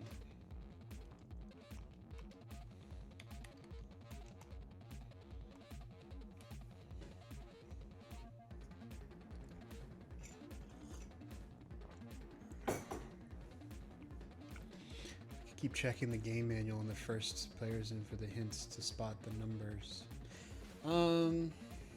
Speaking of which,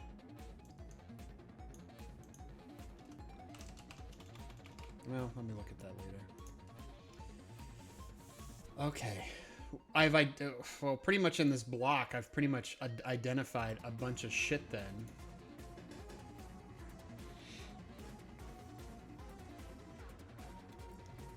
So let me see here. I could probably use this to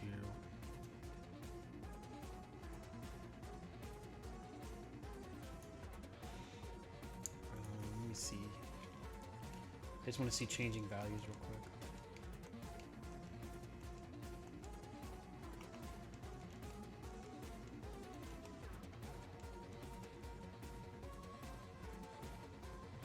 No. In fact, I don't think anybody has any knowledge on this type of thing, because I basically did a Google search yesterday and was like looking for information on just Pool of Radiance just in general, and I don't think anybody's done a dive, like a hex editor dive on it.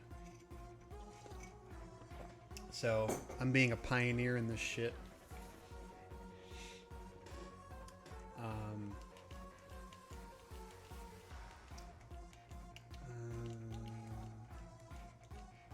What that value is.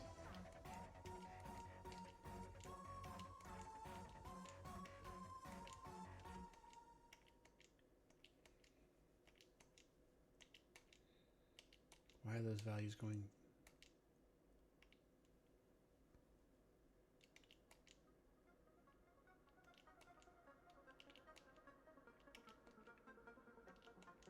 Huh.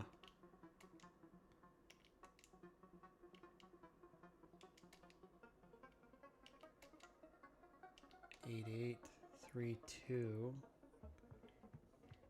Hold on a second. I just want to test something real quick. We're gonna call him Tist. Sure. It's only gonna be temporary anyway.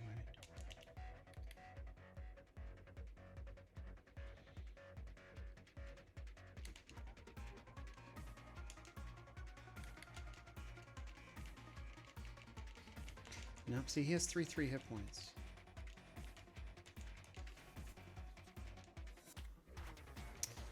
$240 though, $240.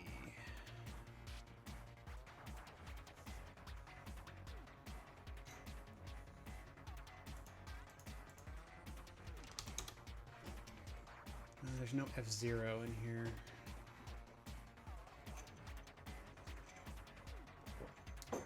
There's a 0F, but that's 0F there, which is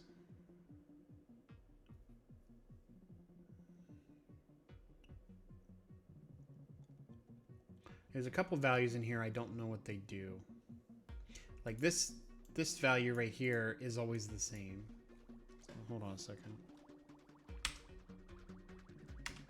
I just saved it, didn't I? Oh, I'm not. Okay.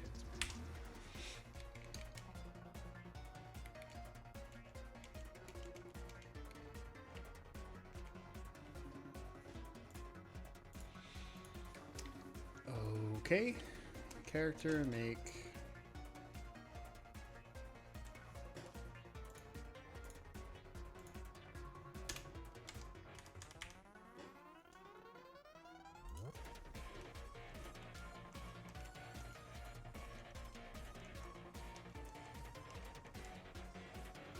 I think OC is 12. Yep, 12. This has to be the movement.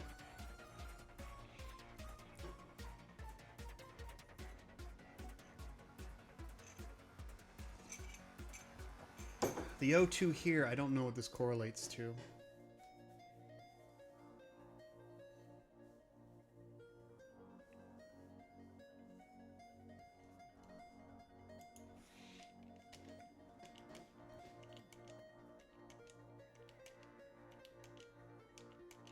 Yeah, movement says saves Thacko starting money attributes. Yeah, I think the starting money, I don't know how the starting money is calculated. All right, so we figured out this section here, and we figured out this section here. So we're pretty much down to,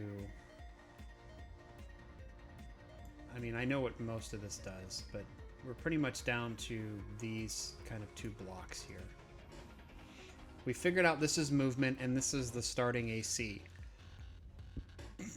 Why it's in such a high value, I don't know.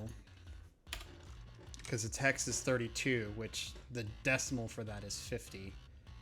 So it's almost as if it's like doing a subtraction or something. But starting money is one thing that I thought about, because it's just like, okay, well, when you start your party, you know, but I don't know if it just gives you max. But it could be a combination. I know this is starting health, because this is 3, but this is max health. I don't know where starting health is at. But these two numbers here, I'm still trying to figure out. I don't know, because they're always changing with the role of the character. And I was under the impression that, oh, this is essentially starting money or something. It's got to be something that is randomized. The first value doesn't seem to go very high. It only goes up to A, which is 10. So it's 1 through 10.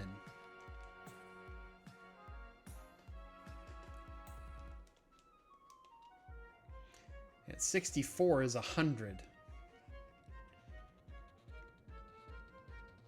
So this is 9 and 100. 7 and 100. And then A0, the second value seems to be really high. And the first value is really low, which is making me think that it's just money. Starting money.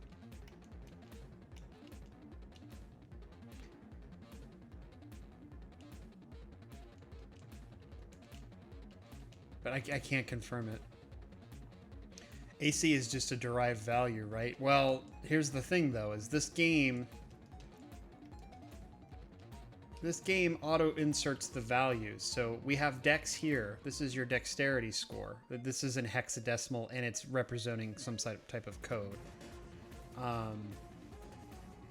But, you know, the higher this number, the lower the AC is going to be. And this is, right here, is the damage for this number here. But even if I change these values, it doesn't change on here, and I don't know why. Let me see if I can do a search on this string. What's this string? I'm going to see if this string is somewhere else. OC 28 00 02 01 02 00. I just want to see if this is being referenced anywhere else.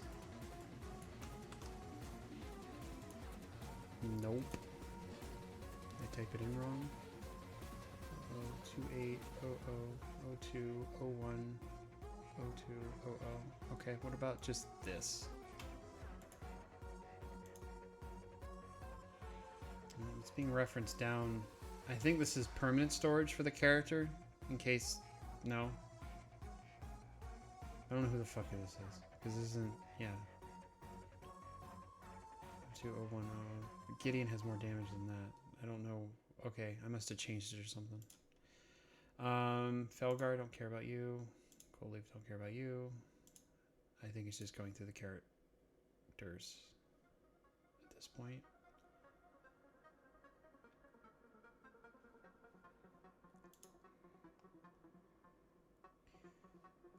Okay.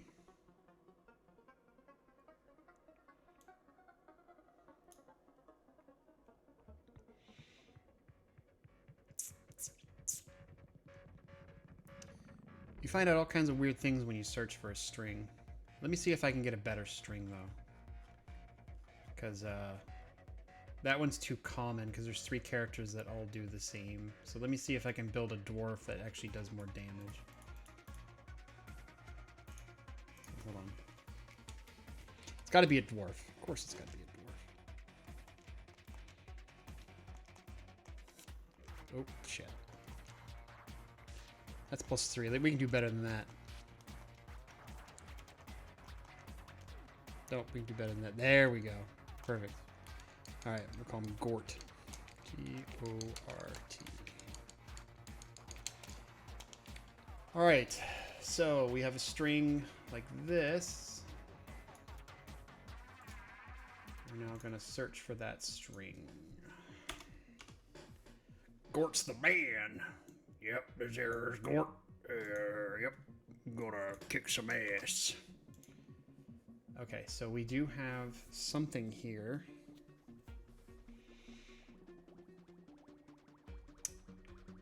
Alright. right.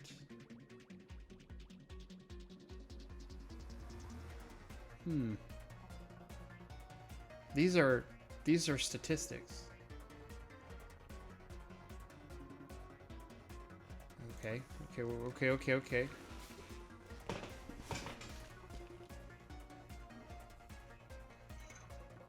This is specifically referencing Gort's damage. Now, keep in mind, he doesn't have a weapon equipped. Alright, so 0B.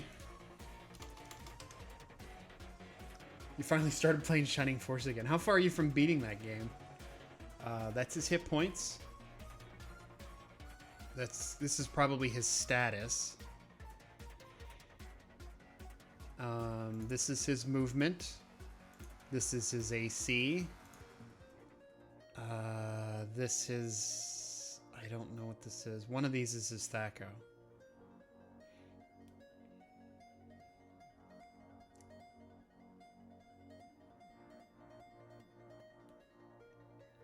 Oh, 6C60.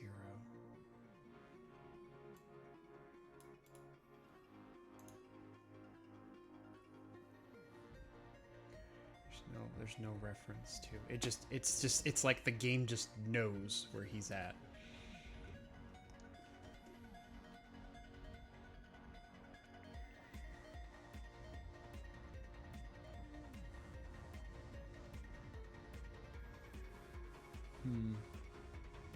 Still need Musashi and the Rat and Adam, I think.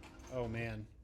Dude, when you get Musashi, though, you gotta level him up, and then he just murders everything. He is the most powerful character in that damn game. He was just murdering everything for me. My hero is only level 10 still. Oh my god. Did you promote him at least? Or is this after he's been promoted? Because you promote at level 10. Yeah, Musashi is the most powerful character in the damn game. I mean, he basically takes 1 damage from everything. You may need to. Yeah, you need to promote him. Yeah, this is movement. One of these is Thaco. This has got to be Thaco. So let me go back down. Okay. So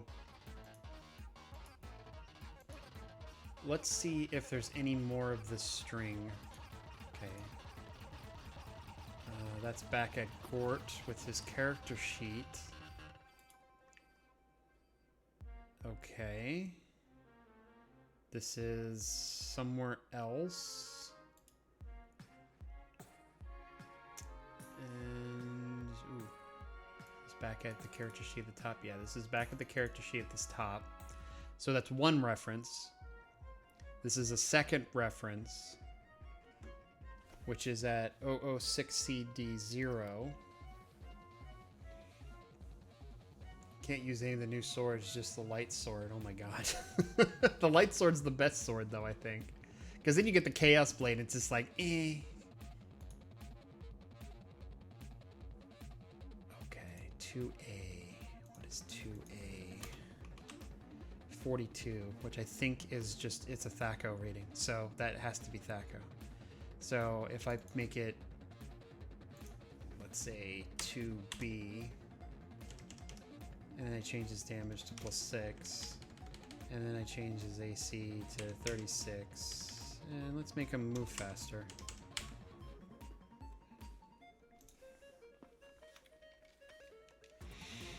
And that changed everything. Okay. That's a start. What about hit points? What about hit points? What is his hit points? I think this is his hit points.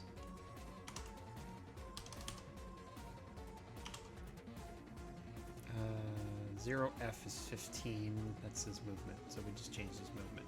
B, however, is his hit points. So if we change this to, I don't know, B is 11, so D, C would be 12, D would be E.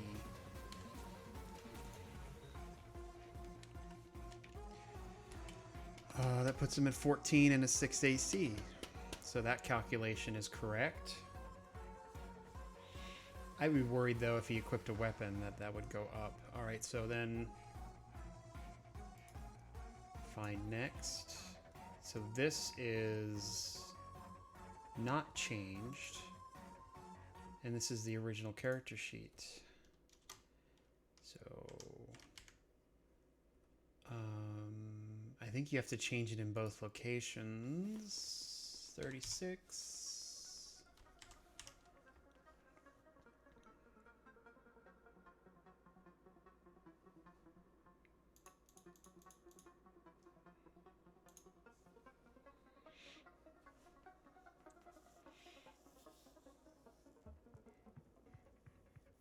All right, so I think we're on to something here.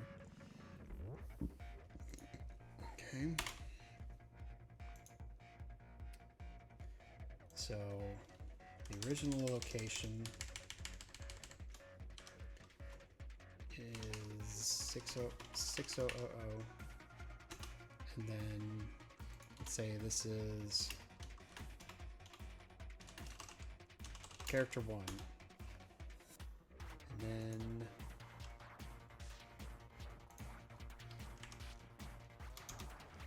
CD0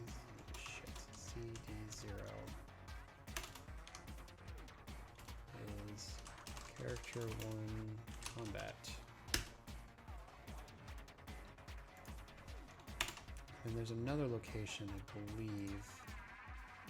Yeah, this location as well. I don't know what this is. Is this current loaded? This might be current loaded, but it's still detecting it as 005. Let's see if I can manipulate it.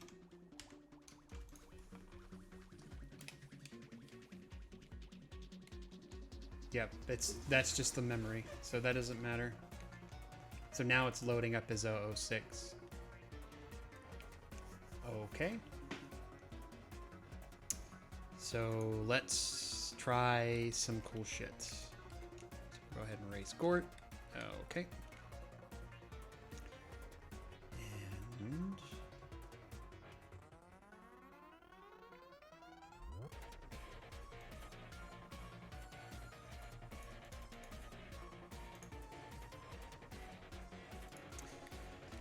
alrighty, make. Sure. Perfectly fine. Okay. And then maybe we'll just call him Gort again.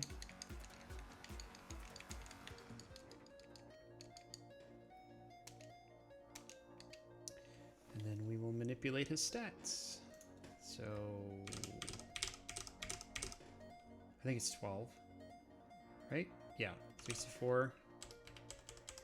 Okay. We don't want to make again. Just move you.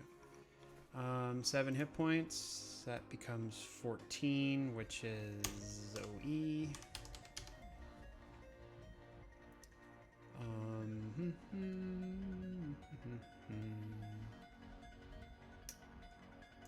Plus 6 damage. Thaco of 37. Movement speed doesn't change. AC. Where was AC at? Son of a bitch. Gotta change these two.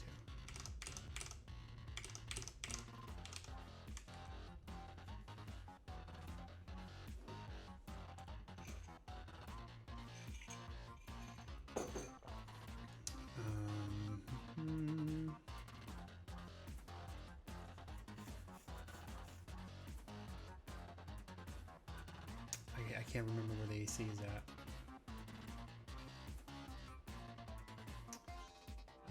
Okay, well, let's jump down. So then this is this the stat block? Yes, this is Gort's stat block. He has now max hit points. Movement speed's fine. His attack is 37. He does plus 6 damage. And then his AC seems... I think this is it. 31. Nope, too low. 30. That didn't even manipulate it. 36. Okay. Who the fuck's Sacco then? Oh, 29. Oh, dope. So 29 becomes 2A. There we go. So he would be 2B. Okay, so all of that looks accurate. 17 Thaco with a 18 over 100 strength. It's +3 +6, right? Ghoulie, do you remember?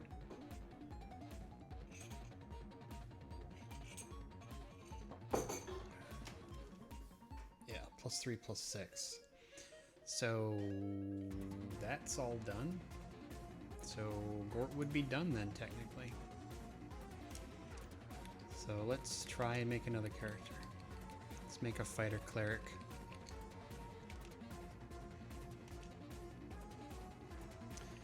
Wow, okay. We're gonna give him, so let's call him Rein.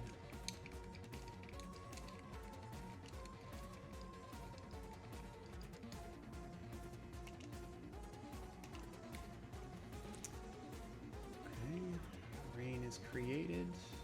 Rein starts.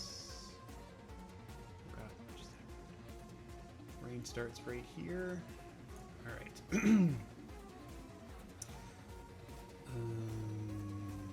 That's his word name, and then the stat block.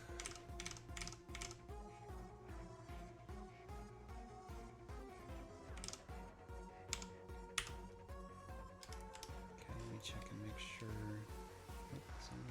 Nope, that's not what I wanted. 4 hit points, which is inaccurate. He would have 10 plus 9, 13 hit points. So 13 would be A, B, C, D. So 0D. Spells. 3 spells. That's correct. Does 18 Wisdom give you 4 spells? Do you remember? 18 Wisdom, 4 spells?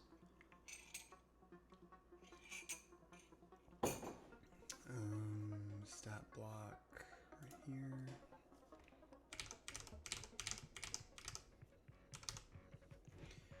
And the plus to damage.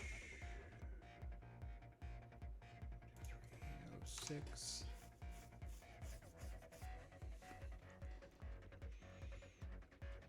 Go down. Alright, so this was Gort's, so now we're on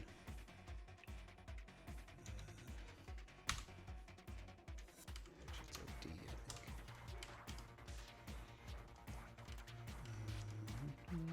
think. +4 magic attack versus 18. I think you get 4 first level spells though, don't you?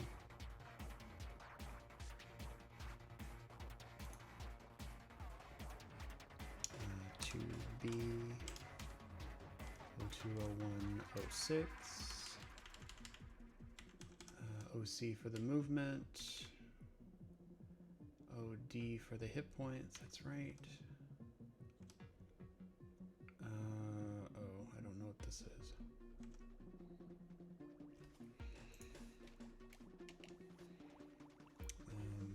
AC's too high. So what is the AC? 3-6. Okay. Bonus spells 2-2-1-1 for 18 whiz. So it's 5. It's 5 first level spells, though, right? No, or is it only 3?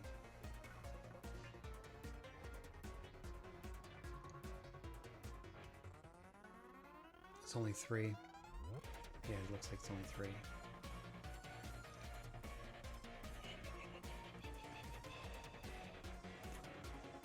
I think it's already set to 3.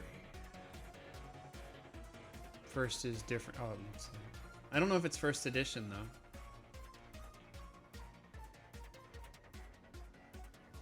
Maybe it just didn't let me do.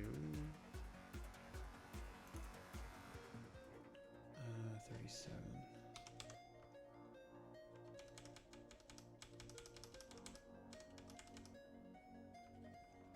Those are saves. Okay. Of course, we change all this shit and then nothing happens. All right. Let's try again. Next character. Fighter. I think it's 2 fighter clerics and 2 fighter mages. Rein 2.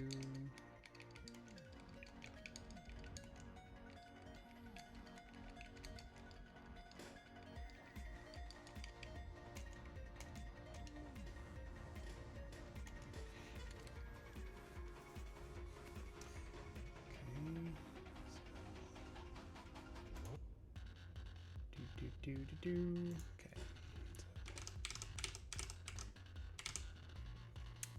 64. 8 hit points becomes 13. Nope. Becomes 13. Thaco becomes 30. Oh my god, 37.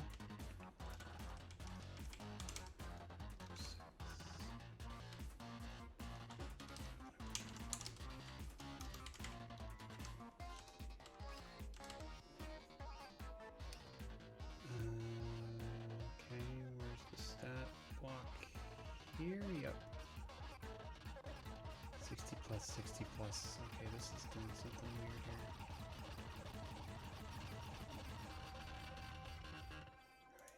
Right. 06. So this is going to be the same as the other one. OD. OC 36. 30. Oh, wow. Okay, 30. No. 2B.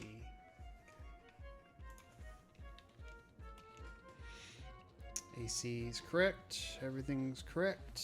Okay.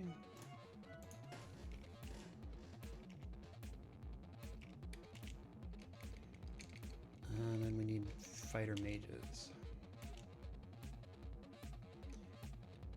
Sure. And then this is going to be, I don't know. Derp. Actually, no, let's call him Herp. Then we can have Herp Derp.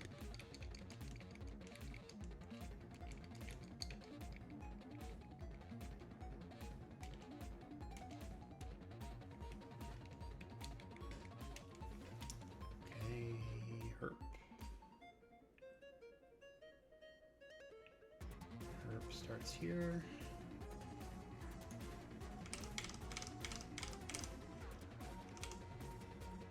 It's 5 hit points. Ooh, I don't know. I think it's this one. So mages have 11 hit points.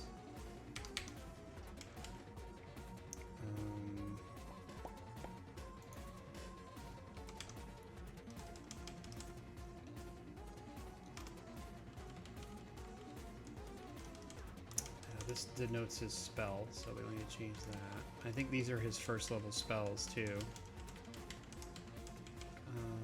Okay. Oh, look at that. It's giving it some type of value here, which I'm kind of finding interesting. I don't know what this value means though. Okay, 01, 05. This is his hit points. Oh, I put 11 there. It's actually the second value. I'm trying to get these values straight now. P0003. His AC is going to be 37. Thaco is going to be 2B. Plus the damage is going to be 06. Oh, let's do 36.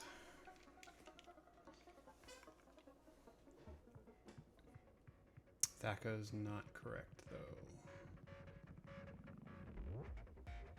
Female human max strength in first aid was actually 19 over 50. 19 over 50 though, or 18 over 50. There you go. Yeah, I can't get a single 18 roll for them in this game. Which value is for Thaco? 36, 30. 30.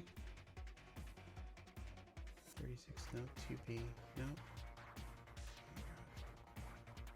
What's his movement? 36, 30, 2B. 36, 30, 2B. 36, 30, 2B.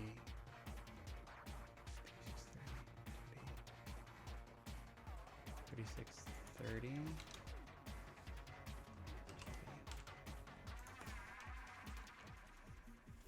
Okay.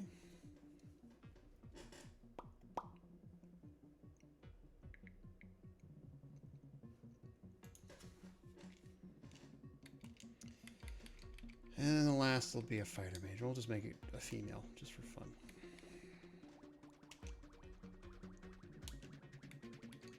And this will be derp.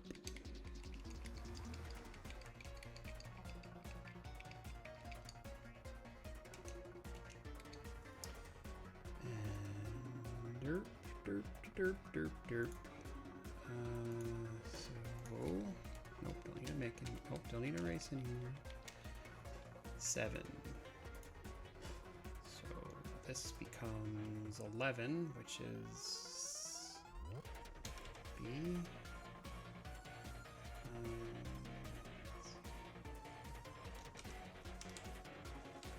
6, 0, 2B, 6. I'm gonna change it up top here. Some of these hit points isn't right though. I think it's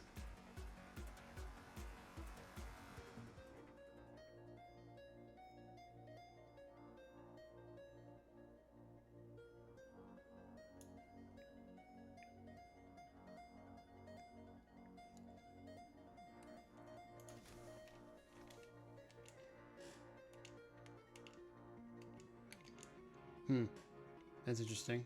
Okay. He's a female, but it changed the... Oh, it changed the profile. Never mind.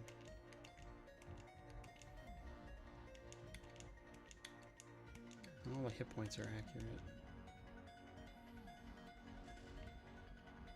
Yeah, I accidentally changed the portrait. I guess the portrait's tight in there, too.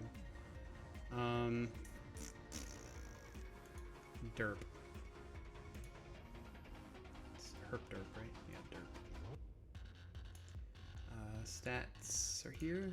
So 12, 12, 12, 12, 12, 12, 64.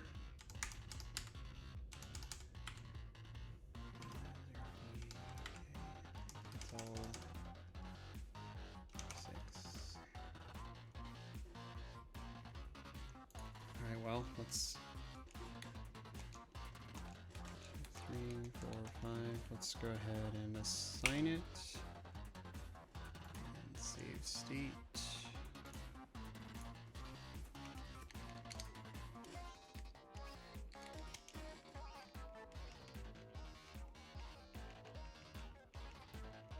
I have it sped up, so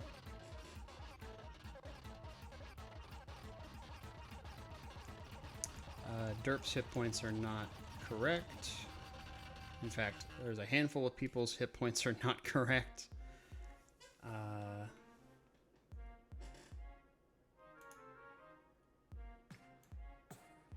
You know, we'll worry about that later. I'm not too worried about it right now.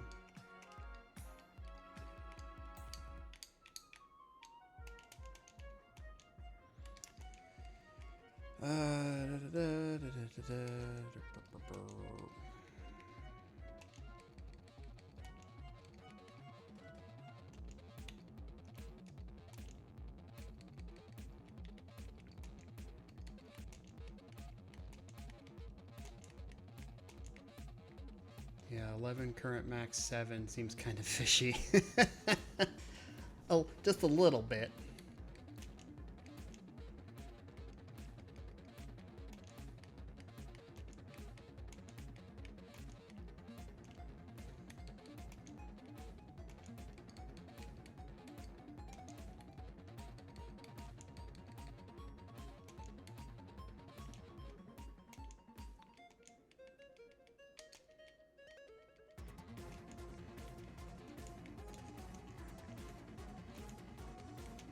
Alright, so the first thing I want to see is to make sure that damage... Okay, still stays at +6, which is what we want.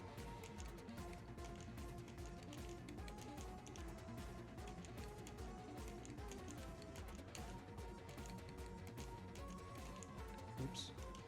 Did we buy them both on that character?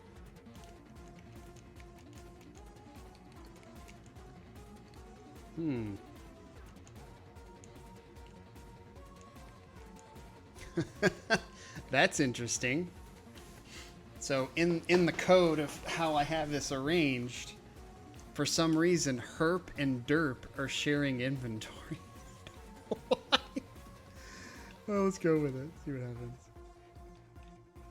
I definitely done fucked something up, though. I changed a value somewhere that I guess is some type of reference.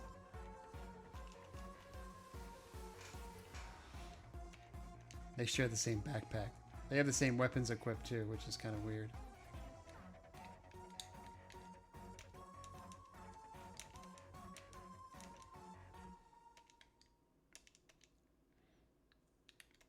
Okay, this is gonna automatically hit. I'm gonna slow it down a little bit.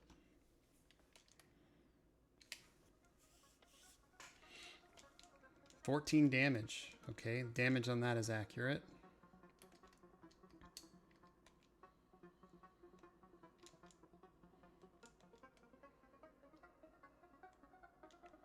$14 damage.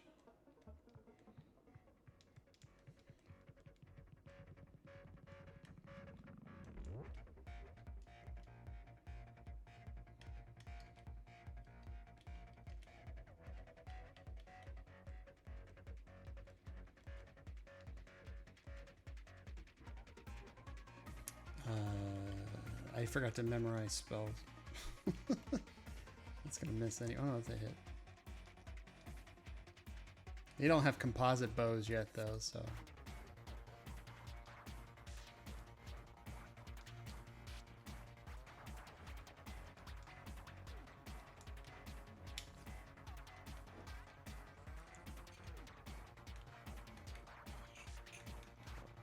Offer them some soap, maybe? Maybe they like being dirty. I'm doing an awful lot of missing, though. Maybe they're just giving me the bad rolls.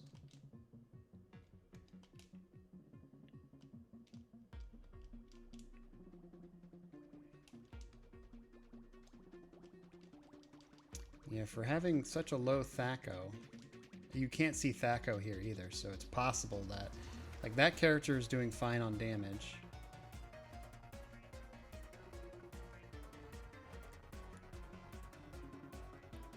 So it's random roll for the attacks or pre-generated table values? It's pre-generated.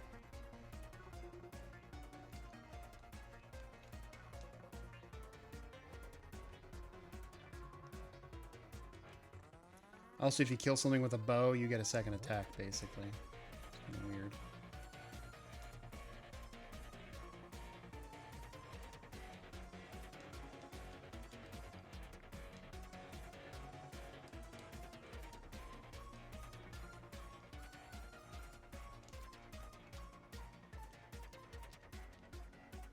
Yeah, I thought you figured out a bit a while ago you started looking into this. Yeah, I have a whole list.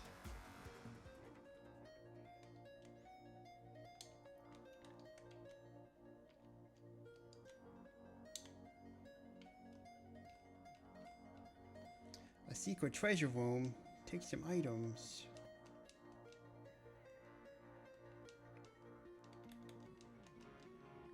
I mean, since Herp Derp are sharing a...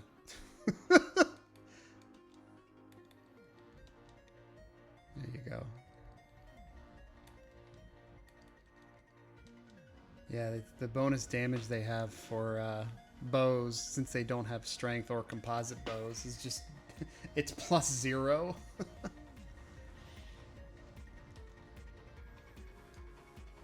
Oh, I can camp in here. All right, let's see how spells work. Let's see if spells do work. Memorize. Rein's a cleric. He's got 3 spells. Rein 2 only has 1. I didn't change Rein 2's spell stuff though.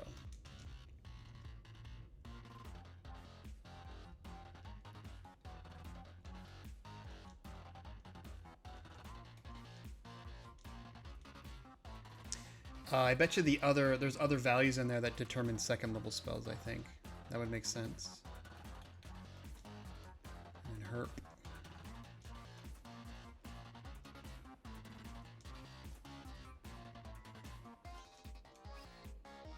Oh, what's that? I can't memorize anymore. Oh. It's probably because they're sharing the same. Yeah, there's something weird with herp and derp.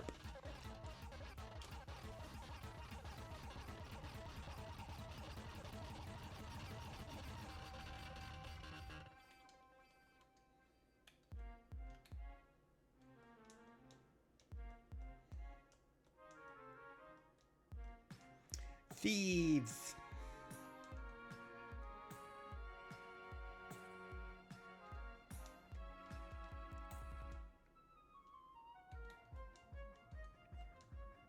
I don't know if this is going to reach, but I guess we'll find out.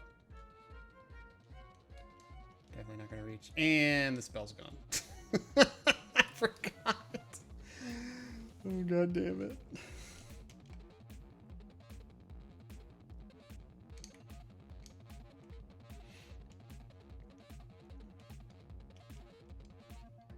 That's not what I wanted. There was a way. That's not even what I wanted. Alright, well, fuck you, game. God damn it, game. Why you being such a piece of shit?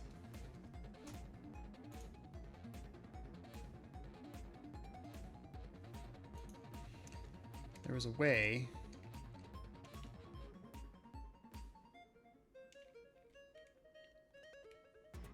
I don't remember.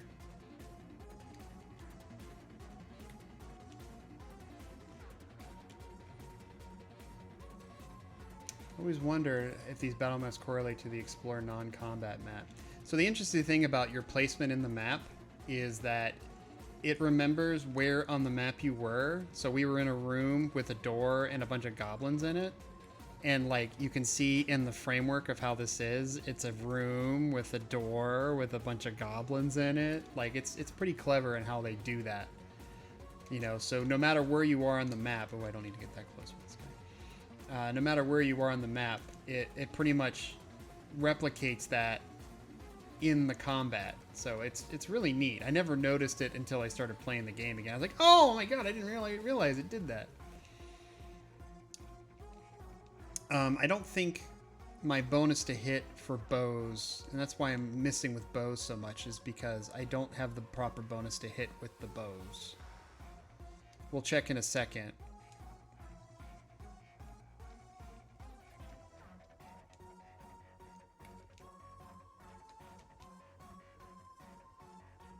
One whole damage. Oh, double hit.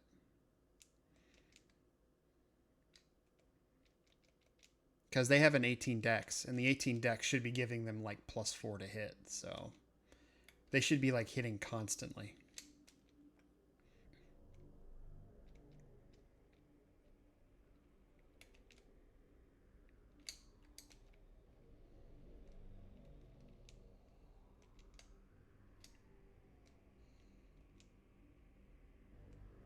Whew. Yeah, there's no sound right now. I turned the sound off just because of all the stuff I'd be doing with it that I didn't want to hear the music or the sound.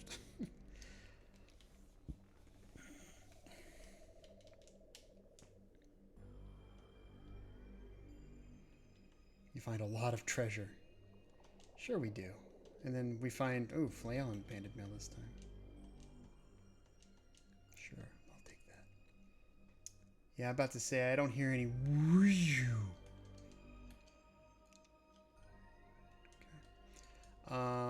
Let's see, equip. No, their Thaco is not right.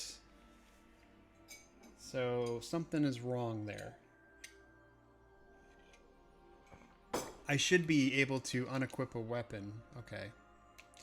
But the Thaco for ranged weapon should be different than the Thaco for non-ranged weapon. So that's a problem. So us hard-coding the Thaco change doesn't affect the way it should for for ranged weapons versus non-ranged weapons. So I'm wondering if one of those values in there, it actually reflects ranged weapons, and one of them reflects melee weapons. I don't know. So, but it's noon 30 or midnight 30. So I'm gonna call it quits here. We've done a lot of work on this game, and like we've been playing for 4 hours, and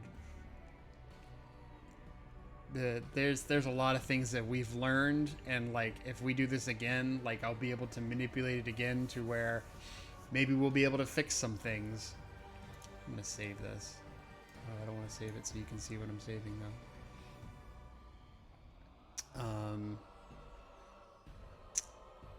Yeah, we'll just call it that. That's fine. Go ahead and close that. I'm gonna save this as well. Save the desktop. Man, I don't want you guys to see when I'm saving it. We'll just call it Pool of Radiance.